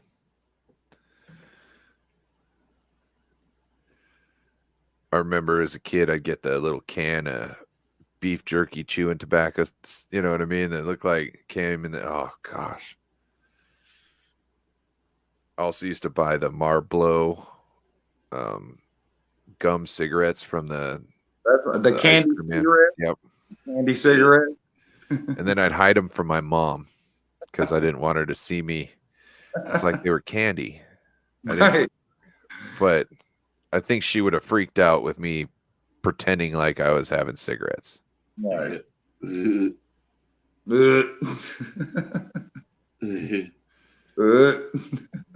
Oh, she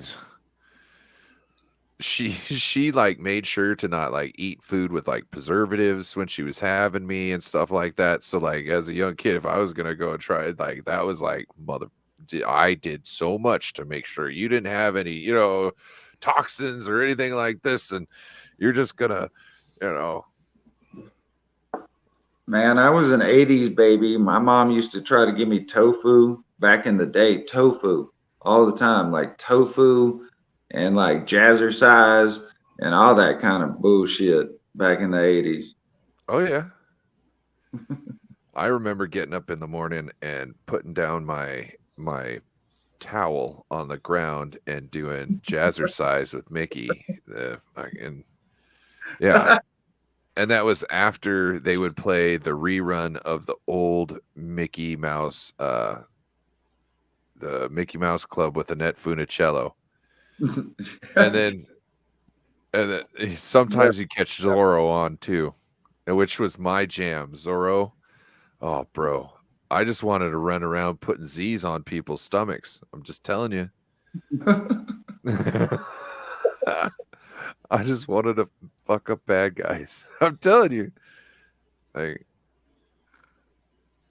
yeah. That's fucking crazy. I used to hate bringing my friends over the house because my mama would cook something and then she'd say, ask my friend how it tastes. Be like, oh, where's she going with this? Do my food taste good as your mama's? Uh-oh.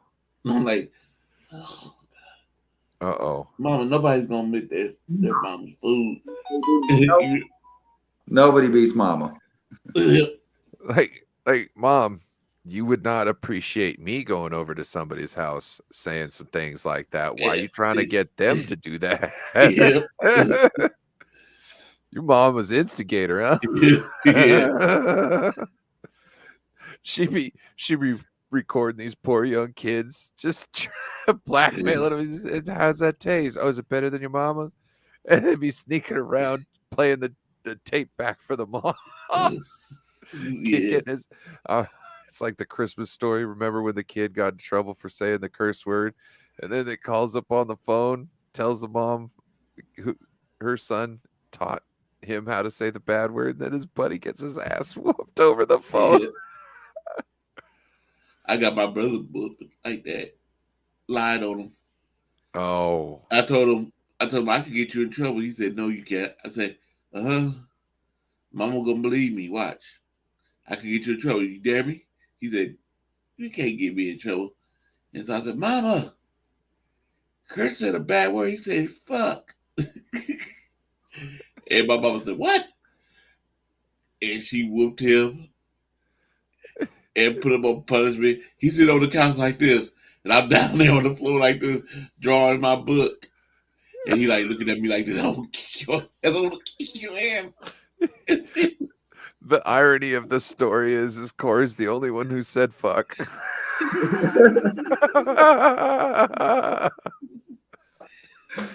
Oh shit. Supremo said he put the jerky in his mouth. I thought he was dipping. Listen, back in the day, I don't know if you got, but I used to chew, and I used to put like Kodiak straight. I used to get chew, and I thought I was watching Steve-O on your show, Ryan, one night, and I was watching him, and he kept putting some, and I thought he was putting chew in the way, and then he's swallowing too, and I'm like, oh, look at this. He's one of them old school, that'll swallow the chew too. Do you know that? The juice? Yeah, that's why I like the Zyn, because then I could just I can gut it. Like, that's fucking gangster right there. You're swallowing your shit at the same time. But I was watching him and I was like, what is he putting in his mouth? He's like chewing something, getting on it. And I'm like, yeah. And then he said it was jerky right now, and that's cool. But I was like, yeah, I used to dip and then just move it around my lip and do shit and fuck with it all. Well, it's like fuck with it and fucking, I remember. Just spit all the time, just juice and spit. So in high school, I was, doing all the bad stuff, and I'd have to walk to my bus in the morning, and I had a nice long walk, so I'd get down past where my dad couldn't, or where my family couldn't see me, because I'd have to walk on this gravel driveway, and then have to walk down the road a little bit to get to the thing. Anyway, so I'd put in a plug of some Copenhagen long cut, and I'd spark me up a Newport 100, and I'd walk to the bus, and man, did I just have a ringing buzz by the time I got to the stop. Ooh, high off wintergreen, bruh. I remember I was like 8 years old. My brother was Don't start smoking, kids. My brother was like 6 years old. And we go on Louisiana. We in the van. Newports or Louisiana. Newports. And we driving. And my papa, had the drink with the worm in the bottom. Mezcal? Yeah. Yep. And so my papa will pour him a drink and take a sip and put it down. And I watched the drink. My brother come up, take it, and was drinking it. And my papa go, I took one drink that fast? I can't believe I drank it that fast. So he poured him another glass, say, take a sip, put it down. I broke him up again. He said, no way. I drunk it that fast. I don't remember. I must need to leave this alone. We said, yes, Papa, you didn't drink it. Look at the guy that's hopping from seat to seat from all over the van. He, hold on. My little brother would jump from seat to seat, having that drink. Oh man. I remember I was at my grandma and grandpa's 50th wedding anniversary. And they're going around with the champagne and whatnot, but they gave me sparkling apple cider, right?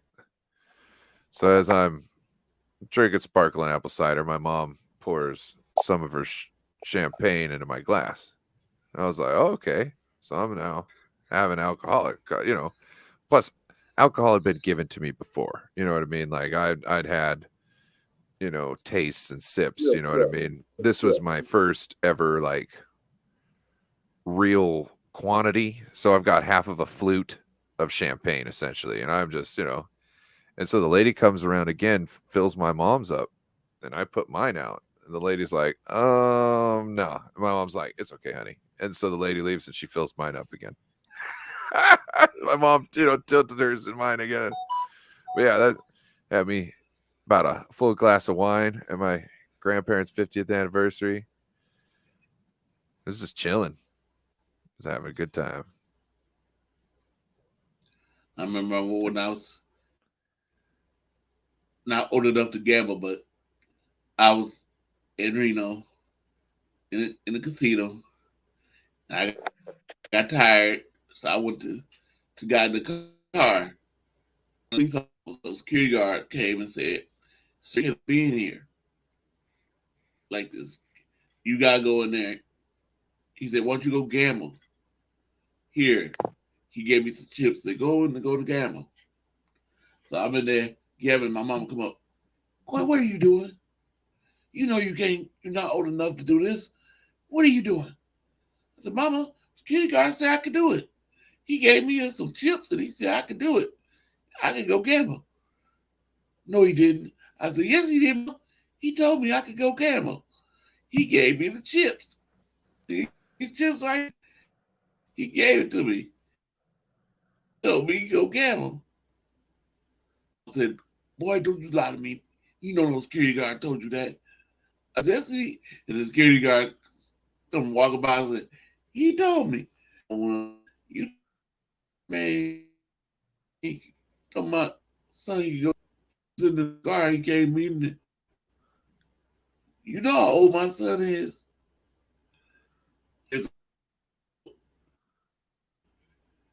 He ain't gamble. Sorry, you're breaking up like, there for me a little bit.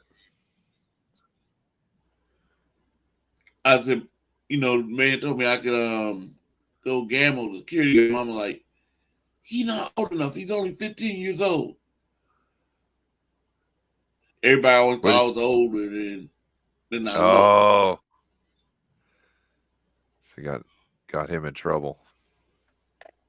Man, I don't like going to casinos, man. That shit is so dirty. That shit is so dirty. Just going in there tweaking. I feel like I'm tweaking. And I ain't even tweaking. I'm not even doing anything, and I feel like I'm tweaking in there with these motherfuckers. Like all night, just like hitting the thing. Just 2 o'clock in the morning. 2 o'clock in the morning. Let's do the thing. See, I don't play the slots. No, I don't even mess with it. They kind of annoy me with all the sound and all this and that. I'd rather I like the table games, and the way I do it, I just like I'll go in and be like, hey, here, this is my $40. I'm gonna lose it all. Here we go. And that's it. And I'm not going back. I'm not going back to the ATM. This is what I'm here for. And I play Spanish 21, and I do pretty good. Like I don't take home any money, but I can play for an hour off of $40. You know what I mean? And then lose all my money, and I've had fun. You know what I mean? Like I've had fun. Hey, what is Spanish 21? I've never heard of that. What is Spanish 21? I think it's like 5 or 6 decks. 5 or 6 decks, but they take out the 10s. And then obviously everything's the same as regular 21, except for there's an option to play a match on the dealer's card. So you can win money for just matching a card. And so, and I think like the match on the upside card is like 7-1. So usually I'll play $5 on the hand and $2 on the match. Right. And then once you hit that match, 7-1, $14, that's like 3 hands you can play at that point. And then if you keep winning hands, then you can start moving up your match. And then once you hit the match on your bigger, you know what I mean? Like it just reallocating your money to move around and always be playing the bets, because you'll never know when you can hit one. So you just kind of. That's cool. Right on. All right. I might have to get into that. Well, it's nothing's foolproof, and there's the reason why it's, the money's on the house. So if you're not increasing your bets and playing with a lot of money, you're not going to be winning lots of money. So therefore the strategy really doesn't work over time for me, because I'm not like doing crazy stuff with my bets. I'm not taking risks. I'm not really counting cards. You know what I mean? I'm just situationally making moves situationally off of what's going on. And so like I said, I could play for an hour or so off $40, but not much longer than that. And usually my problem is when they switch the dealer on me. Yeah. I wanted to do this earlier when I was all giving the shout outs when I first called in, giving you guys love. And Bryant, again, shout out to Bryant, his new baby coming soon. Yep. And 15th. Yeah, shout out to that. But I was watching you, Ryan, and Platform 246. Yep, Lawrence. Yep. I was watching him. He makes me laugh. And then you guys were talking about it. It wasn't even a thing, but it is something I thought about just on a side note. It has nothing to do with 49ers or anything else, but talking about Dion. For a hot second, talking about Dion. Yeah. And he was saying the same things that I kind of feel, but I'm going to be honest right now, talking about as a white man, talking about, I don't feel like, even though this is what I thought too, I don't know how I could say that, but I'm like, Dion is bullshitting. You know what I mean? And I agree with that. Like, he was bullshitting. He got in here with his HBCU. You know what I mean? Like, everything you guys were talking about, you were saying it too, Ron. Yeah. You know, he got in here and he did this, and he's jumping up to college. Well, bigger name college, Colorado, right? I guess. He could have totally changed college athletics. That's that shit, Ryan. That's real talk. And I was like, that's the real talk, where he could have changed the game. And I was thinking about what you were saying this, and I'm going to let you talk. He could have done so much for fucking everybody. And then when you said black men, and I knew you were trying to, but it's like black women, black men, older men, it doesn't matter. Mm-hmm. All Hispanics, Vietnamese, what the fuck ever. It doesn't even matter. Trying to bring something up, and I was agreeing with you on that. You know what I mean? Like, to where he could have done something positive for the situation. And then all he wanted, like he did with the 49ers, with the Cowboys, he just wanted to get his. Yep. Go on, Ryan. I'm sorry. I was really feeling that conversation you guys were kind of saying for a minute. Yeah. He could have totally made it so not only his team could have been stacked with all the African American recruits, but you're talking about everybody. You're talking about all the other HBUs. He could have recruited other coaches, been like, hey, everybody, it's not just good with me here. You got to be over here against me. You know what I mean?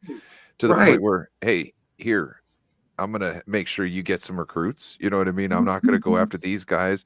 I'm going to let you get these guys, because we needed to. And then once you start building that up and popping up, then then the other colleges have to change, and they have to change in a way. Now, look, see, they can't just change and say, okay, black NFL players or black football players get these certain amount of rights. They have to give those rights to everybody that go there. That's why Martin Luther King, his whole big thing was, look, I'm pushing for rights for everybody, because all these things that I'm talking about are good for everybody. They're good for poor people. They're good for Hispanics. They're good for everybody. Everybody. And it's like, he had the chance to change it, and he just walked away from it. The man was a star, and he had fucking. I'm sorry, you're good. He had the limelight. He had the possibility to do this. Look, and I'm not even. Look, we're just talking about it, and I ain't mad at it. And it's just another story, but it is kind of disappointing. It is kind of disappointing, and I get upset because I'm like, look, I'm not even in that situation, right? Real talk. I ain't even gonna bullshit around. And that's the fucking thing, to where it's like, he could have put a mark on, he could have fucking set the example and done some shit. And I get how people should be mad that that he's not, and he's doing whatever. I don't know. I was listening to your conversation. It was just real talk with Platform 246. You know what I mean? Yeah. And it was hard. It was reassuring and also hard, because it's like, that man had to say it. That's all. That's kind of what I'm saying too, because it's not like I don't have the right to say some shit, or I'm racist and I won't say some shit. I'm not racist, but like, where it's like it's going to turn out to be like that or something. But that's real talk, to where that's what I exactly thought, to where that man is just kind of doing his thing, and I get it. But it did take me back to the 49ers, to the Cowboys. Like he said, he's just getting his. He went to that HBCU, got it popular, and then went now to the Colorado, right? Yep. And like, I don't know if he said it, but it's like, this man might get his ass stomped. He's going to get his ass stomped, because he's not a coach. He's a motivator, and he's a player, and he's a lot of shit. I ain't even denying that. But I don't think he's a coach, a real coach, and he's going to lead a team. And that ain't even the thing. I don't know, man. I was just real talk. That was just real talk with 246 and you guys the other night. You know what I mean? And I just wanted to bring that up, because I've thought that, and I've thought that before. And who am I to say that? But that's exactly what I thought, what you guys were saying. You can have an opinion like that. Like, does it sound bad that I say, hey, right, you could have done something for people like you? It's not, I'm looking out for, I'm trying to bring attention to a certain situation. It's not like you're saying something that, that is used as a trope. You know what I mean? Like, if you're pointing out a certain situation that's used like a trope, then that would be something different. But you pointed like, hey, you could have really made a difference, and you just walked away from it. Like, that's bullshit. That's perfectly fine. For money. Yeah. Just Corey, what's your thoughts on Deion Sanders just leaving the HBCUs to just go to Colorado and for himself, like a selfish move? Yeah, that's Deion. That's what he is. That's where he always been, himself. So I see you trying to break your record. 5 hours. I was thinking about that earlier. I heard your thing. I was like, 6 hours. It's funny. At 11:30, I was like, "Oh, maybe we'll do another 5-hour show then." And then like we started going and just talking about everything. It's like, oh dang, now it's already 5. Yeah. I don't know what else. Has anybody got anything they want to talk about? Is there anything left on the table? We pretty much killed 49ers news.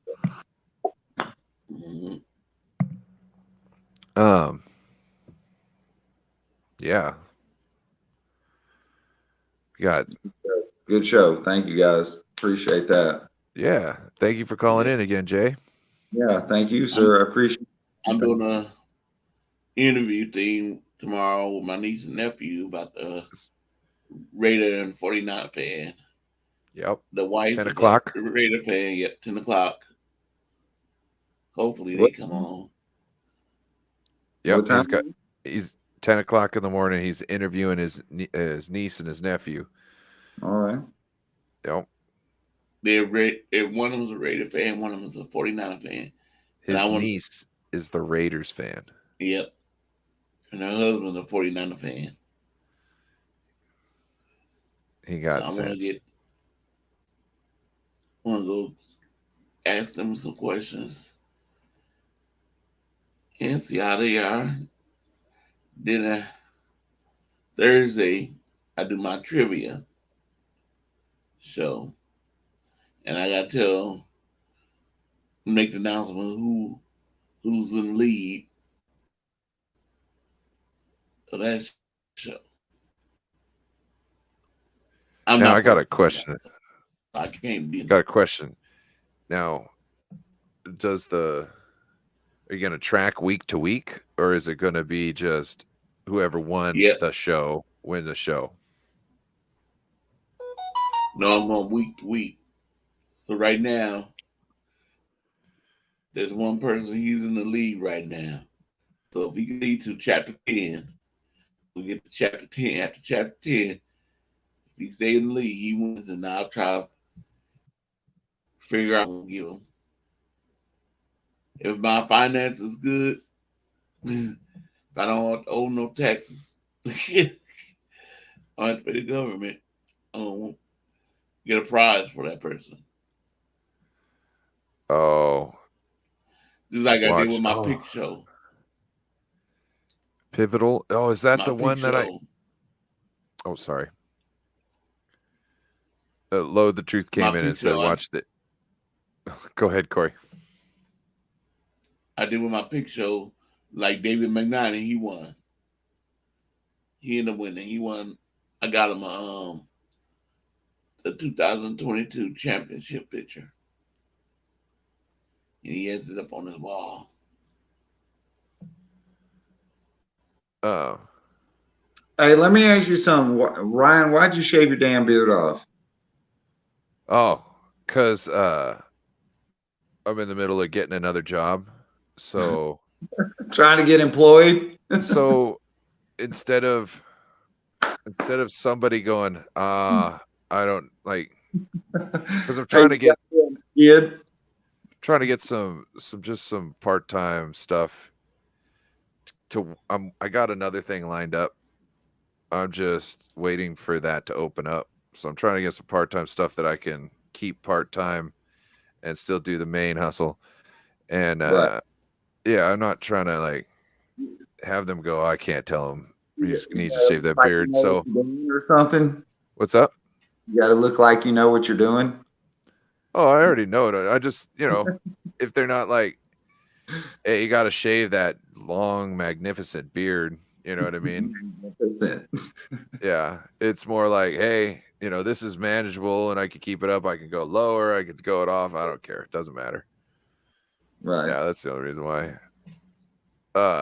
Shout out to Loathe here. He says, watch the interview with Prime on Pivotal with Ryan Clark and Fred Taylor.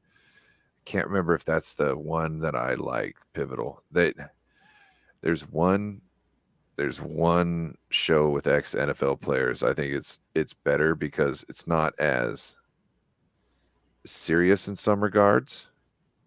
It's not like when Brandon Marshall's there, it seems like he's trying to do Oprah Winfrey ass interviews. And these guys are more having fun, and like they get to real questions. They get to real shit. But sometimes the real shit isn't necessarily about football. It's more about dealing with people, or certain situations, and that's what's really I get more enjoyment out of some of those, because it's the It's the little things that you learn about a certain player's personality or a funny situation. You know, it's certain things come up, and I really appreciate that cast for that. It's that individualism, you know, the person. Oh yeah. Yeah, it's if we were all the same, it'd be boring as hell. You know what I mean? It's like I like things from all over the world. You know what I mean? Like I remember I did a report on Greece and like the traditional dress of the Greek men had a whole bunch of those, like, you know, the pom-poms. They have pom-poms like hanging from stuff. And I was like, look, I could never wear that.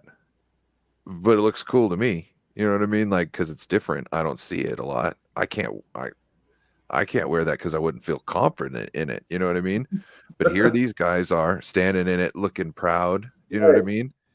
And who's to say they're silly? They're not. If you get transported into that area, that's normal. You know what I mean? And to me, stuff like that I find cool because you don't see it every day. Right. Real time. Oh, Jay Steele, the real. How long are we going? What time is it now? It's 12:11. We can wrap up. I'm not tripping. We still got 4 people watching us, so Well, keep it going then. Just keep it going. I don't know what we're gonna talk about. 49ers. Well, I gotta go. All right, I think we'll wrap it up. All right, Corey. We'll see you tomorrow on your show, 10 o'clock. Everybody out there. Link is in the description. Make sure to subscribe. Get that link. Yep. And Jay. All right, brother. Appreciate having you on. You have a wonderful evening. Appreciate you having me on. Thank you, sir. Yeah. Stop by again next week. I will, next Friday. All right. We'll see you then. All right, man. Take care. Have a good night, bro. You too. Peace. Great, man. Peace. I want to thank everybody for coming out tonight. We had lots of people show up. Camperman Report, Nathan Z, Stevo Supremo. Let's see. Make sure I didn't get everybody there. We had Jess from Red and Gold, East Coast Red and Gold podcast. Had Joe E.